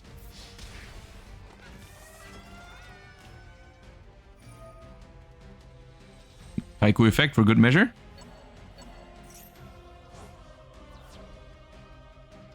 And the Jinzo believers stay winning. Taking down another one of those burn decks with the Jinzo. Not much has changed since 2004 or 5. Jinzo still taking down the burn decks like it's nothing.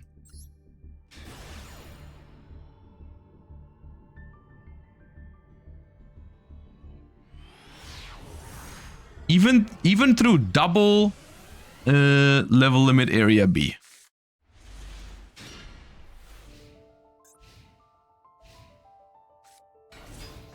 Amazonas Paladin gains 100 attack for each Amazonas you control.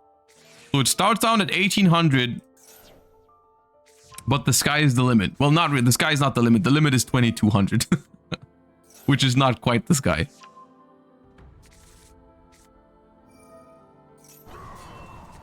That's the, every time it jump scares me, that animation. Space Typhoon hits Call of the Haunted. Warrior.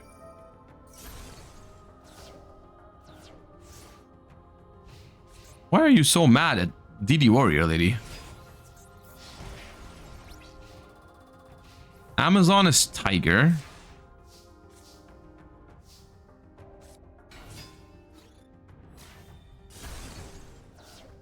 Okay. No monsters left.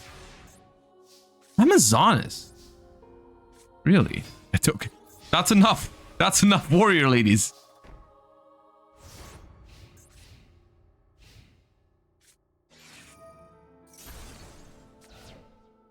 Okay, we got some removal spells in hand, apparently. So the fissure is going to take out the third warrior lady, and we are in fact out of DD warrior ladies. Would you believe it? We do not have the fourth. Time to summon the DD assailants. What you got over there? Marauding Captain. Magician of Faith, add back Space Typhoon. Magician of Faith, not big enough for the Marauding Captain. The Tribe Infecting Virus is. Okay, we just want to get in some damage, so we use the effect. Do you think Return from the Different Dimension can come back? Yes, I believe so. I think Return could come back, no problem. Major on Magician of Faith. But then we don't have... Okay. Space Typhoon. Threats Armor. Lily. Oh, that's enough. That's enough. That's just enough. That is just enough. Okay, quick work of that Amazonas deck. Okay. The Amazonas not successful here. I wonder what other Amazonas cards are good. I feel like what's that one that takes a card from your opponent's hand? I feel like that one is probably the best Amazonas card. Amazonas Chainmaster, is that in here? What was that again? That was like, if it's destroyed by battle, you pay 1500 life points to take a card from your opponent's hand. That's like not actually that bad. Oh, more level limits. I'm clicking the button versus level limit. Base Typhoon on Secret Barrel. Okay, someone is not worried about level limit area B. I wonder if that's gonna come back to bite you.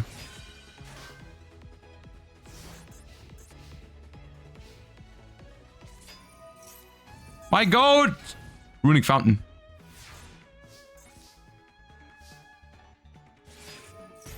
Esquala for 800. Attack with Waboku. Swarm of Scarabs. That's going to take all those monsters out. Draw. Solemn Judgment. That's desperate. Okay.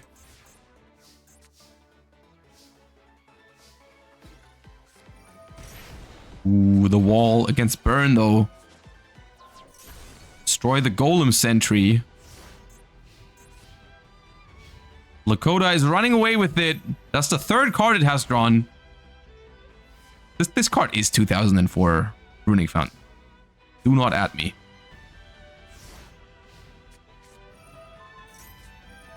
Ooh, dodge the Nightmare Wheel.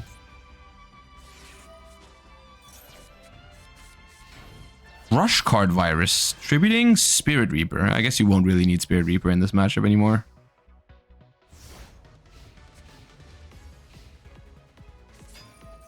This is a Challenger Cup, yes.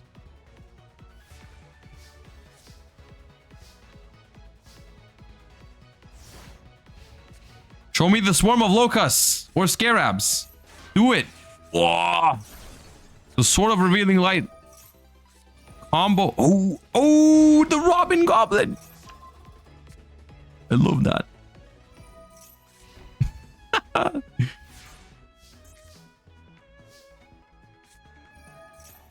No, not the swords. Not the trio. No, I don't like where this is going. Ooh, nice. Actual good use of Compulse. Ooh, Breaker.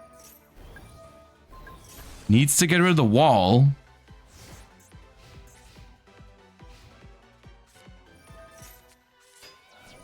Double Runic Fountain.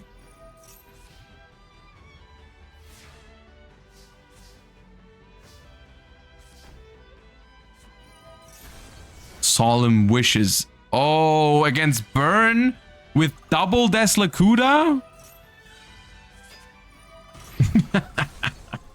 I've seen enough. I will Solemn Judgment. They are not keeping up well with that card advantage. The problem is card advantage is not everything against Burn. Because the secret barrels are going in. Oh, there's the swarm. Yeah, that's what I'm saying. How much? 3,000 damage. 3,000. Oh, the Robin Goblins. Oh my god, the Robin Goblin. Oh, yes. That go. Goodbye, Breaker. Goodbye, Gravity Bind. But another secret barrel could be it, right? Oh no, they gain 500. Oh, Pot of Greed. Oh, 2. Oh. Oh, that hurt.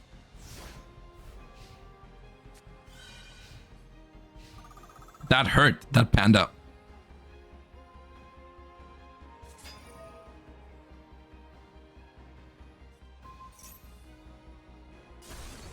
Swarm of Locusts outs the thing.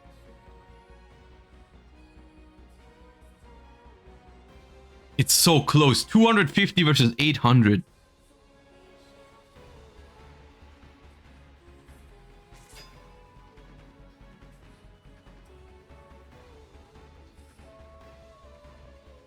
Maybe have another compulsory or something? Compulsories are all gone. 3 of them things. Another Vaboku maybe? Time? Oh, it is time.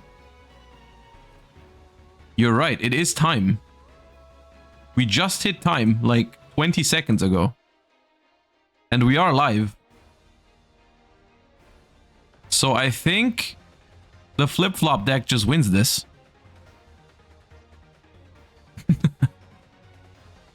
Which I guess... Yeah, 07 to the burn deck. A burn deck losing in time? No way. How did that happen?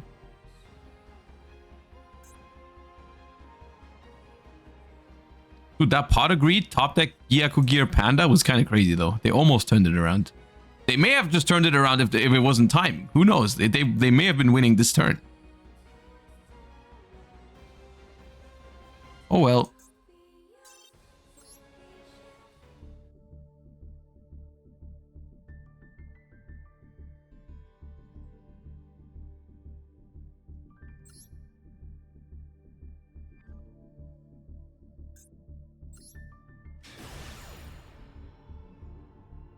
We have another feature request before we hop into the next round, because that hasn't started yet.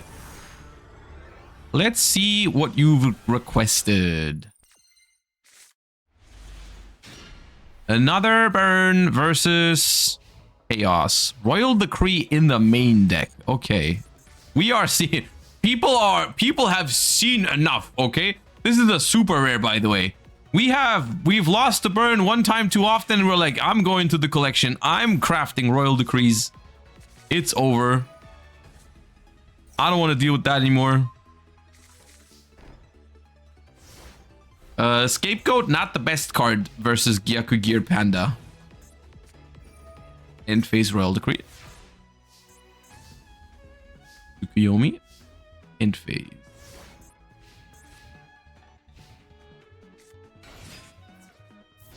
The giant rat gets in for 14. This is one of the main downsides, I think, of the Chaos deck, is that it draws hands like that, which are just so slow. Change of heart for Tsukuyomi. Tsukuyomi. I think at this point, you probably want to scapegoat. Yeah. They might just leave them all around, just so this thing can go to town on him. Yeah.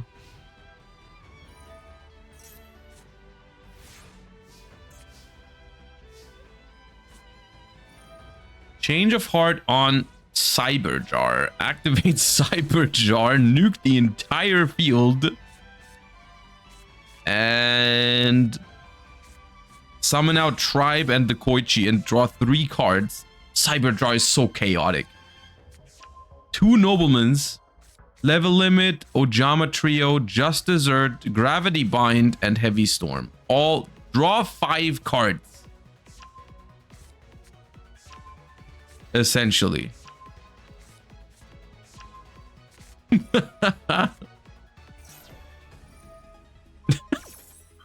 Why are you doing this?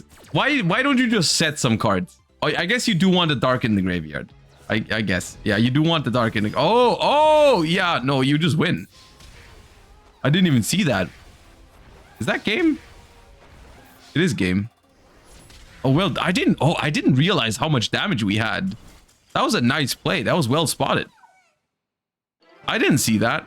I was trying to identify how this game would go, and they just saw like, oh, I win. Well done. The Tribe Infecting Virus, Chained Book of Moon, Tribute Summon Thunder Dragon, Summon 2 Chaos Monsters.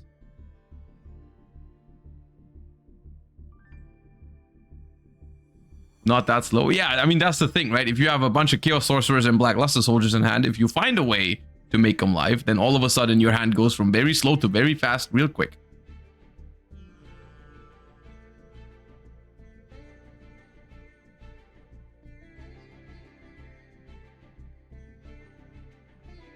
Let's check out another replay, because they're still trying to figure out that time thingy. Let's go full face cam so I don't spoiler the result of this one. Let's watch this one.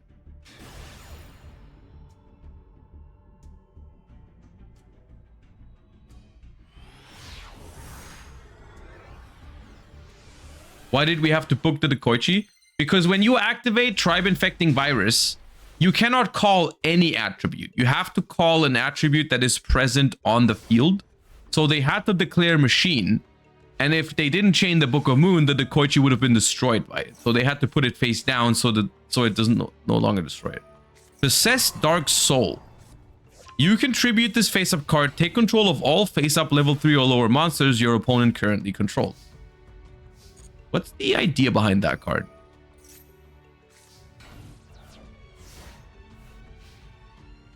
What are we trying to do with that? Is that against the level limit? Oh, the Warrior Lady on the Spirit Reaper, and then the Spirit Reaper taking the Ring of Destruction. Okay. Pretty good. Match. Battle. I would not feel comfortable here. I would probably use the Snatch Steal to get rid of the Spirit Reaper. I would not, like, risk.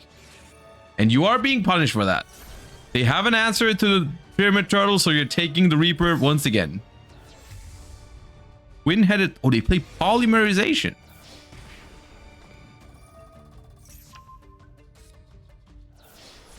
And now they didn't hit your Snatch Steal. So that's good. 2 Dust Tornadoes. Pyramid Turtle. We Snatch Steal and go to town on the Spirit Reaper. 25 plus 900, so that's 34. 37, my man. No, 34. Yeah. that. Oh, Heavy Storm cooks now. Ooh, Exiled Force is also good.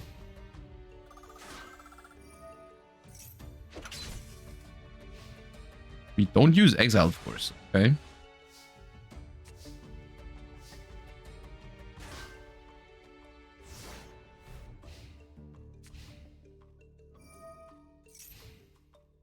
King of the Swamp.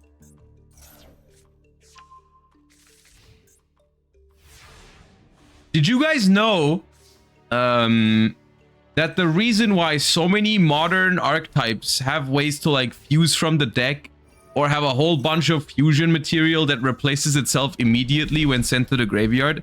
That's because investing 3 cards into one monster is typically considered too much of a commitment. I'm just letting you guys know that because there seems to be a lot of fusion decks. And every time I see a fusion summoned, the opponent of whoever summoned the fusion ends up winning. So I just thought I would let you guys know that turns out using 3 cards to summon one monster it's pretty risky. For example, your opponent uses Snatch Steal to take it. And then they beat you with it.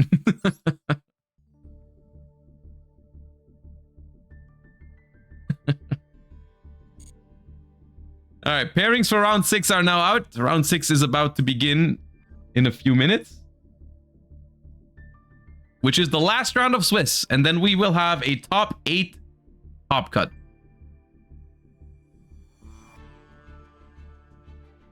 Yeah, we need branded fusion for Twin-Headed Dragon. That's exactly what I've been saying. That's exactly what I've been saying. Is this a 2004 Challenger Cup? Yes, sir. Yes, it is. That is exactly what it is.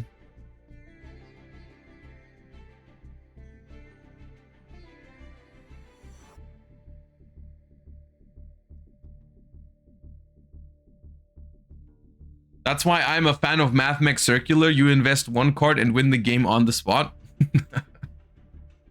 True. So true.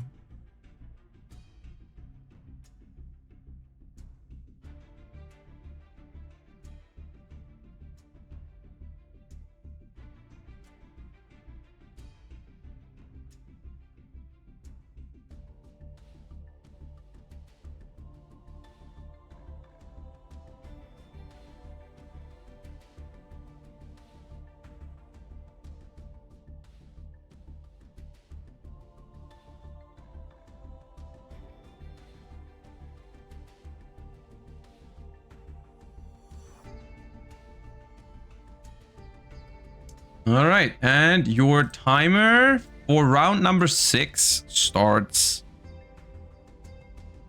now. Would Mirage of Nightmare work with Forced Requisition? Hold up. Forced Requisition. Forced Requisition is a continuous trap card. You can activate this card when you discard from your hand. After that, each time you discard from your hand, your opponent must also discard the same number. If Mirage of Nightmare says discard, then yeah.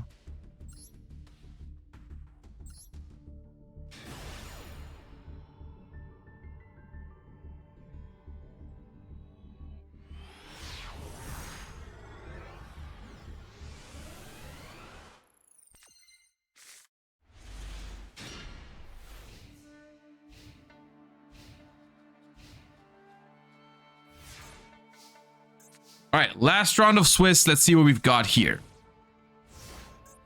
We've got a set pass versus a set monster.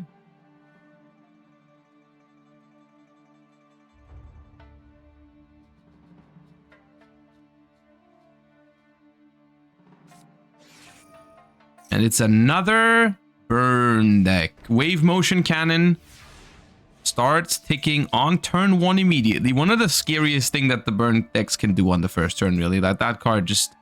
The later you draw it, the worse it is. But if you have it on turn 1, it's pretty scary. Change of Heart. You give Charlie dinner already? My fiance did.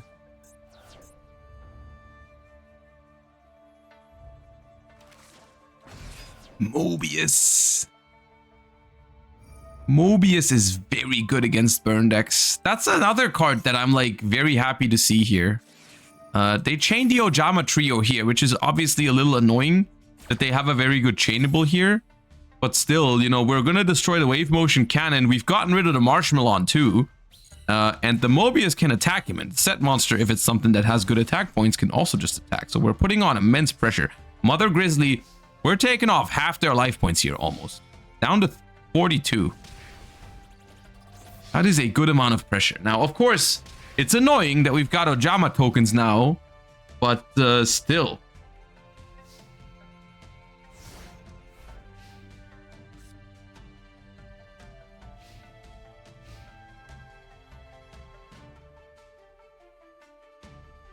Wait, Ojama is 2004? I mean, yeah, Ojamas are very, very old cards. Like, the first Ojamas came out in, like, Invasion of Chaos, I want to say, like the actual vanilla monsters.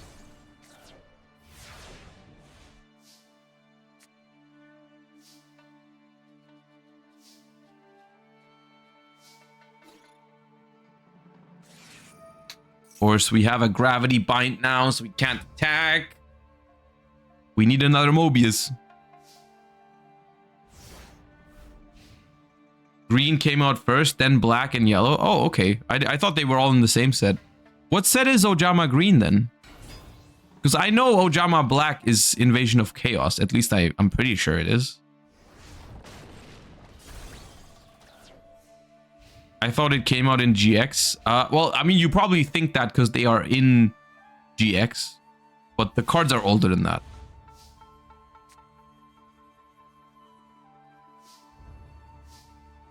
Has anyone played any meme decks? I don't think that deck's a meme deck at all. I think that deck's pretty strong. Oh, here, hold that Ojama token for me.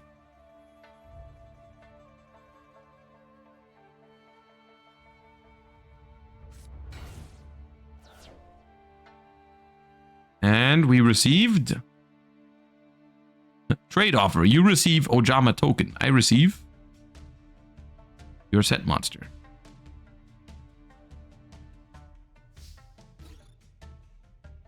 And then we go to the battle phase, but we still cannot attack.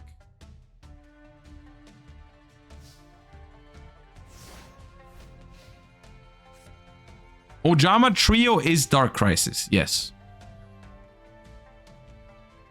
Yeah.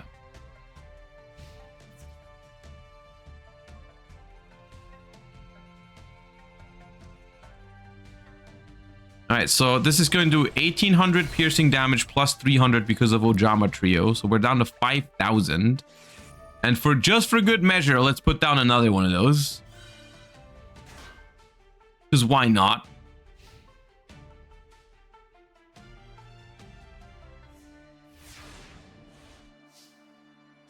What you would give for a heavy storm right now, right?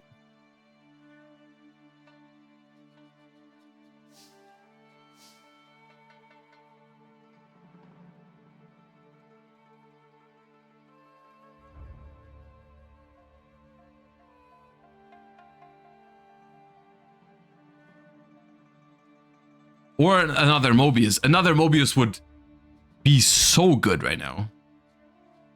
Destroy them both.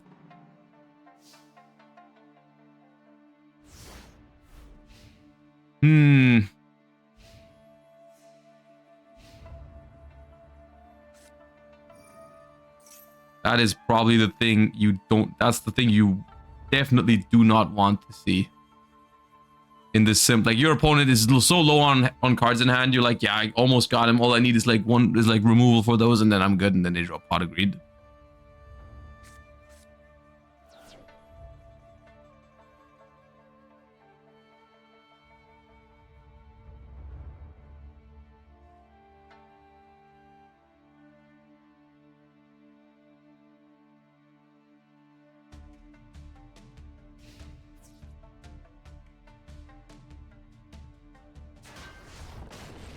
Okay, that's a lot of damage, but can that add something cool? Oh, Mystical Space Typhoon's in the graveyard. And Change of Heart is there too. Wait, Change of Heart? Ah, but the thing won't have a... The panda won't have a lot of attack. Ooh, is that a... It might be a Death Koala. Yep. Another 1600. And sets a mysterious card. And then hands back the koala.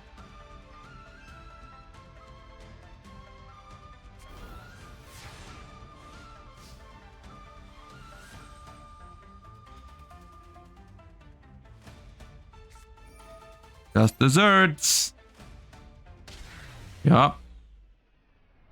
That burn deck is so good. Even with the Mobius, we can't beat it. You need like so many good cards. We had Space Typhoon and Mobius, and it still wasn't enough. Because of how good Level Limit and Gravity Bind are. They're so good.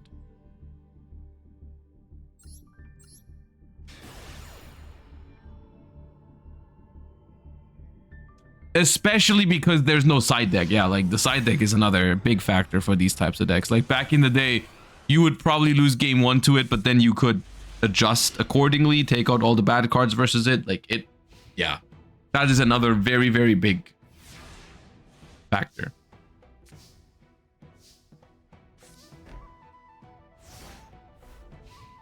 What's the best deck I can use if I don't want to craft URs? I would probably say try gadgets, because those should be very low rarity, right? Gadgets are gadgets. Gadgets are not URs, right? And then you play a bunch of like cool removal stuff that is all like N or R, like Sakuretsu armor, Smashing Ground, stuff like that. Ooh, Royal Thousand Eyes restrict. Like that.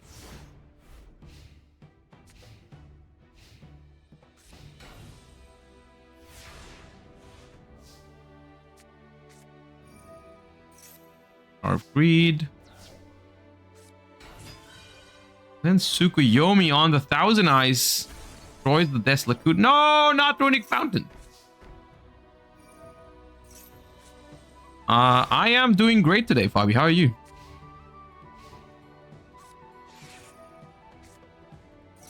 The 3rd level limit. Can I play Toon? I mean, there are some tunes. I don't know if deck is good. Auto Greed. Okay, now try and find Heavy Storm. Space Typhoon. Or Waboku. Okay. Well, we are... It's pretty clear who's ahead in card advantage here, but we still cannot attack. So, that's the problem against these sort of stall decks, is like, you can have as much card advantage as you want. If you cannot convert it into damage, you don't have a win condition. But one of the best things you can do against that deck is looping Mystical Space Typhoon with Magician of Faith if you have a Tsukuyomi. Like, this is a super good position. As long as the set card is not a swarm of Scarabs. It is a Deslakuda. Okay, that's not as bad. Golem Sentry, good defense. We attack it. Okay, we got rid of the Magician of Faith, but they still get another Mystical Space Typhoon, which means they can get rid of the level limit.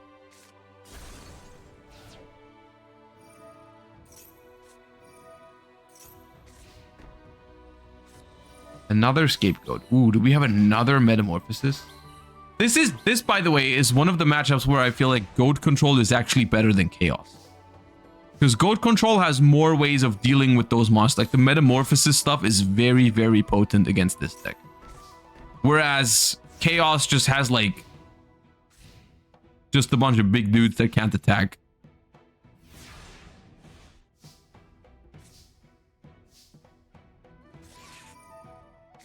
They're still playing some Chaos elements like Thunder Dragon.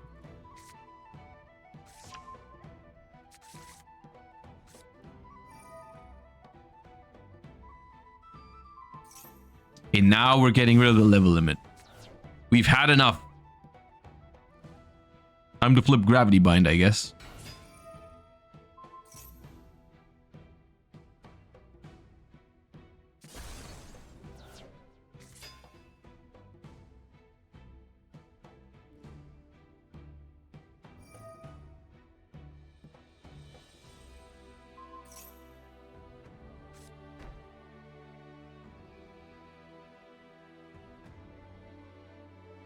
Torrential. I would not expect that deck to play Torrential. The flip-flop decks, they tend to not play it. Okay, Tsukuyomi's gonna return. We have 7 cards in hand, so we just pitched the Thunder Dragon.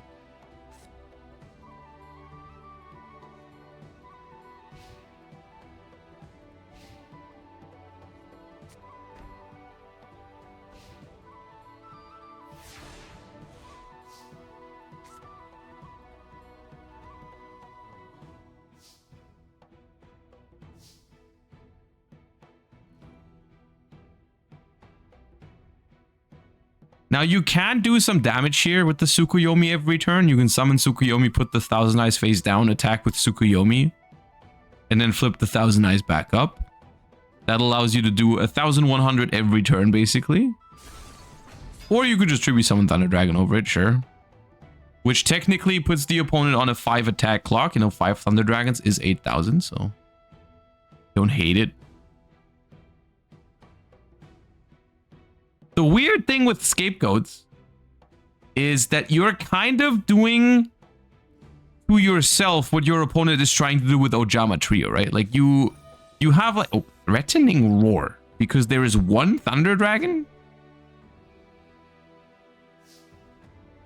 Okay. You were afraid of Timer? Solemn Wishes. This Solemn Wishes card has not seemed worth it to me so far. I've seen it like 2 or 3 times today in these decks, and it never feels like it does enough.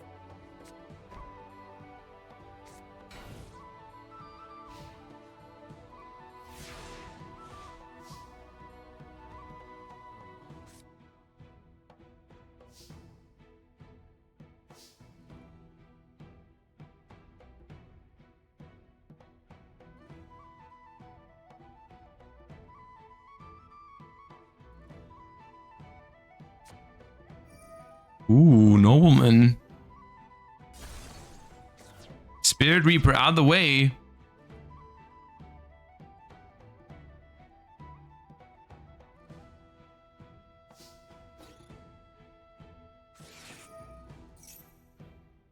When all 3 level limits are in the graveyard, you can be sure that the next card they draw is Gravity Bind.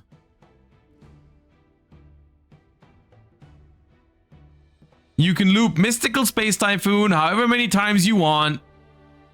It does not matter.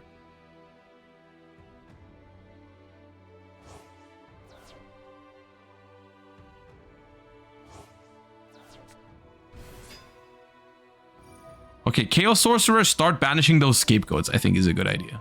Yeah, that's not bad. Okay. We're making room for new monsters. Breaker is a very good one at that.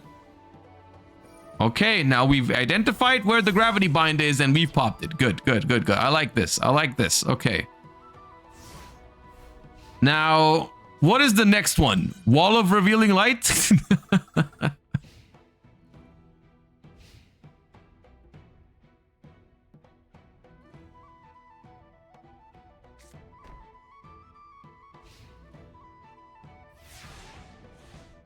How much time? Still 4.5 minutes right now, so still a decent amount.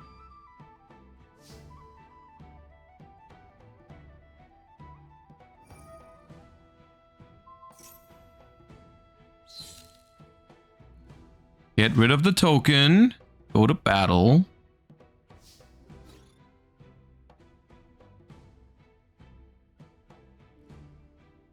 I'm not sure if I like this. I think the Chaos Sorcerer can keep attacking. Okay, we've done damage. Twice.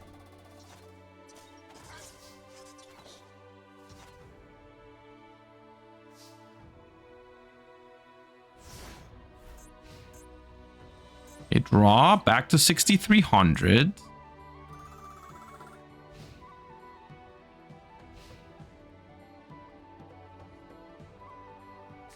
Yeah, there is no Mirror Force because this is OCG format from back then.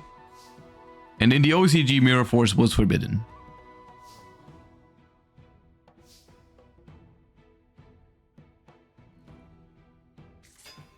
Alright, the Chaos Sorcerer has changed its mind.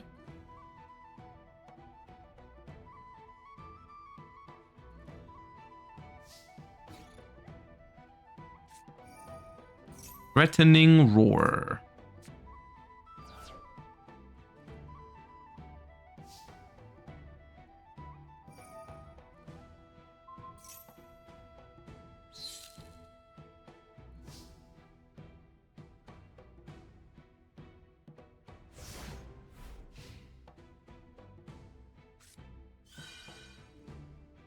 Okay, the Solemn Wishes is actually kind of scary because like we're slowly creeping back up to more life points.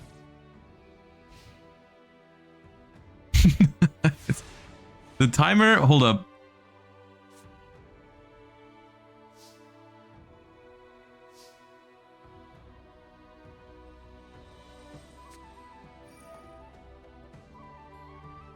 The timer. 2 minutes. 6. 2 minutes and exactly 2 minutes now. As I've added it to the top left. Okay, change of heart, pretty massive here.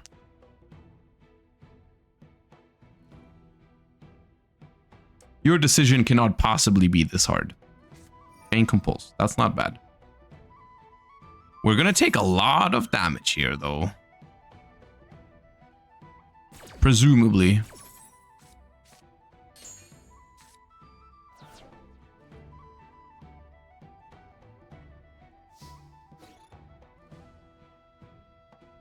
Nice. If you activate another Vaboku. Okay. At this point, how are we winning this with a minute left with a stall strategy? I feel like we've just been outplayed.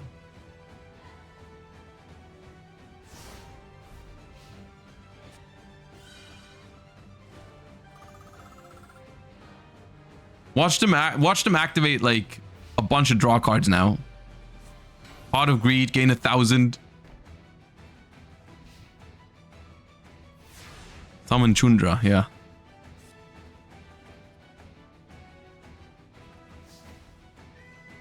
Life Equalizer. Oh, imagine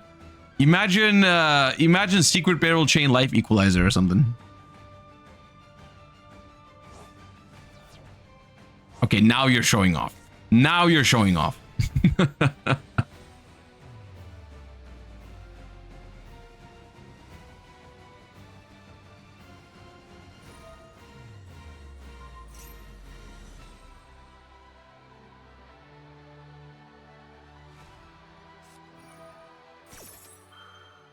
The Robin Goblin. That's the thing. When you're behind, those cards don't do anything. And with that, it is time on the round. But not that it really matters, because we would have lost this game either way. So not really a decision that... Not really something that changed anything.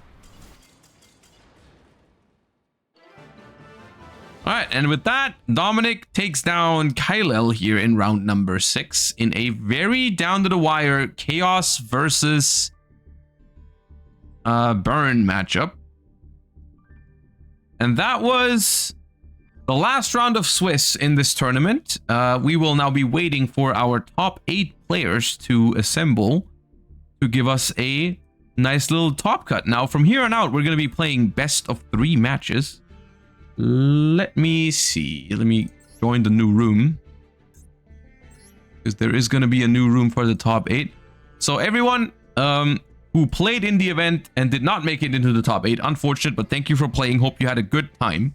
And to everyone who did make the top 8, congratulations, and made the best duelist win from here on out. So top 8 means we've got 3 more rounds, essentially. Top 8, top 4, and finals before we call it a day.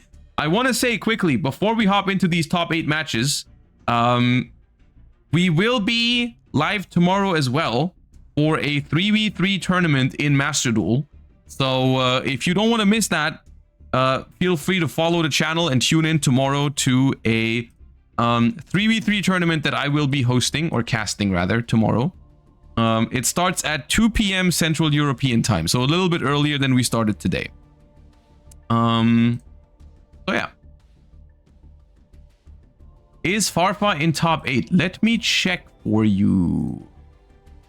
He is unfortunately not. But I can check where he ended up. Standings. Oh, Farfa unfortunately ended up 10th place. I can bring up the standings. Hold up. Where do I have it? Here. Yeah. This is your standings after Swiss, and a couple of 4 and 2s made it in after 6 rounds. We've had 3 people make it with 4 and 2. Farfa, unfortunately, also 4 and 2 record, did not quite make it.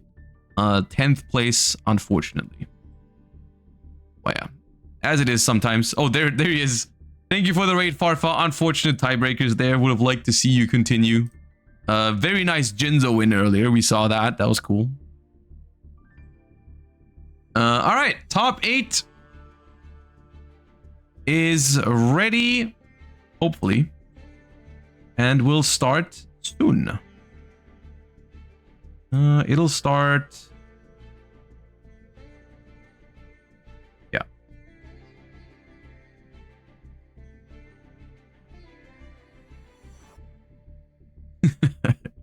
Is Fafa still in? That's a good question. You should keep asking that question whenever you join any chat.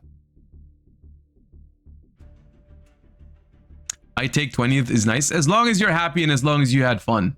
That's all that matters. And you definitely had some good games earlier. We saw some of them. So like I'm sure you had a good time.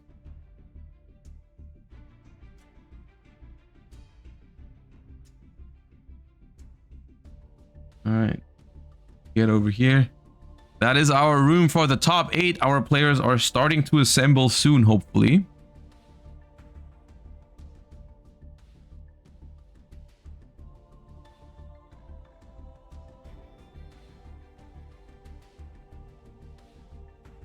I don't know how to read. What happened? Tell me what happened.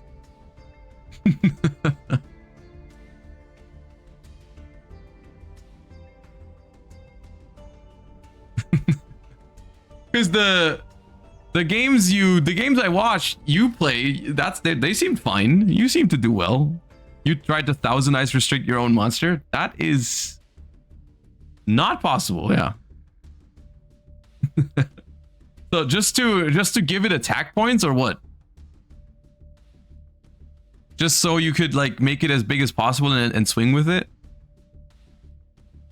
Or what was the idea there? And play through Gravity Bind? Oh, that, you know, I'll give it to you. That is a good idea if you don't know how 1000 ice restrict work. So in a world where you are not able of properly reading it, that's pretty smart.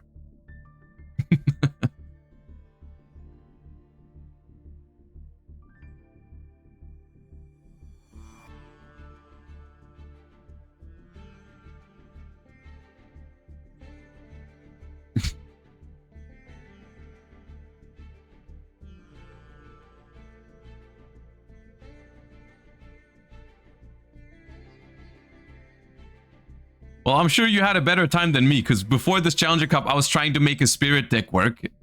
And I just, for the life of me, could not make it work. I got a Royal Ultimate Offering, though, when I crafted it. So that's nice. We walk away victorious.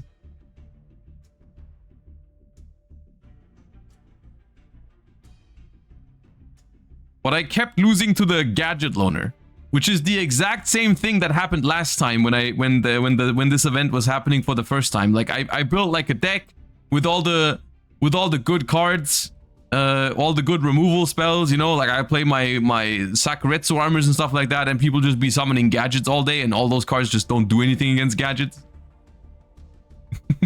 So I keep losing to the Gadget Loaner every time this event happens. Ultimate Offering plus Gadget equals Ryzeal.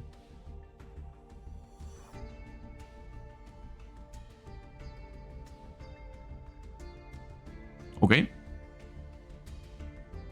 Losing to a loner is crazy behavior. Ah, come on, man. The loners are not that bad this time around. They got solid loners in this.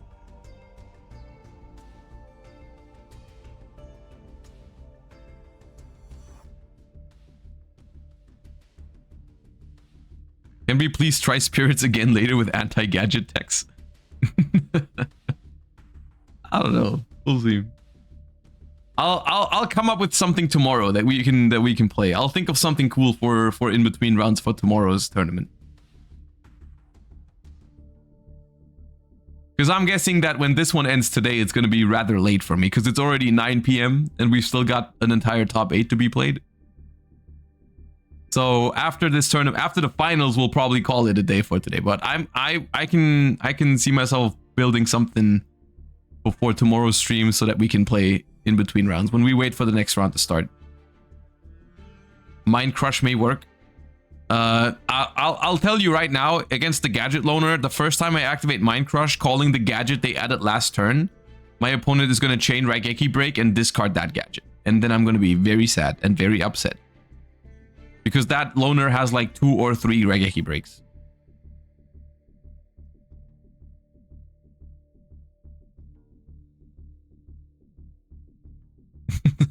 But if they don't have the Raigeki Break, then the Mind Crush is also a -1. Like, you're mind crushing a gadget in hand, which they've just searched for free. So like, it's still, it kind of works, but they also play 9 gadgets. So like, chances are they just have another one anyways.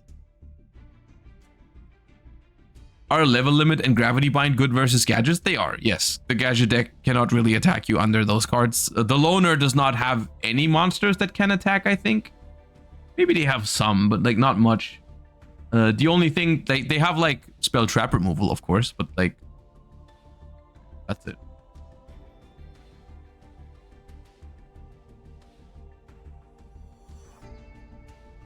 Twitch replied, they said no to our tournament idea.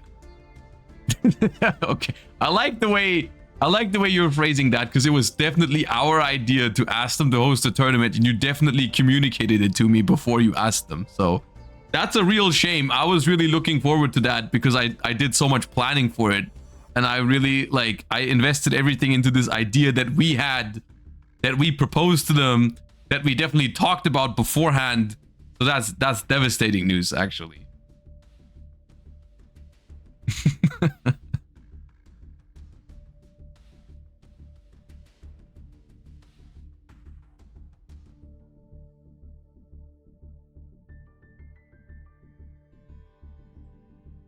All right, top 8 is seated and ready to go. Ring. Where's the timer? There.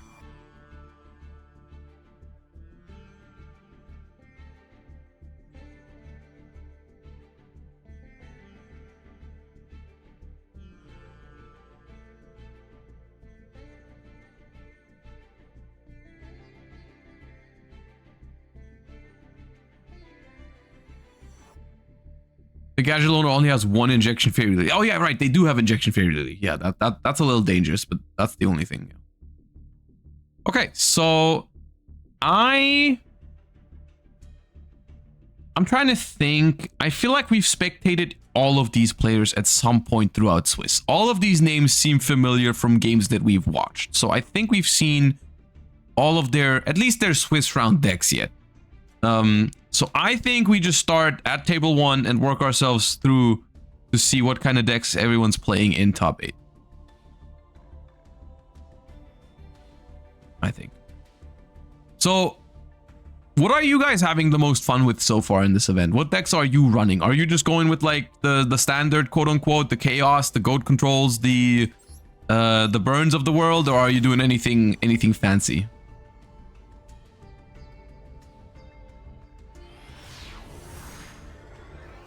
Reasoning Gate is so much fun. I was thinking about that earlier, but I was just thinking with the errata version of Dark Magician of Chaos, that didn't really, like, I didn't really want to build it because of that. But what is it? What are you like summoning off of them? Is it still like Sacred Crane, the Creator? Like, what are you doing with Reasoning and Gate? Or is it still Dark Magician of Chaos? It's just way slower.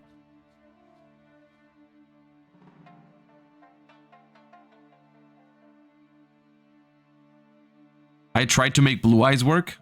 I mean, yeah, this is before the time where they actually made like a lot of Blue Eyes support. Like, what do you have? You have like Blue Eyes White Dragon, Lord of D, and Flute of Summoning Dragon, and that's like it. And Kaiba Man, I guess. All right, we're kicking things off with a set monster here for our top 8 game 1. Once again, this is now a best of 3 series.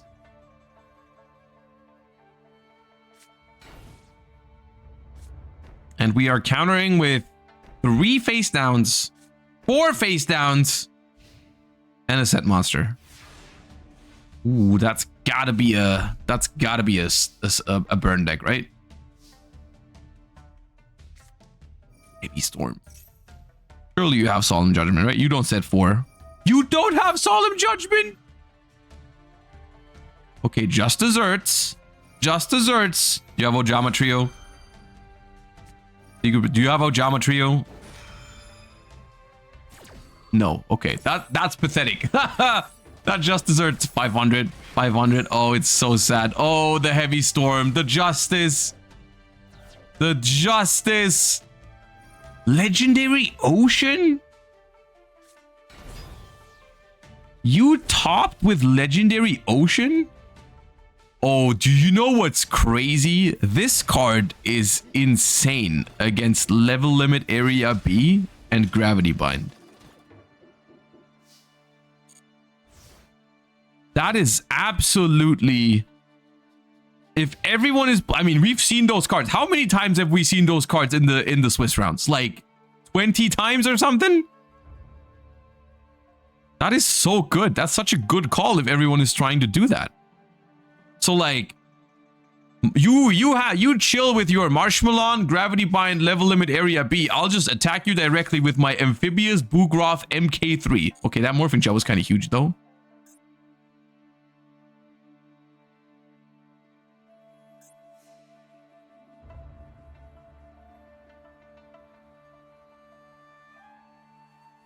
Yeah, that's why we did set, yeah.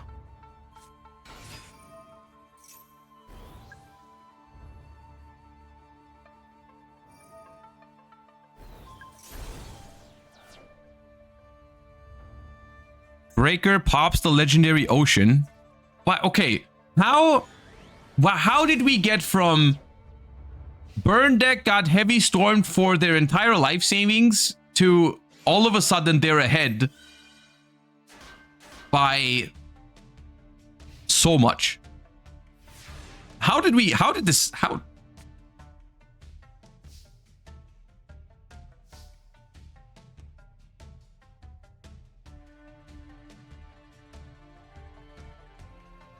All right. Well, we don't have access to Heavy Storm anymore unless we play Magician of Faith, but we have another copy of the Legendary Ocean. That's massive. That's massive. The Boogroth is back online. Amphibious Boogroth MK3, by the way. Abyss Soldier. Abyss Soldier, you know, returns any card. So face downs, continuous, like you can move everything out of the way. Very powerful card. With Sinister Serpent 2. Now Sinister Serpent a little rough with the errata, but still not bad. Like you still get it back for free once, and then you can wait a turn, discard it again. Okay, we're both pretty low. We take another 17 here from the Boogroth. No, we attack. I don't like attacking the Morphing Jar, because the thing is, that puts him to exactly 1800, which is out of Boogroth range next turn. I think at that point, just try to go for a 2-time attack.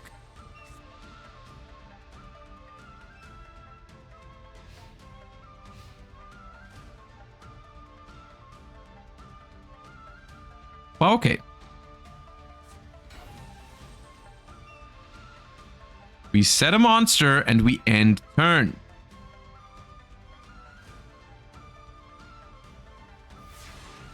All right, see, the Boogroth alone cannot threaten game here because we are 100 off. Sinister Serpent returns back to the hand. If they use it again for a discard this turn, it will banish itself next end phase. Opponent's next end phase.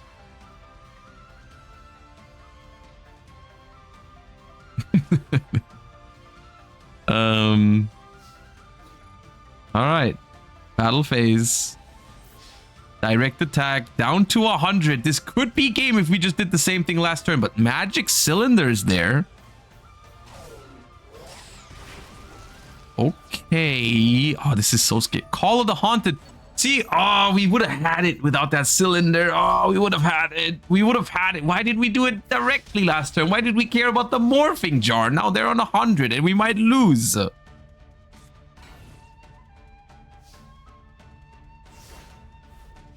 Oh, 100. It's so close. I was so scared of Book on Jar. Okay, yeah, I guess.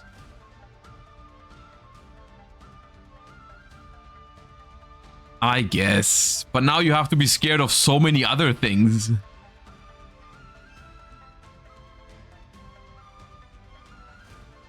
Isn't modern Yu-Gi-Oh! And Justice back and forth, except you're just passing priority instead of turn?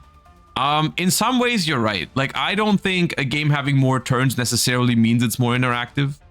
That is not a general indicator of the quality of a game, I don't think.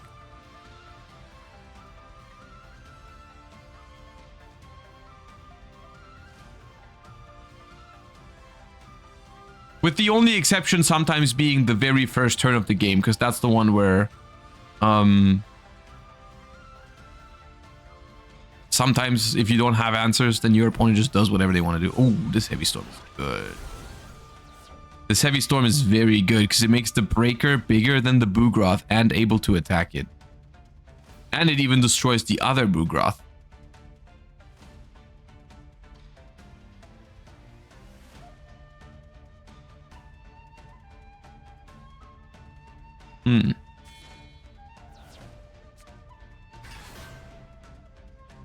Lava Golem. The situation is so dangerous. We are on exactly 2,000. Exactly 2,000. So the Lava Golem is going to be game over the course of 2 turns. Can we do something about it?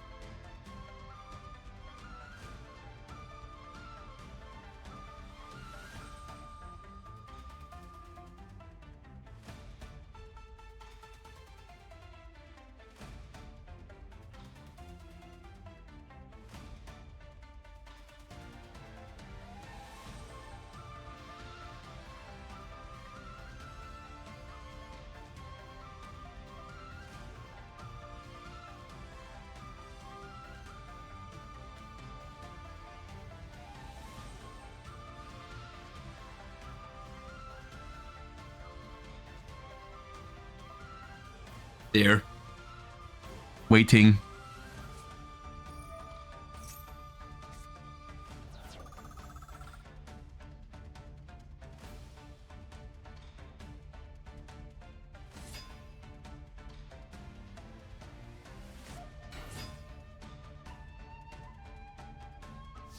That's not enough, is it?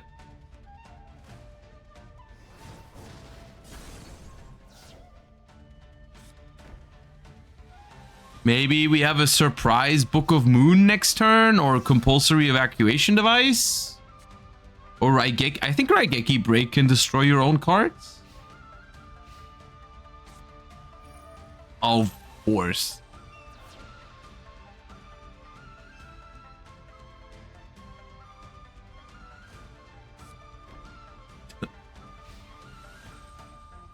Well, do we have an answer to this Lava Golem?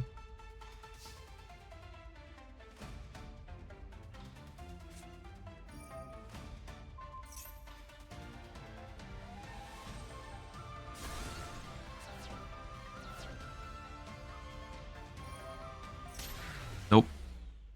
Nope.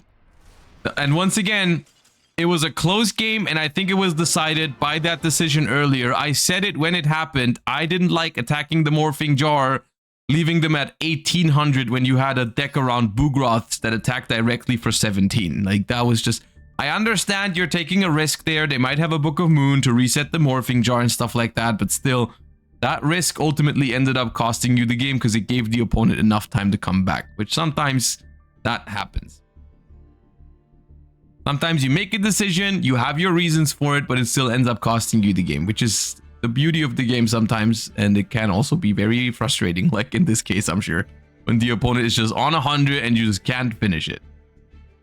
All right, game 2 though. Let's see what happens.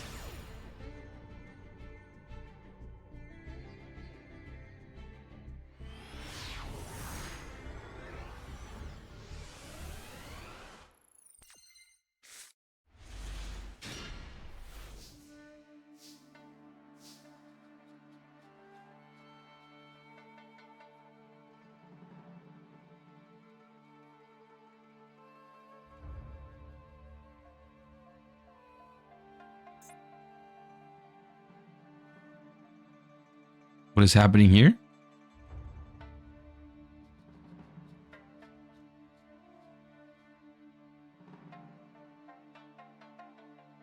Will you go to German Open tomorrow? Unfortunately not. I'll be streaming tomorrow. There's a 3v3 tournament I'm commentating.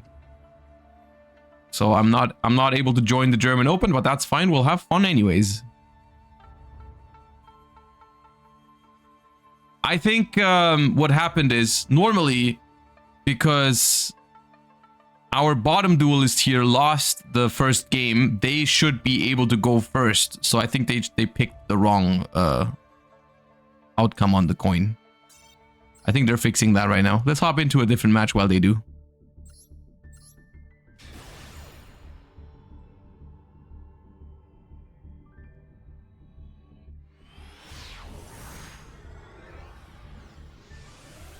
Is this the first week we get 6 streams a week? You get 7 even, because there were 2 on Wednesday.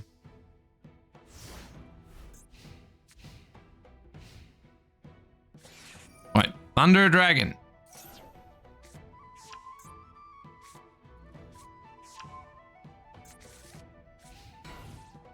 Set a monster and pass.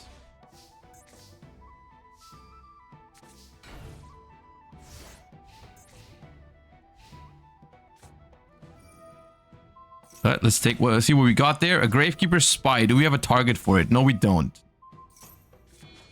And then we flip it up and then down and then retribute it.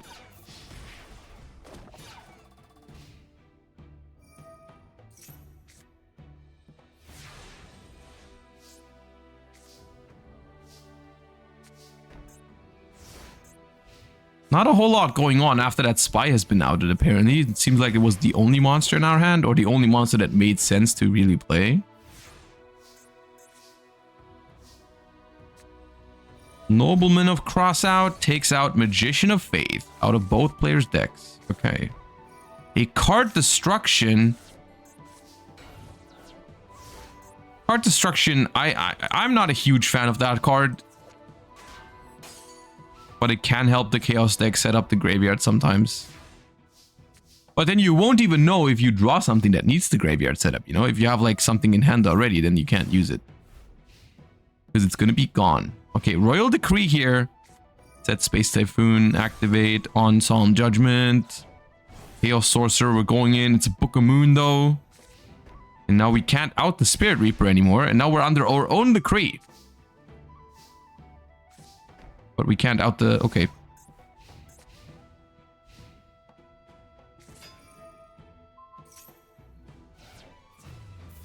They should ban Royal Decree. We've identified the burn duelist in chat.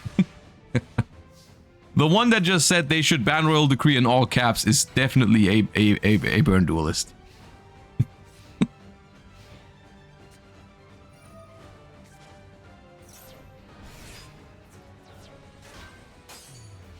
Another Spirit Reaper.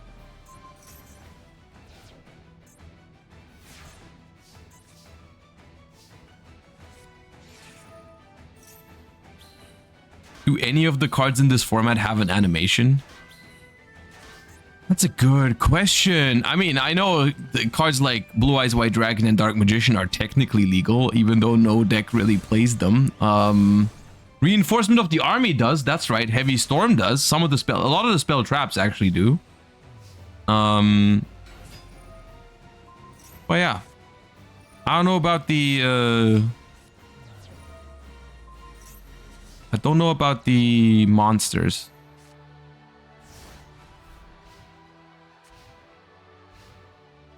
Swords of Revealing Light, yeah, that's true. That also does. Solemn Judgment. Quite a few of the spell traps do. Does Black Luster Soldier have one? That is also the one I was thinking of. Like that's probably the most likely one to have one.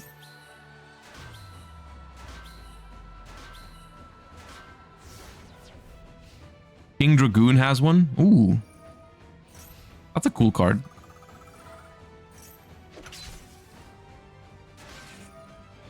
No, not the blue token.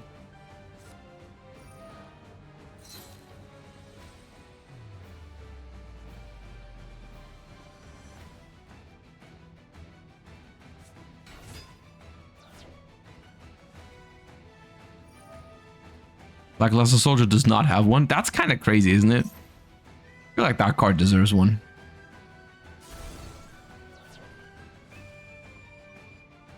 Five-Headed Dragon probably has one, if I had to guess. But I can't say I've summoned that card in Master Duel yet. I don't think I have.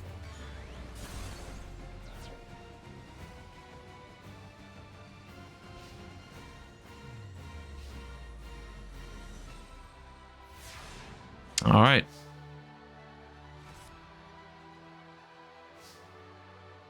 We are slowly but surely whittling down the resources here, and the Royal Decree makes it even harder to counterplay. Which token do you out first? I usually go orange. I don't know if I have a preference for which sheep token I attack first. I probably just attack from left to right, so it depends on how my opponent summons them.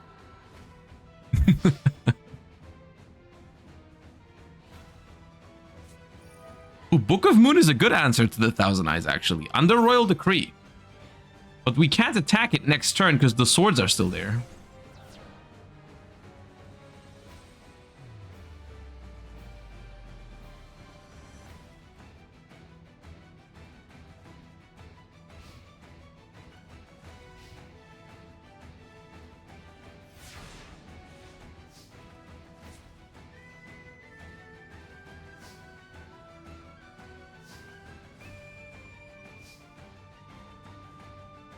Okay, that allows us to flip the Thousand Eyes Restrict back up, which makes it a lot harder to deal with. Empty Jar? No, Empty Jar did not see play. How do you? So what's the concept behind it? You just like play Giant Rats to find your Morphing Jar, and then you Book of Moon and Book of Tayu it a bunch of times. Alright, Black Luster Soldier comes down with no animation and ends the game. Okay, let's see what happens at table 1. After we've seen game 1 already, with Lowy Rom taking it with the burn deck over the water deck.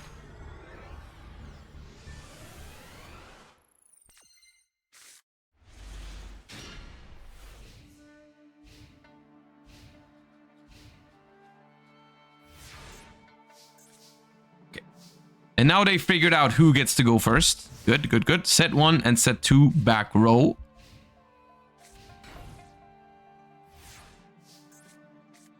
A Nightmare Wheel on the set monster. Abyss Soldier attacks Giant Rat. Big Shield Gardener.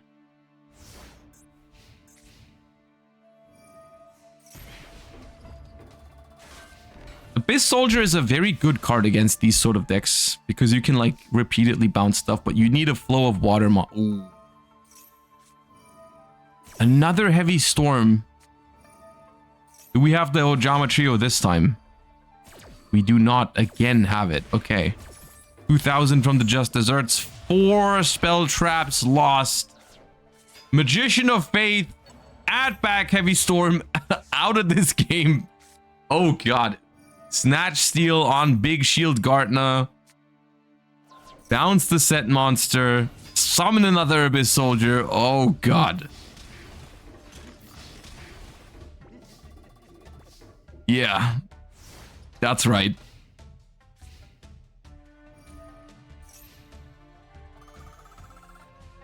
That's right.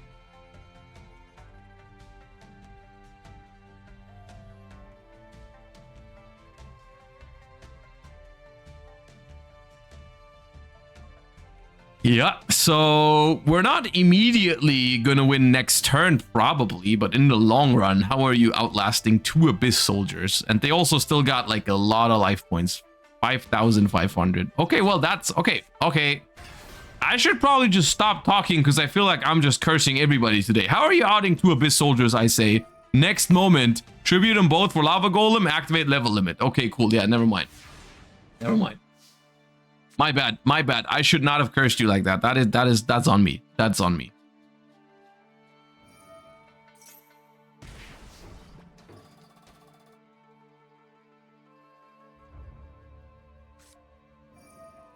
We do have the Heavy Storm still. Which is going to give him the Big Shield Gartner back. Tribe Infecting Virus. The Clear Warrior is not quite enough, but still, we're doing 4,900, so we're on 200. We saw them come back from 100 life points in the last game, so you know, 200 now. That's twice as much as they had last time.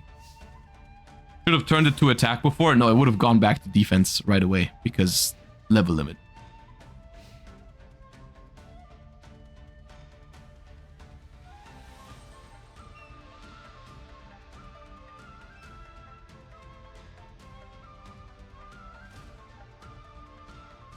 Now if we activate another level limit area B, that's when we're going to start having a problem.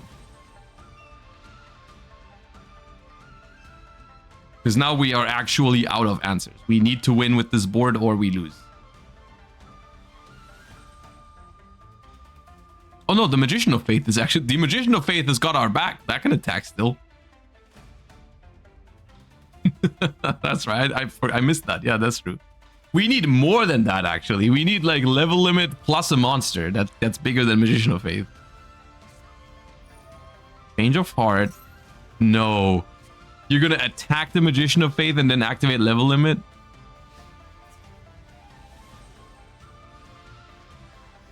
Oh, no, we have to... Okay, we have to Tribe.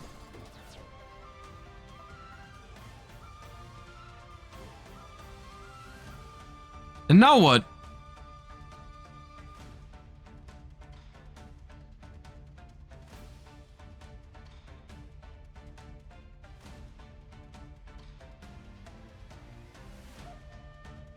This was almost game. Yeah, they could have done 1,300 more damage by attacking the Magician of Faith, which would have put us to 1,800, and then the Lava Golem would have done 1,000. So we would have been at 1,800. At 800. What? The Magician of Faith, too scary. And that's gonna... Connection failed.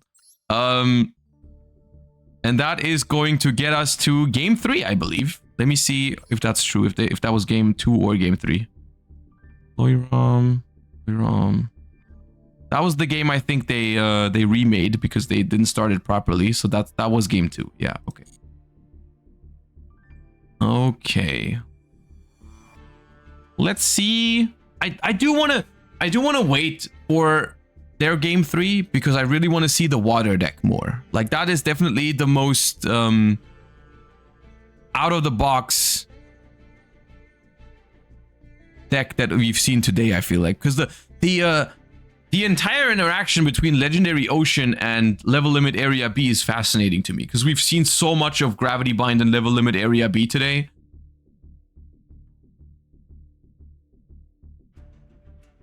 Maybe a quick look at a board state. I mean, they've just started. We will hop into the other games after if they're still running. Water Beat is my favorite pet deck. Okay, what else is in there? Like, what other elements are there? Like, we've seen Mother Grizzly, the Boogroth, Abyss Soldier, Sinister Serpent. Like, is there any other water-related stuff?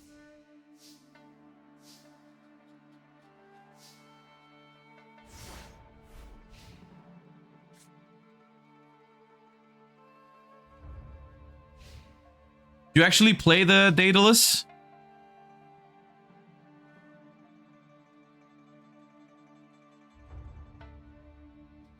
All right. Game number 3. The all-deciding game that's going to decide who of these two duelists is going to make it to our top 4.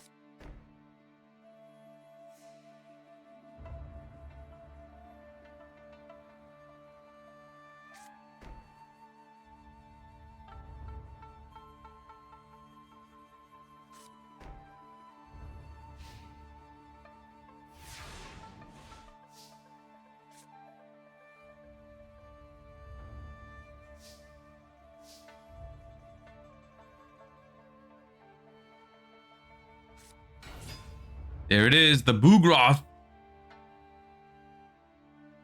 Seems like we don't have Legendary Ocean, though. Oh, that order is a little... Ah, no, level limit isn't up. It's a spell card. They can't chain to it. That's fine. So, that order is fine. All right, so the Boogroth is here and ready to attack. 1700. Never mind. Base Typhoon. Now, as much as Nightmare Wheel is an annoying card, I don't know if Mystical Space Typhoon is like... maybe it's more important than that, because the Nightmare Wheel is just one thingy, but okay. Okay, we go on the offensive here right away. Ojama Trio in response, give him 3 tokens. Secret Barrel is going to inflict 1800. Nightmare Wheel gets popped. And the Boogroth gets in for 1700. So at the moment, we're both relatively equal, 62 versus 63. The water deck is up in cards a little bit, because we have just spent Secret Barrel and Ojama Trio for basically just doing damage. So we shall see.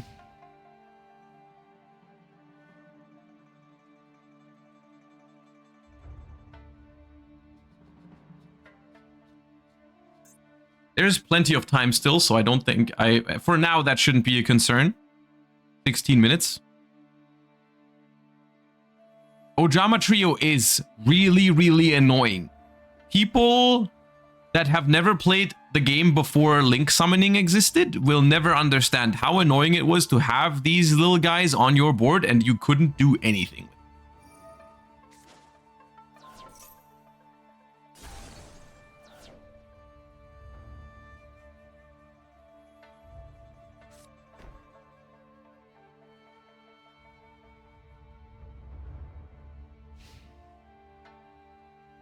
If I link summon with Ojama tokens, do they count as monsters with different names since there's 3 of them?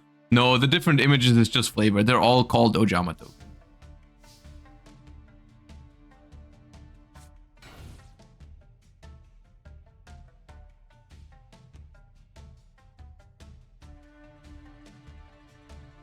Okay, we can no longer go on the offensive. We activate Swords of Revealing Light. I suppose we want to not get caught off guard by like a panda here. That'd be pretty massive. Yeah, even Synchro is was like a really, really good answer to it, because you could, any tuner, you could Synchro with them.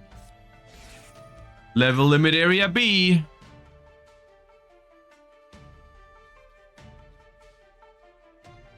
Magician of Faith is at 3.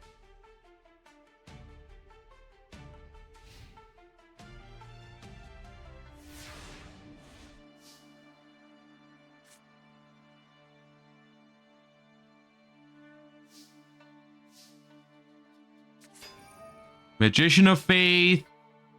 Get back that Mystical Space Typhoon. Very nice, very nice.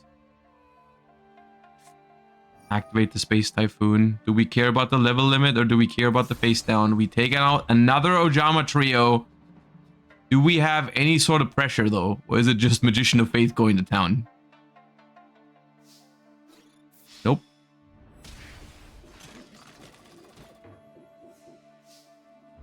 Well, 300 is 300. We'll take it, I suppose. You would really have liked to have a monster that can attack here, but it is what it is. We just need 20 more.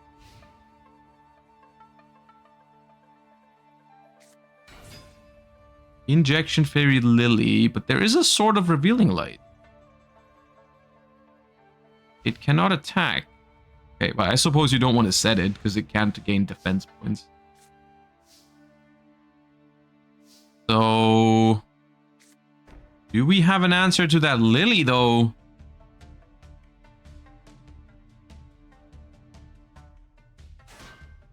Or now not.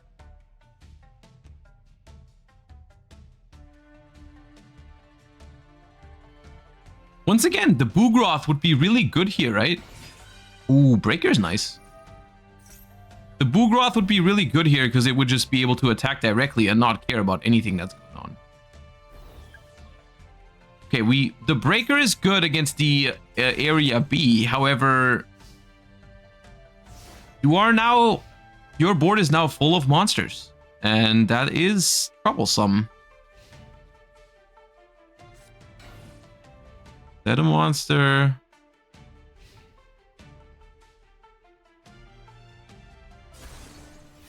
Swords of Revealing Light is now gone.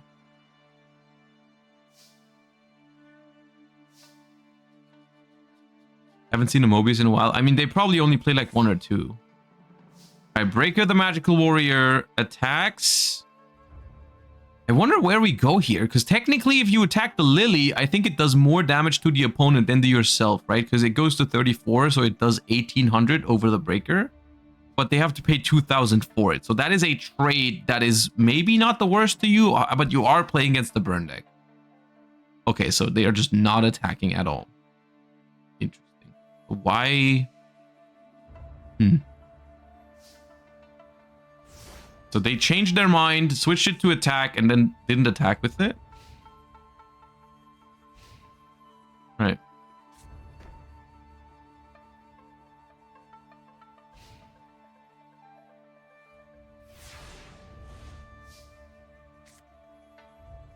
This is intense.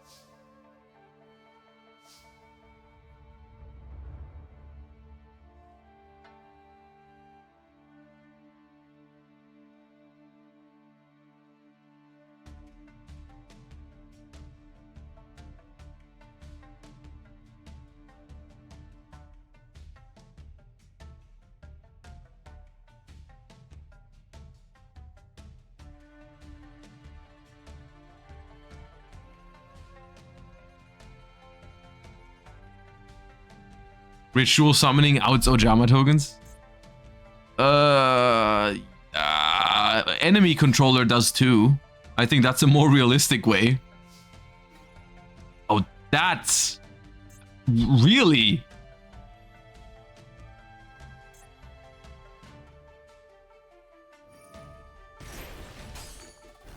$3,700 damage. You take it just like that? Just like that. Okay.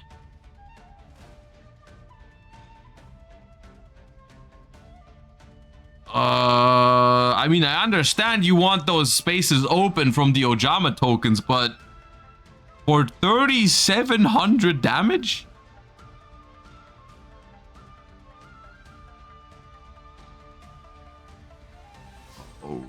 Okay. You better make very good use of that. That card better be worth it. It's a nightmare wheel. No! Sick.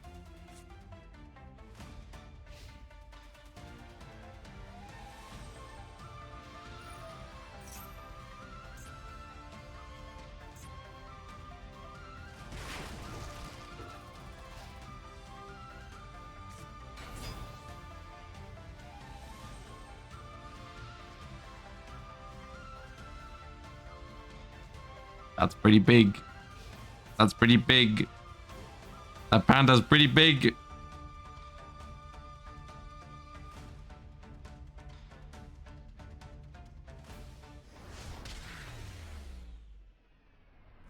I don't know what the plan was there, to be honest with you.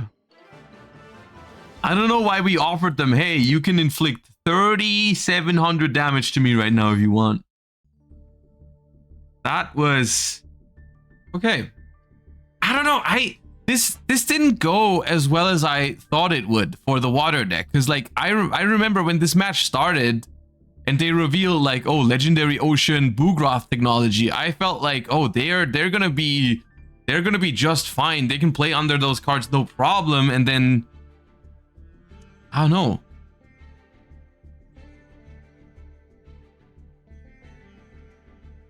I wanted to attack with the breaker, not sure what happened, and I couldn't when I switched it to attack. You couldn't attack with the breaker?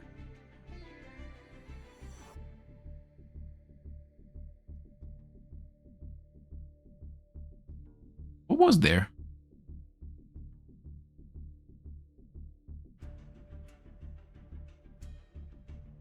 I feel like you should have been able to. I don't see a reason why. Wasn't there gravity bind? No, we popped the level limit area B. There was no gravity bind.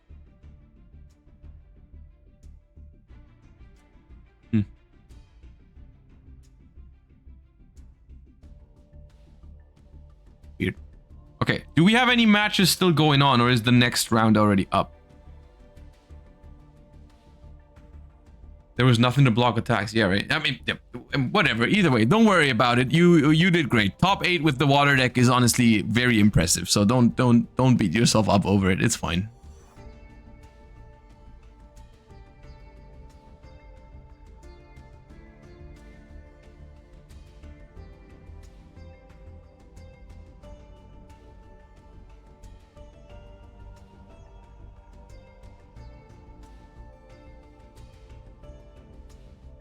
That was indeed the last match of our top 8. So we will be moving to the top 4. Let me adjust the title real quick.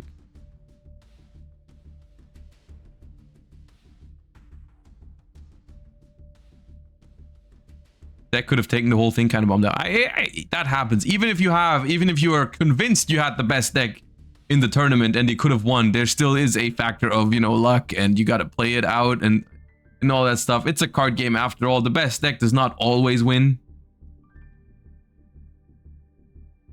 I also think, for what it's worth, I do think your deck choice was pretty smart, considering how many of those level limits and gravity binds we've seen today. So I did really like that.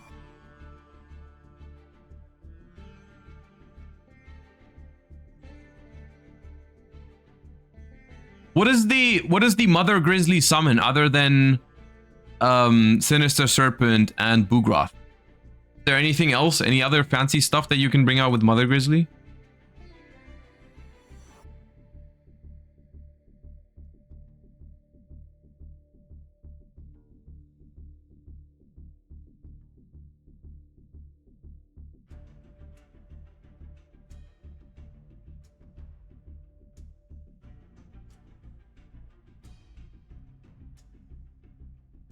Best deck empty jar. We haven't seen a single empty jar today, but I do think that'd be funny to bring it out.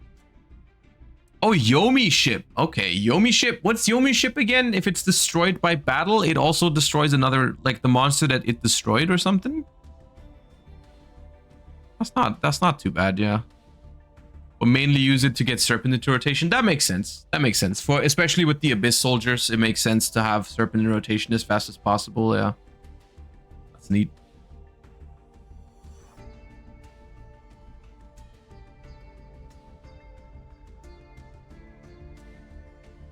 I can send you the list. You can don't send it to me directly, just post it either in the Challenger Cup Discord or in my Discord. I'm sure there's more people that would like to see it. But yeah, if you post it anywhere, let me know where so I can take a look at it, because I would like to.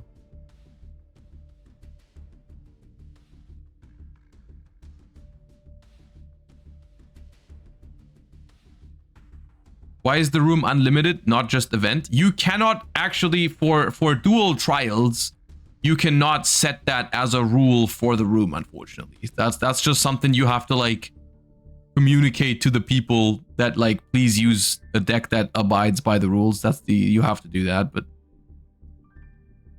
you cannot set dual trial rules for a dual room, unfortunately. I feel like that'd be a quality of life feature that they should implement. But unfortunately you cannot do that.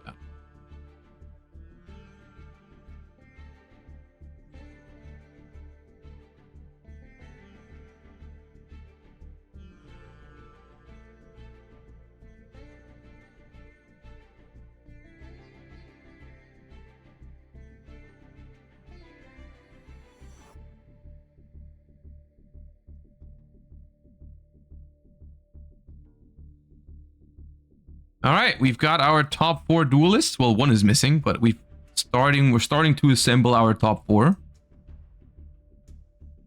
And we're starting right now.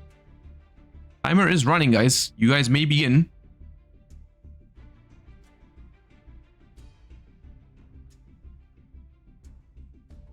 All right, top 4 second last matches of the day. Trying to figure out who's going to make it to the finals of the 2004 Time Travel Challenger Cup today.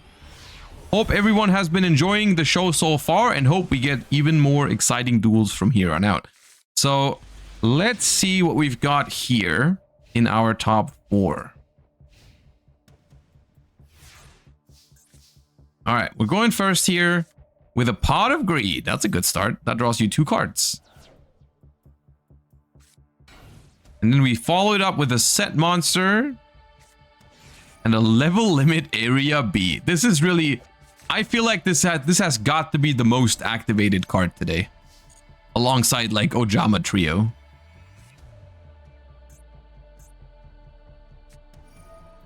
Desert Sunlight. All monsters are changed. Oh, we're flipping the Desk Koala immediately with the quickness before they can get rid of cards in their hand. 2,400 from the Koala. That's pretty massive. Considering that's a 2-card combo though, I don't even know if that's that good, to be honest. But okay.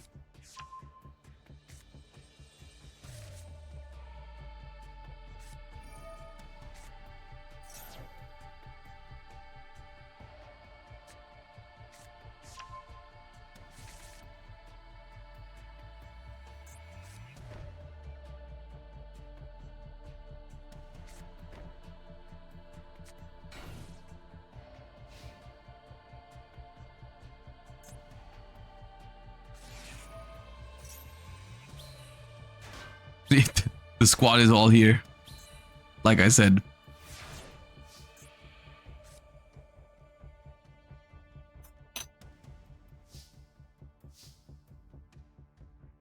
Alright, we got late dinner today because working and stuff. So don't mind if I eat my dinner while you level limit area B your opponent.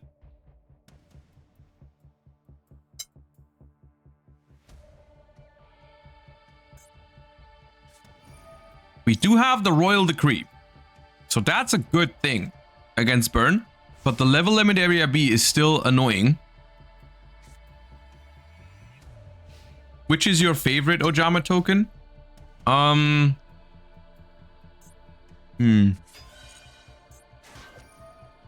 think Ojama Green looks the coolest out of the Ojamas, which I think disqualifies him from being the best Ojama token because they're supposed to not look cool. So I think the answer is Ojama Yellow.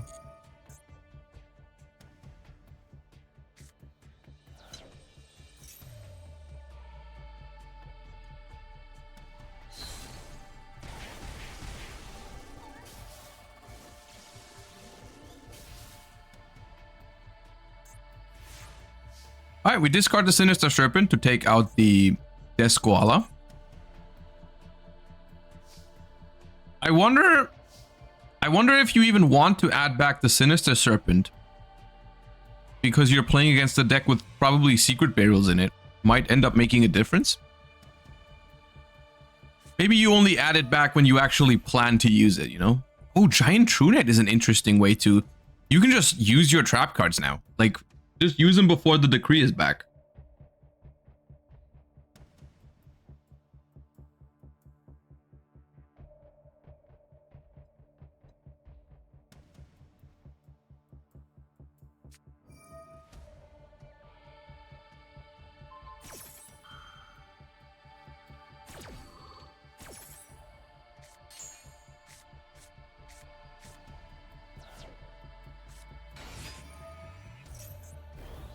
This also lets us out the tribe infecting virus pretty cleanly.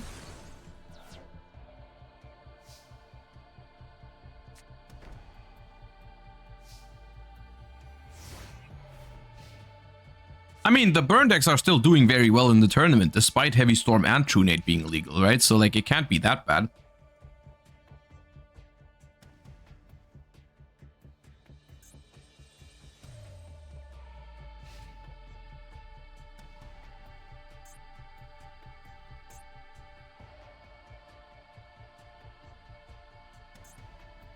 It's interesting we did not reactivate.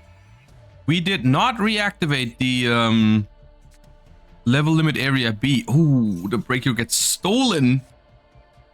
That's huge value for Snatch Steal.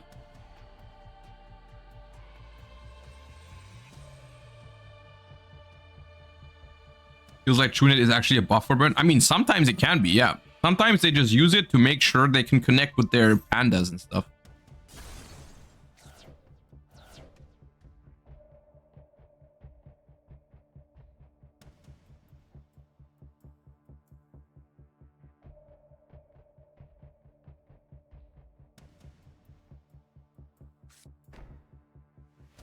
Are we not using the breaker?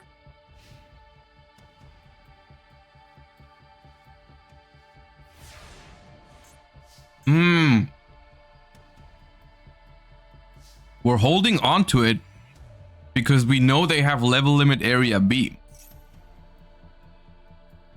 But when you're also not attacking with the breaker, you're just giving your opponent 1,000 life points every turn. Well, like this does not seem like a sustainable solution if you're not attacking with the breaker.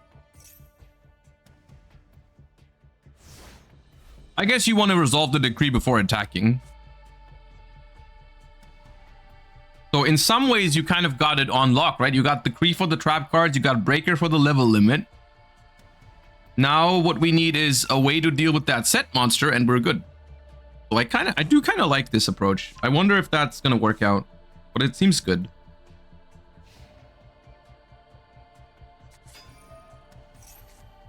It's still a long way to go against 9,000 life points with the Snatch Steal intact. Why not flip the Koichi? Because they probably didn't want to get torrential before they can use the creep. Just in case that's there. Because if you're not attacking, then what's the point of flipping the Koichi now? Like, you're getting the draw anyways, most likely.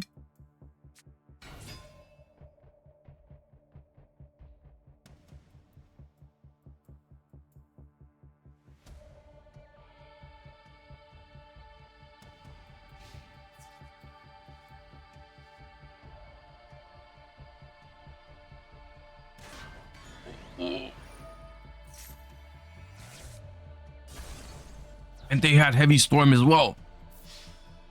They lost Heavy Storm.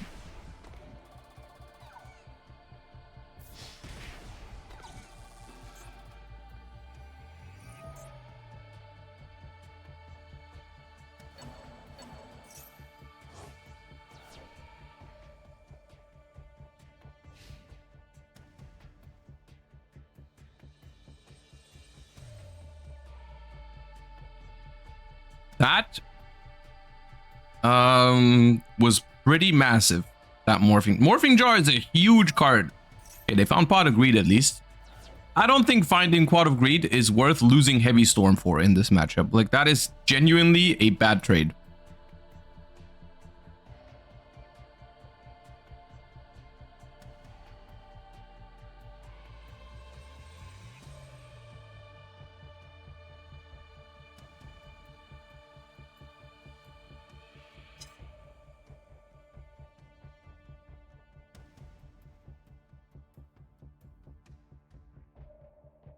Huh?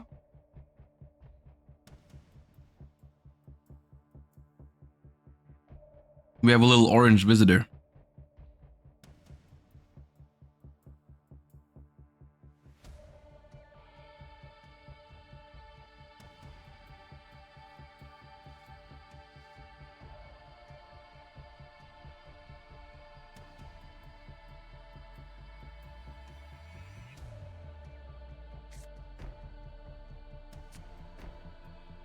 Put him on. If he wants to come up on my desk, he can. But I don't know if he wants right now. Anyways, let me not miss any of that game. Okay, we're up to 6,800 life points, which... Oh, the change of heart on the breaker. See, we didn't use the pop. And now we're getting punished for that too.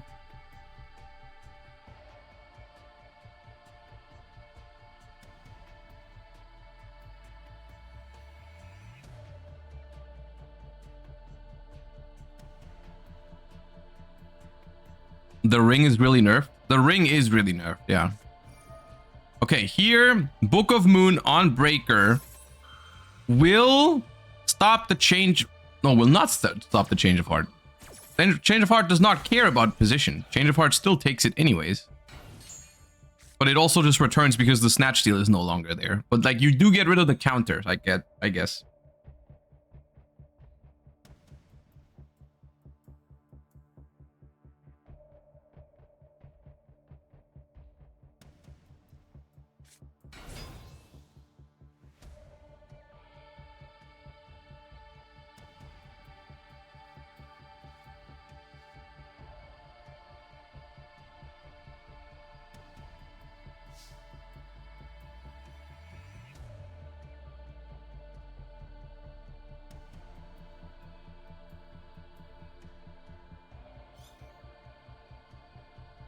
We're gonna banish Sinister Serpent here because of its updated text, which is very annoying.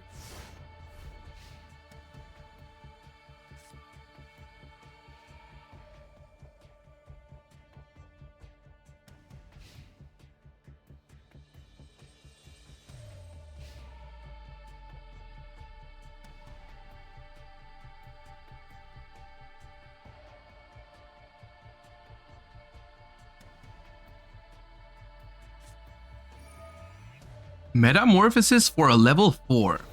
Now, what is that? I think that's just for monsters with attack points, right? There's nothing with a good effect there. Yeah, it's just Dark Fire Dragon.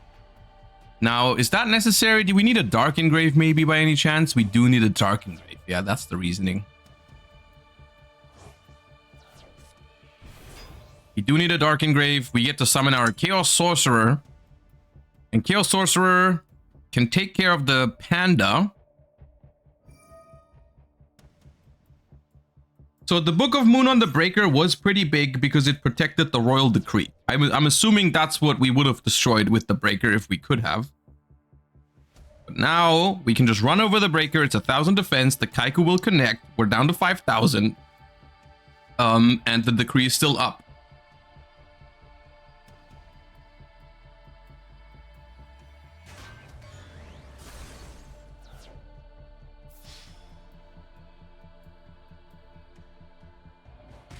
Love the night streams. Appreciate that. Thank you.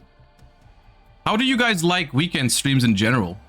Because I'm thinking about, well, not that today is a weekend stream, but like I'm thinking about moving one of my streaming days to Sunday anyways. Because I feel like that'd be a day where a lot of people can watch.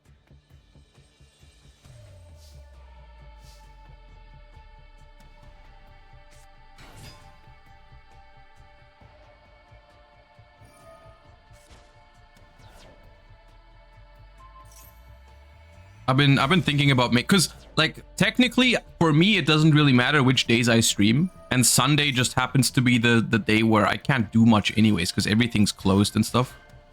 So I was thinking about just moving one of my streaming days to Sunday, and then just have a random day in the middle of the week off because I think that'd be fine too. Like I was thinking Tuesday because that's the day where they have locals around my area, and I often don't go to locals because I would have to basically when I stop stream, I have to like immediately leave if I want to be at locals in time. So I was thinking about just changing Tuesday to Sunday so that I can do more locals content, like deck lists and stuff as well, and I can also stream on Sundays.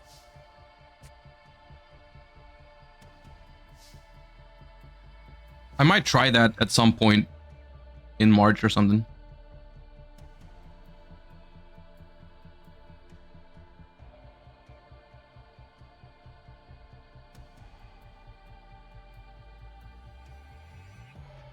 I've been thinking about a Fabled Fiendsmith Synchro deck. What are your thoughts?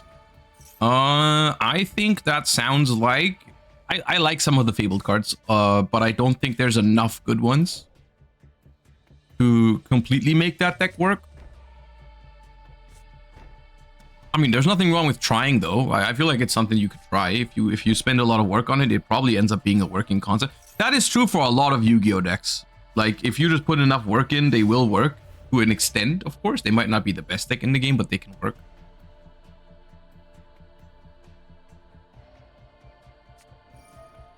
Fabled Unicorn is one of those cards that I feel like if you can find a way to make Fabled Unicorn work in a manner where it just you can manipulate the cards in your hand really easily, then I think it could be crazy. That is game, right? Secret Barrel for 2,000, 3,000, 4,000. Yeah, that's...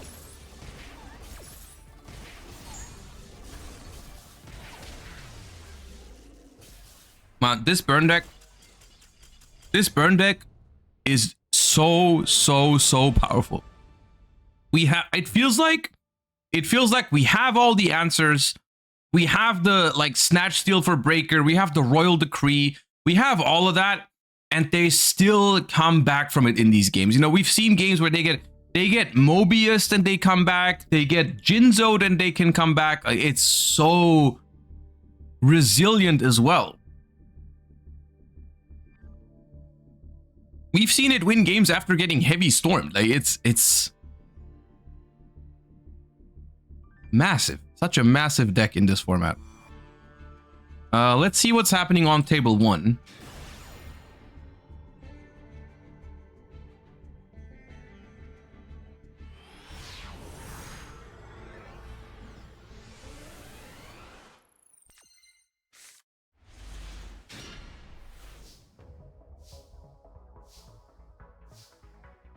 Is Chain Strike at 3? I don't think Chain Strike is out yet. This is not Chain Burn. Not the traditional Chain Burn that you might know.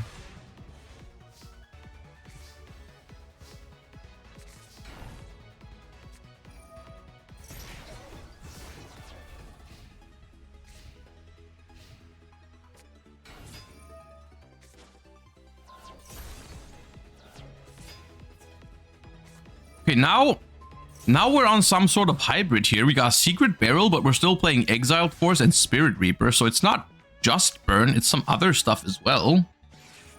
Level limit area B. Well, Spirit Reaper is pretty good against that. We don't have another one, though.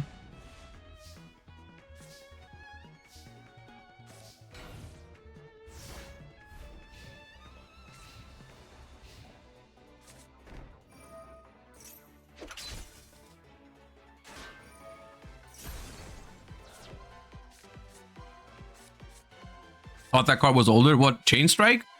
Chain Strike came out, I'm pretty sure, in Cyber Dark Impact. Is that Cyber Jar? Okay, now from this point on, everything is just chaos. It's just pure chaos, nothing else. They just drew 5 cards off of that, by the way. Technically 6, because one of them was Pot of Greed.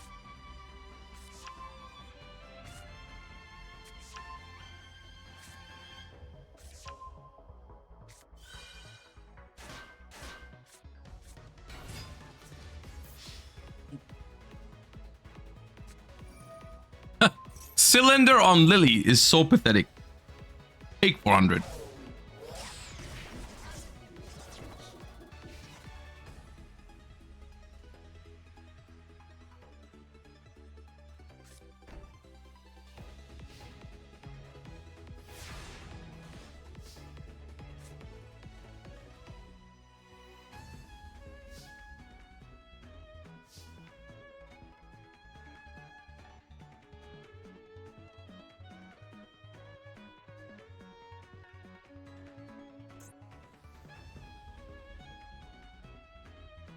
They have 8 cards in hand.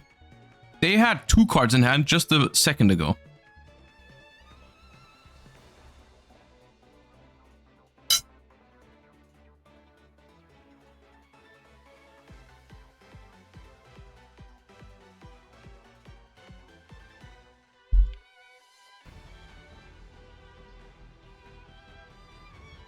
Sixth Sense is legal, yeah. Sixth Sense is legal. We snatch the Lily. Chain Ojama Trio. Okay. Chain Ojama Trio. That's going to put us to 4 monsters on the field. Just desserts, anyone? No.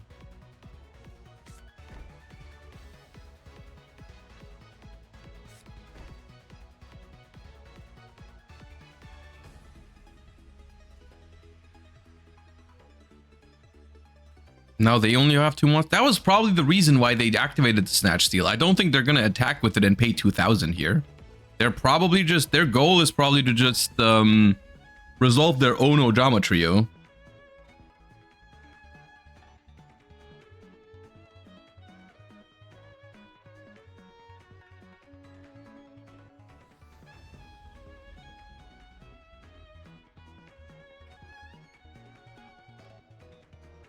Probably the first time we could craft Sixth Sense.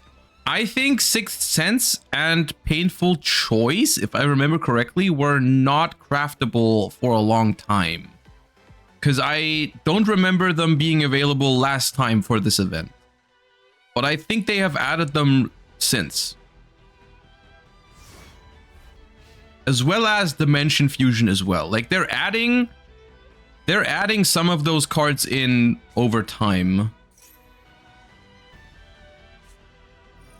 Ooh, that's such a good Space Typhoon. Space Typhoon is going to destroy Snatch Steal. Lily is going to return to their side. Then they won't have room for Ojama Trio, which means they get no token.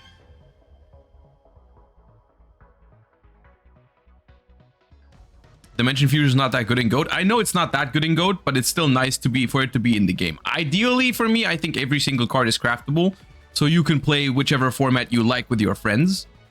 So I'm just like waiting for all the cards to be in the game. Because there's still, I think there's a very few banned cards like still missing. Like I think Trap Dust Shoot is still not there. There's no Bazoo. Oh, there absolutely is Bazoo. Of course, Bazoo is ancient. Bazoo is from Labyrinth of Nightmare. Bazoo is from like 2003.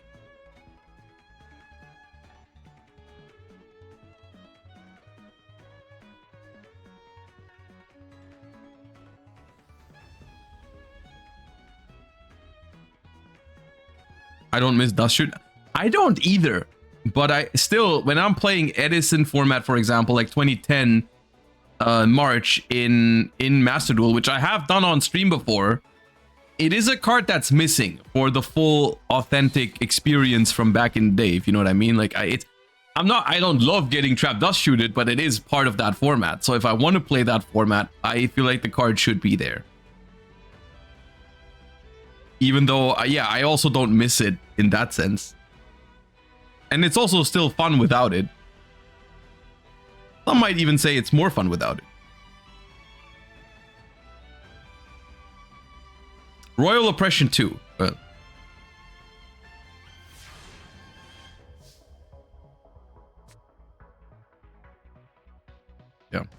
I do get your I do get what you're saying though. I also do have mixed feelings on those cards. Like on the one hand, I don't like playing against them. On the other hand, they are kind of like part of that format, and if I want to get the authentic experience, I want them to be there.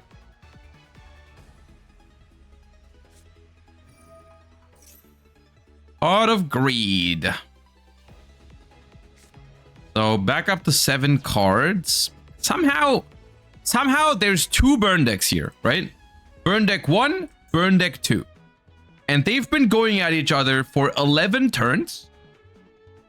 And the total amount of damage that's been inflicted is 2,600.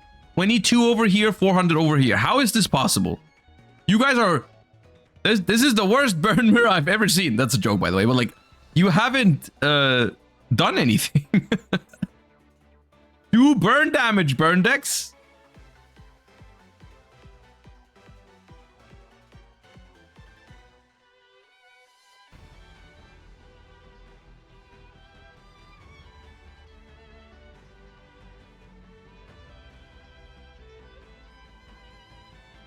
Will you consider doing a Challenger Cup if 2010 format comes back? Oh, definitely. Yeah, I would love to. I would love to. I really, really like this, by the way. The fact that we're able to do Challenger Cups for these dual trials is phenomenal in my opinion. Because that's the thing that I always hear people say, like, oh, I like these formats, I like these dual trials, but I wish they gave you something more, some more reason to play them. And I think a Challenger Cup is a pretty good reason to do that, right? Like, I think a Challenger Cup is a pretty good reason to actually craft a deck. And the thing is, my Challenger Cup here is not even the only one. There's more. I know Zulu is also getting one, I think, in 2 days or something. So if you like this format and you want to play another one of these tournaments, there's a Zulu Challenger Cup, I think, on the 2nd of March. You like casting or playing them more? I mean, like, I like casting them a lot. It's a lot of fun. I also love playing tournaments, and I feel like I should be playing more Challenger Cups myself. It's just that I'm hosting a decent chunk of them. And I also, I do like that as well. But yeah. Will you play on that Challenger Cup? On Sunday? No, because I'm going to be live tomorrow for a 3v3 tournament that I'm hosting.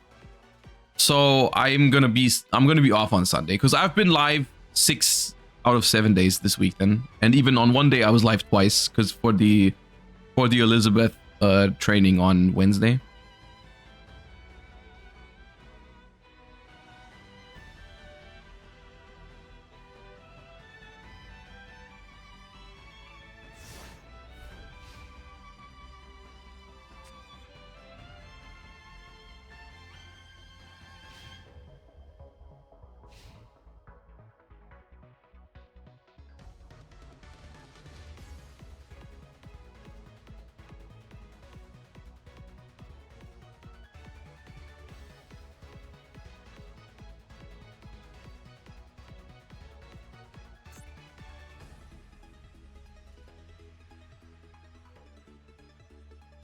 Are we doing another training session? I don't know yet. Probably, but I can't tell you exactly if and when.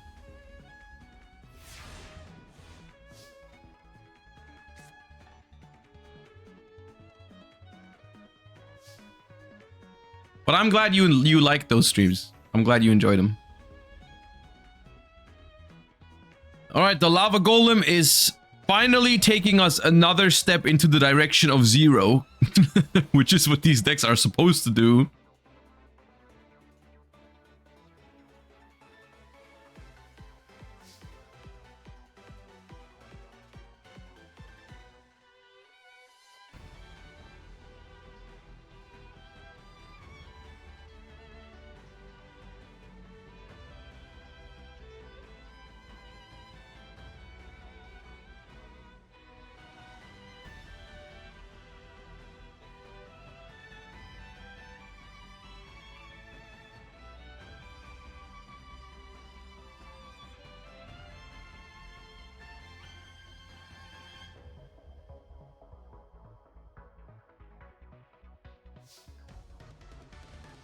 Is the Challenger Cup just oops all burn? That's not, no, it's not. Burn is popular, probably even the most popular deck, but we've seen a lot of other stuff. We've seen a lot of like chaos and goat control decks. We've seen there was a legendary ocean water beatdown deck that made top 8. We've seen some earth beatdowns, some warrior stuff. We've seen some zombie decks. Like there's been a decent amount of variety, I think.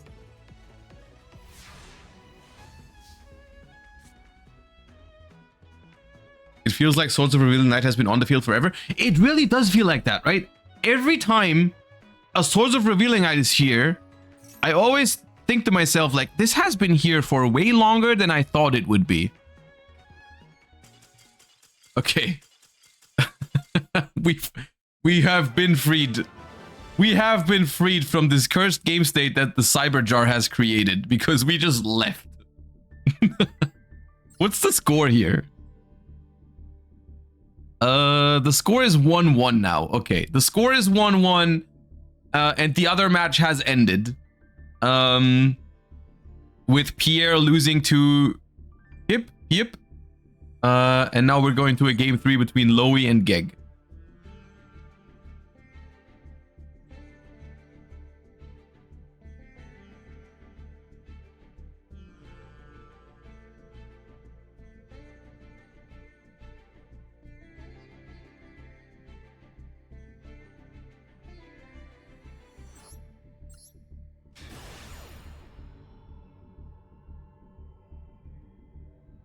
Posted the list in your Discord if you have time. Yeah, I will. I'll check it out later. Thank you.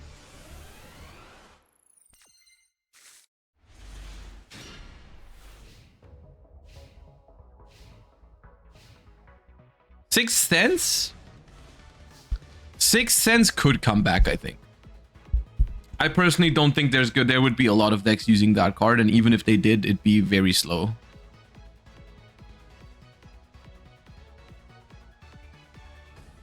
Imagine the Paleo. I mean, Paleo is genuinely the only deck that I could imagine putting that card in.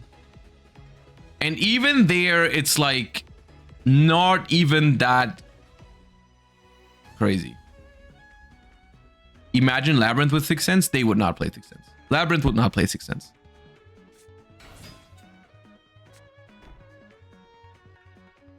Tier Limit would also not play Sixth Sense.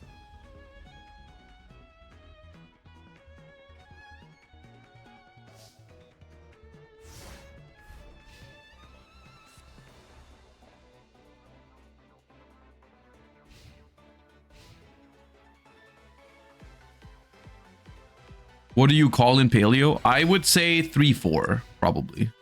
Because if it mills 5 or 6, it's really good for you. If you draw 3-4, it's really good for you. If you hit 1-2, then you cry.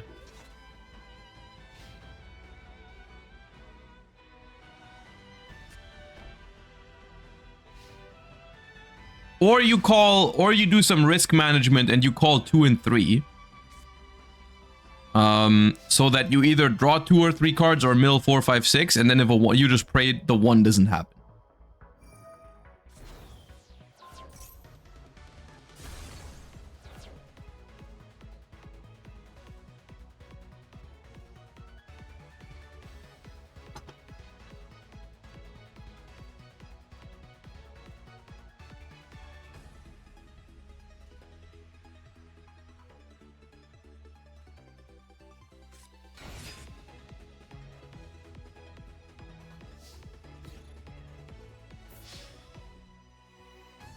Will you play ancient Yu-Gi-Oh games next week? You mean more early days collection? Maybe. I haven't really made my mind up on it yet. Whether I want to like fully stream one of those games like start to finish. I was enjoying the Dungeon Dice Monsters a lot, but it doesn't really have a story mode that you can play through, which I would have really liked. If Dungeon Dice had a story, I'd be playing it. I'd be doing the story on stream, but it's only like it's got like tournament mode and stuff.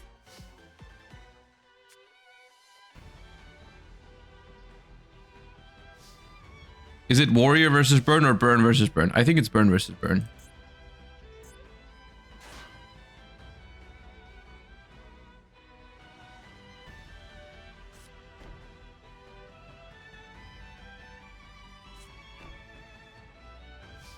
Complete Reshiv of Destruction. I think the bit where we played Reshiv of Destruction on stream was really fun for that moment, but the point where I actually try to complete Reshiv of Destruction, it'll just be a whole lot of farming up cards, and I think that's the point where it starts not being a fun stream anymore. Like it's probably a very rewarding experience if you set your mind to it and you really want to do it.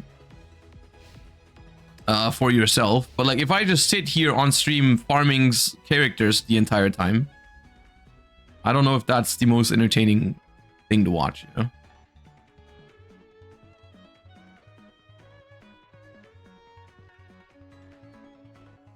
Dungeon Dice was fun. I could see myself playing Sacred Cards. Because Sacred Cards is like, so it's just easier Reshev of Destruction, I think, but it is a game with a story mode, which I would like for stream. Like, I would like to stream a game with the story mode if I'm playing Early Days Collection. Because I just think that adds a lot. It adds a lot to the stream if you're playing a story in a game.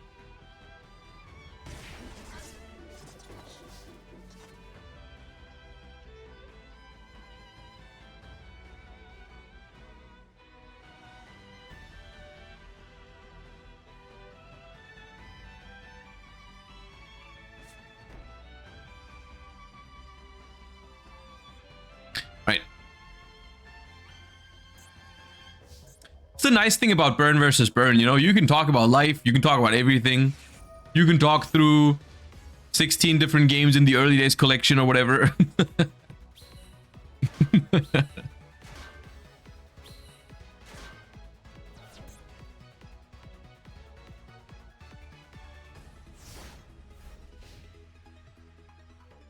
GX has really good games.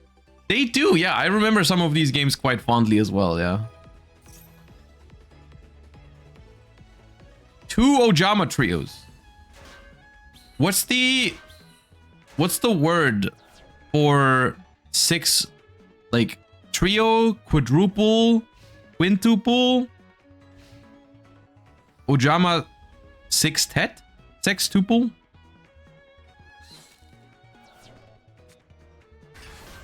Okay, now it's a quintuple again.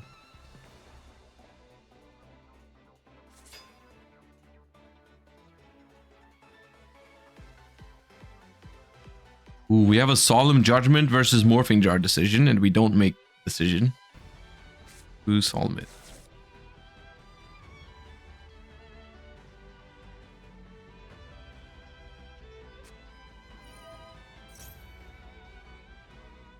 Okay, Morphing Jar resolved. Why does one player have 6 cards and the other one have 5? Because we've drawn Pot of Greed. We're never leaving. I mean, we are leaving in 7 minutes and 43 seconds. At the very minimum.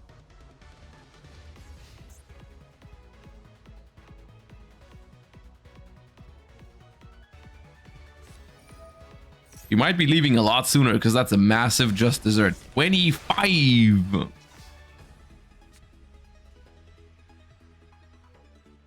Now, if you flip a Cyber Jar next turn,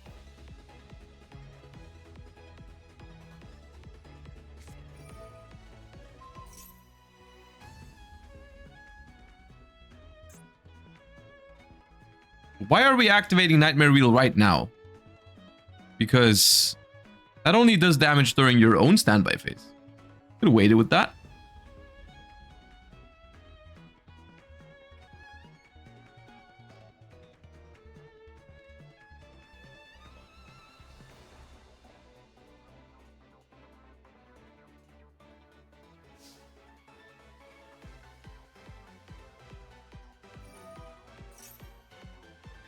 All I want is for someone to just normal summon Des Wombat. But that's not even in the game yet, I think. I think that's the Lost Millennium, and I don't think that's out yet. That is genuinely a card we used to side deck back in the day, by the way. Ceasefire! Well, that's all. It's only effect monsters for Ceasefire, though, right? Effect monster. Okay, it doesn't count the tokens. That's only 1500. It's not that massive.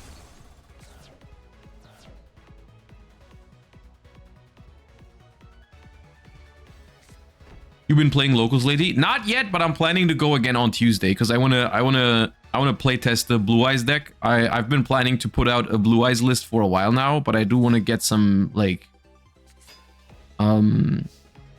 experience with it first.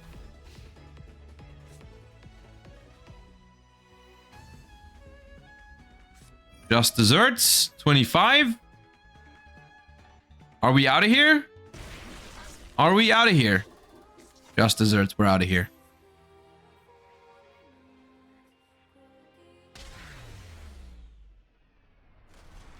We're out of here. All right, Burn versus Burn ends with 2 just desserts, and Geg 15 moves on to the finals of today's Challenger Cup. Now, the exciting news is we're on to the grand finals for today. One last match to find the winner of the tournament. The other thing is, I think we're watching another Burn versus Burn in the finals, because I'm pretty sure Pip was also playing Burn. So we are burning.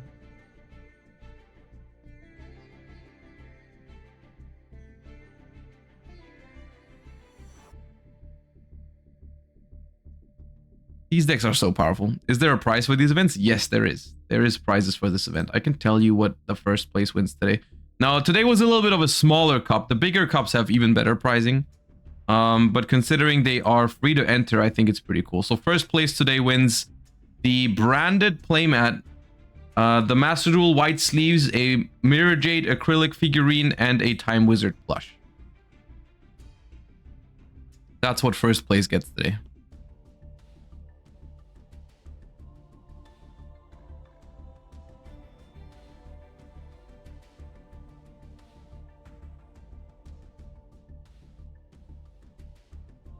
Second gets a Mirror Jade game mat and the white sleeve. The white Master Duel sleeves.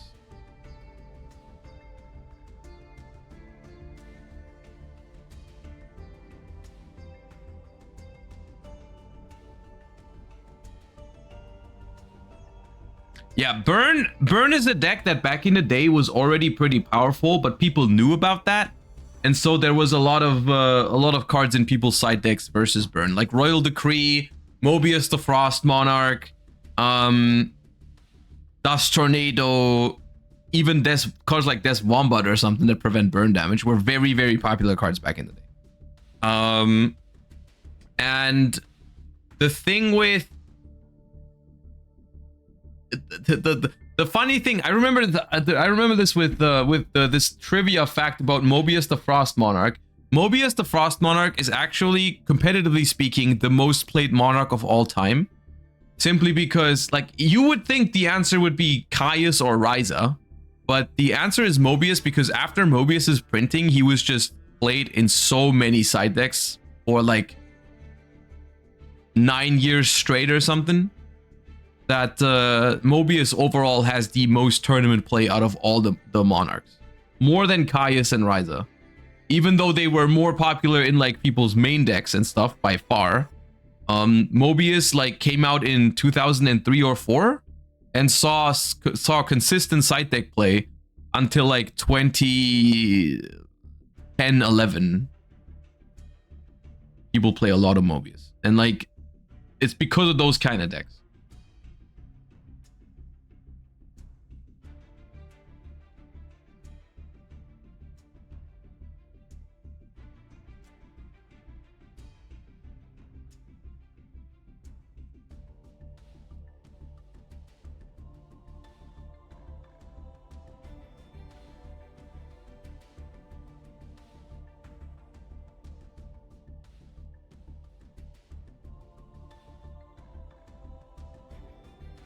Can't believe OG Zaborg. I mean, yeah, Zaborg was also played a lot, but only until those others came out, right? I don't believe this, showed this information. I don't remember exactly where I heard this. I think it was... I think I took part in a quiz show once. I forgot who hosted it. But, yeah. It was a question on a quiz.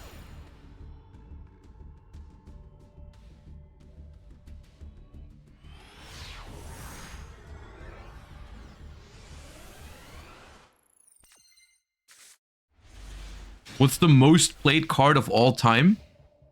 The most played card of all time, I don't know. But if I had to guess, I would probably say Ash Blossom and Joyous Spring at this point.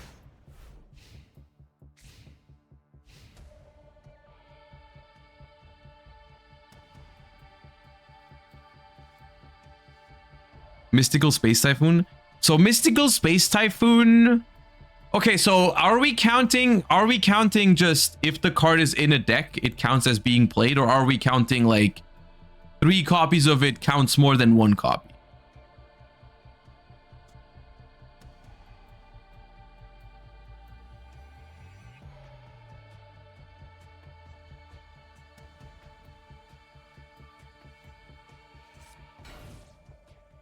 If it just exists in a deck?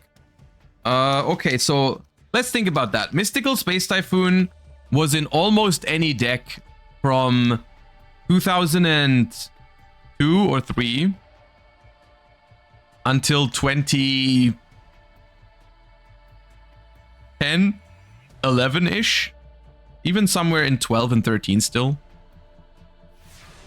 Yeah, then it's probably still Mystical Space Typhoon, but Ash Blossom will overtake it in a few years, probably.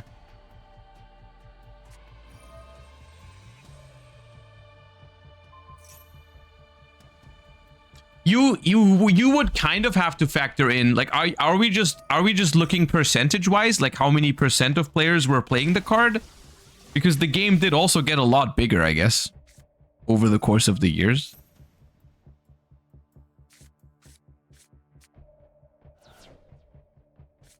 Yeah.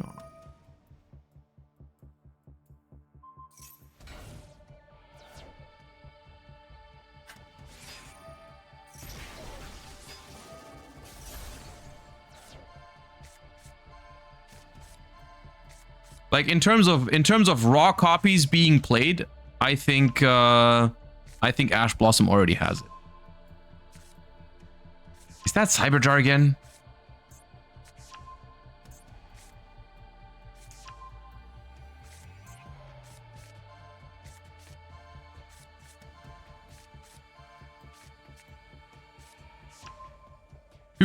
Two burn decks casually resolving Cyberjar against each other in the final of a tournament, both getting almost the same cards from each other. Oh, man. Can you use 2 Ojama Trios? I'm assuming you mean Ojama Trios. So, funnily enough, no, you cannot, because Ojama Trio has to summon exactly 3 tokens. So if there's 3 monsters already, you cannot use another Ojama Trio, or if it's already been activated and in response you chain another one, it will still not summon anything. There is a card that lets you do that called Ojama Duo, which they printed way later. Nowadays that would be possible, but of course there's link monsters and stuff. So it's not a thing anymore, but technically there's a card called Ojama Duo that does exactly the same thing as Ojama Trio, but it just summons 2 of them. So you could use 1 Duo and 1 Trio to give him 5 monsters. Or you can give him 3 Ojama, Ojama Trio tokens, attack one of them, and then give him 3 more. That does work. Technically.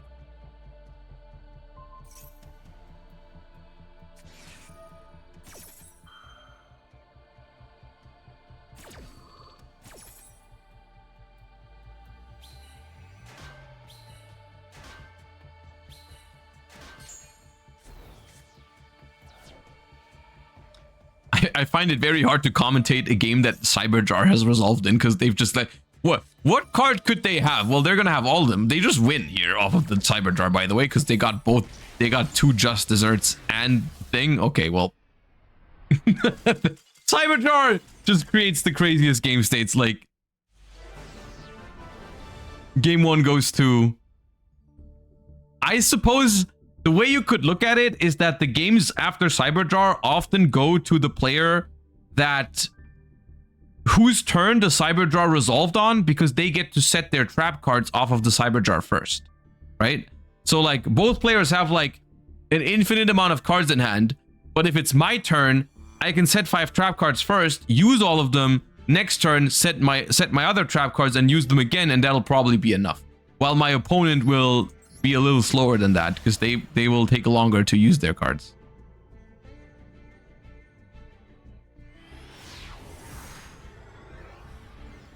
Coolest rock monster of all time? Cyberjar? I mean, to be fair, the competition is not large when we were looking at rock types.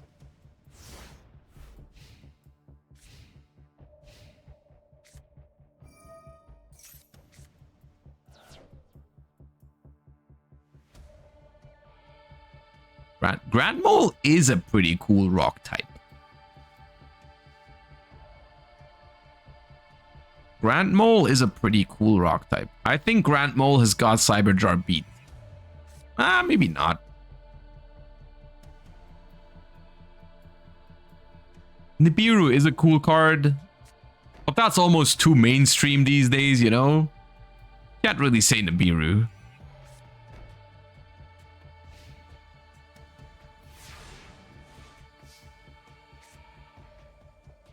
What about Block Dragon? Block Dragon is not even in competition. You don't even think about Block Dragon when you make that decision. That's how far off.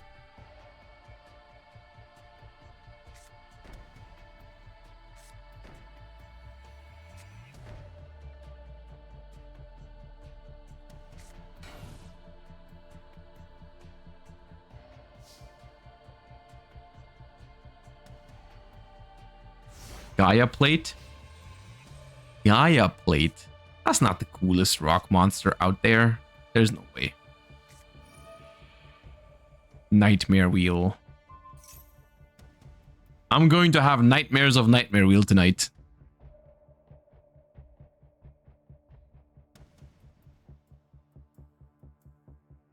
Gigantes is cool, yeah.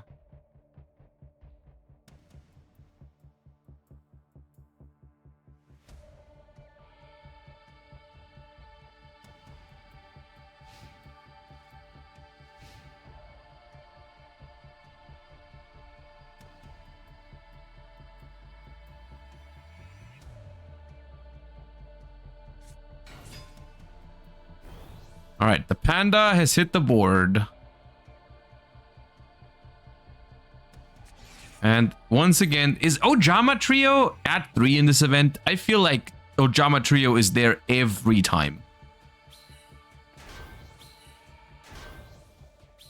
Or is it at 2?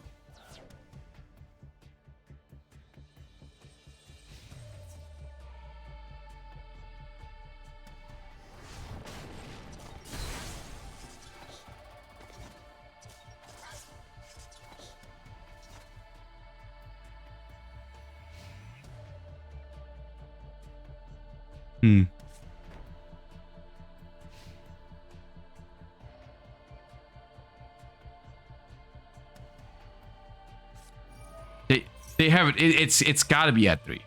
It's got to be at 3. Everyone always has Ojama.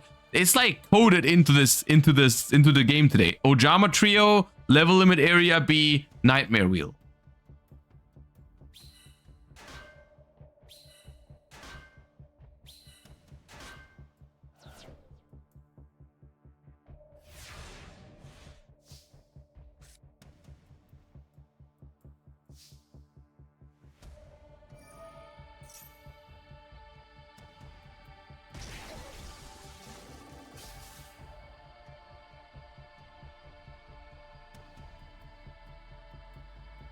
We have another Ojama quintuple on the board.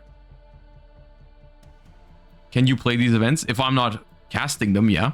I'm allowed to enter other Challenger Cups. I have before. It's fun. These Just Desserts are hitting so hard. 2,500. 2 more of them and it's done. I think Burn is a pretty good deck in this event. I think it's safe to say that Burn is a very good deck in this event, yeah. Oh, we're going for a Giant Trunate. Oh, we might be going for it.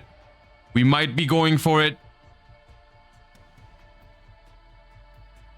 That might be it. That might be it. Giant rat can crash and summon out the panda. 2 giant rat, 2 of them things, 2 pandas. Wait, how big is the panda? 5 monsters, 300 panda. That's game. That's game. Wait, no. The second panda becomes smaller. The first one is 3,300, so it attacks the Nojama token for 23 plus 300. So that's 26. And the second one attacks for 500 less. Wait, where did the rats go? Did one of them not have a target?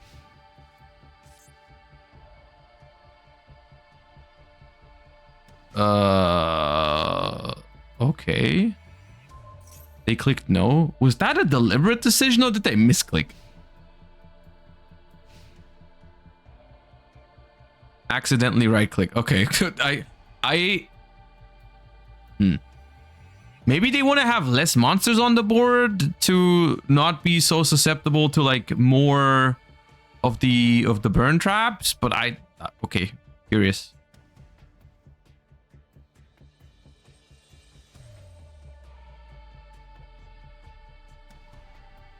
Quantal playing? This is already the finals. I don't think Quantal played this one. That seemed a lot less of an impactful turn than I thought it was going to be after, like, considering the giant True Date happened and I thought double panda were going to town on the Ojama tokens, but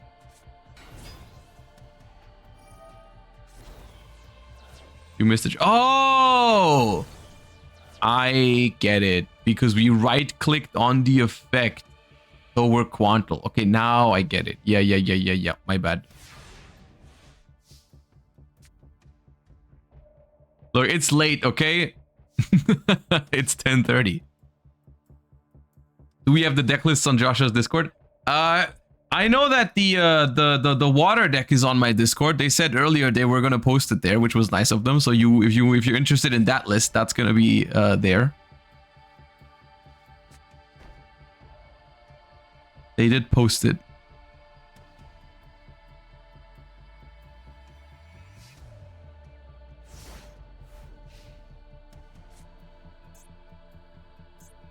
Okay, what could have been a 1 game last turn ended up being now suddenly kind of unfavored, I think.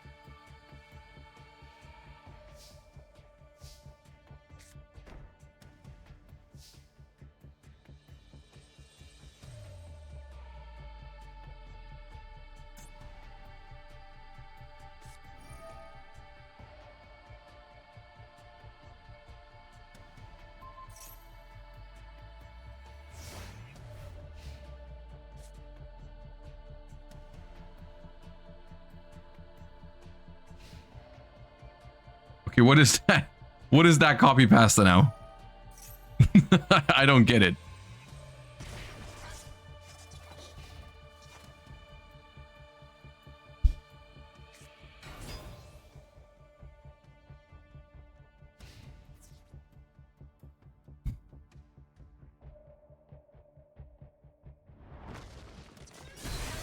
Slowly but surely. 1,500 exactly, which means 3 turns for the Nightmare Wheel.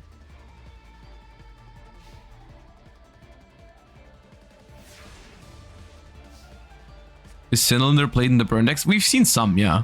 But it is a little weird. I think it's a fair question because I don't know if it's optimal to play it because you're trying to stop your opponent from attacking so much.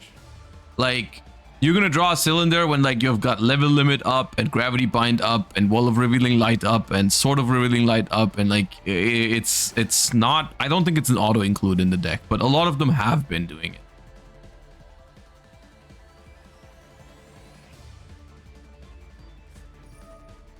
Secret Barrel for a total of 11 cards, so 2,200. 2 barrels is enough.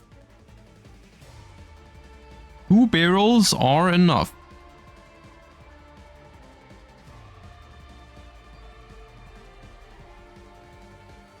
Let's see how this goes.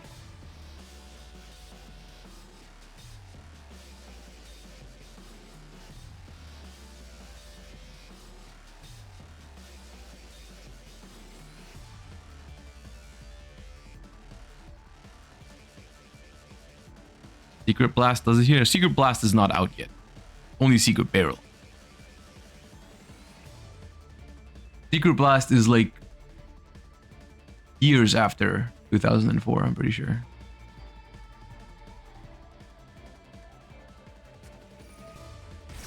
Chain Solemn Judgment. So that is slightly cheaper than... Wait, if you had your own Solemn though, you would have won right there, right? If you Solemn their Solemn, your Secret Barrel resolves and you win. That gains them technically 200 life points. Because the Secret Barrel would have done 2200. And the Solemn cost 2000.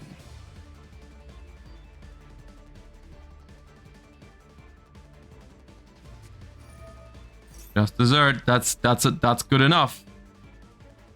That's good enough. We have another Solemn. And not another Solemn.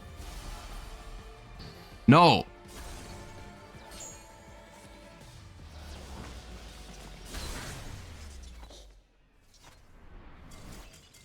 A whole lot of no. That means game 3, right? It does mean game 3. That was the equalizer, in fact. Okay. We have got one more game before we have the winner of today's Challenger Cup in the Burn versus Burn finals. The Solemn Judgments are like very risky versus Burn. Especially in the beginning of the game, you never want to pay like 4,000 for anything. But as soon as it gets later into the game, you really like, I mean, you're kind of getting a bargain, you know, when they're trying to win with a 2,500 just desserts and you on like 500 life points anyways.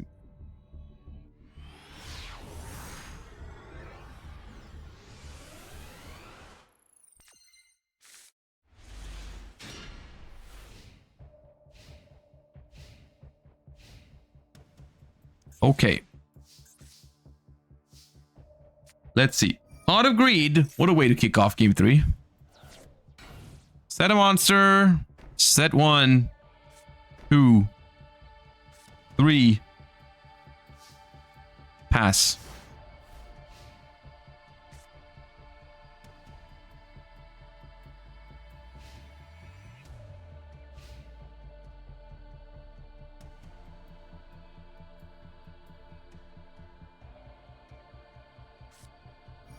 They both got it. All right. Okay. Well, I guess that's fair. I guess that's only fair.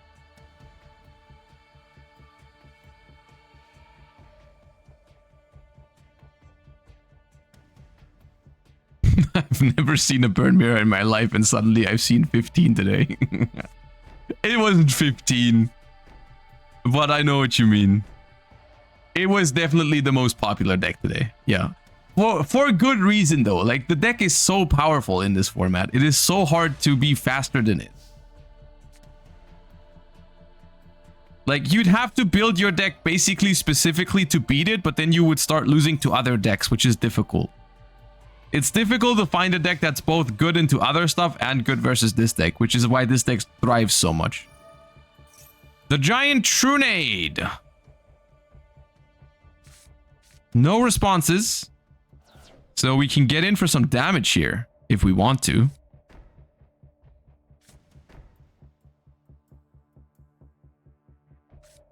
Giant Rat. More.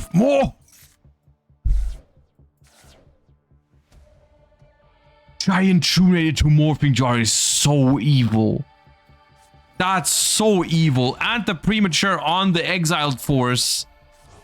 So we're pushing 3,100 damage this turn. Oh, that was great. That was crazy. Oh my god. Oh, okay. We just dipped. We just left, dude. We ain't having none of that. Okay. that did not expect it to end that quick.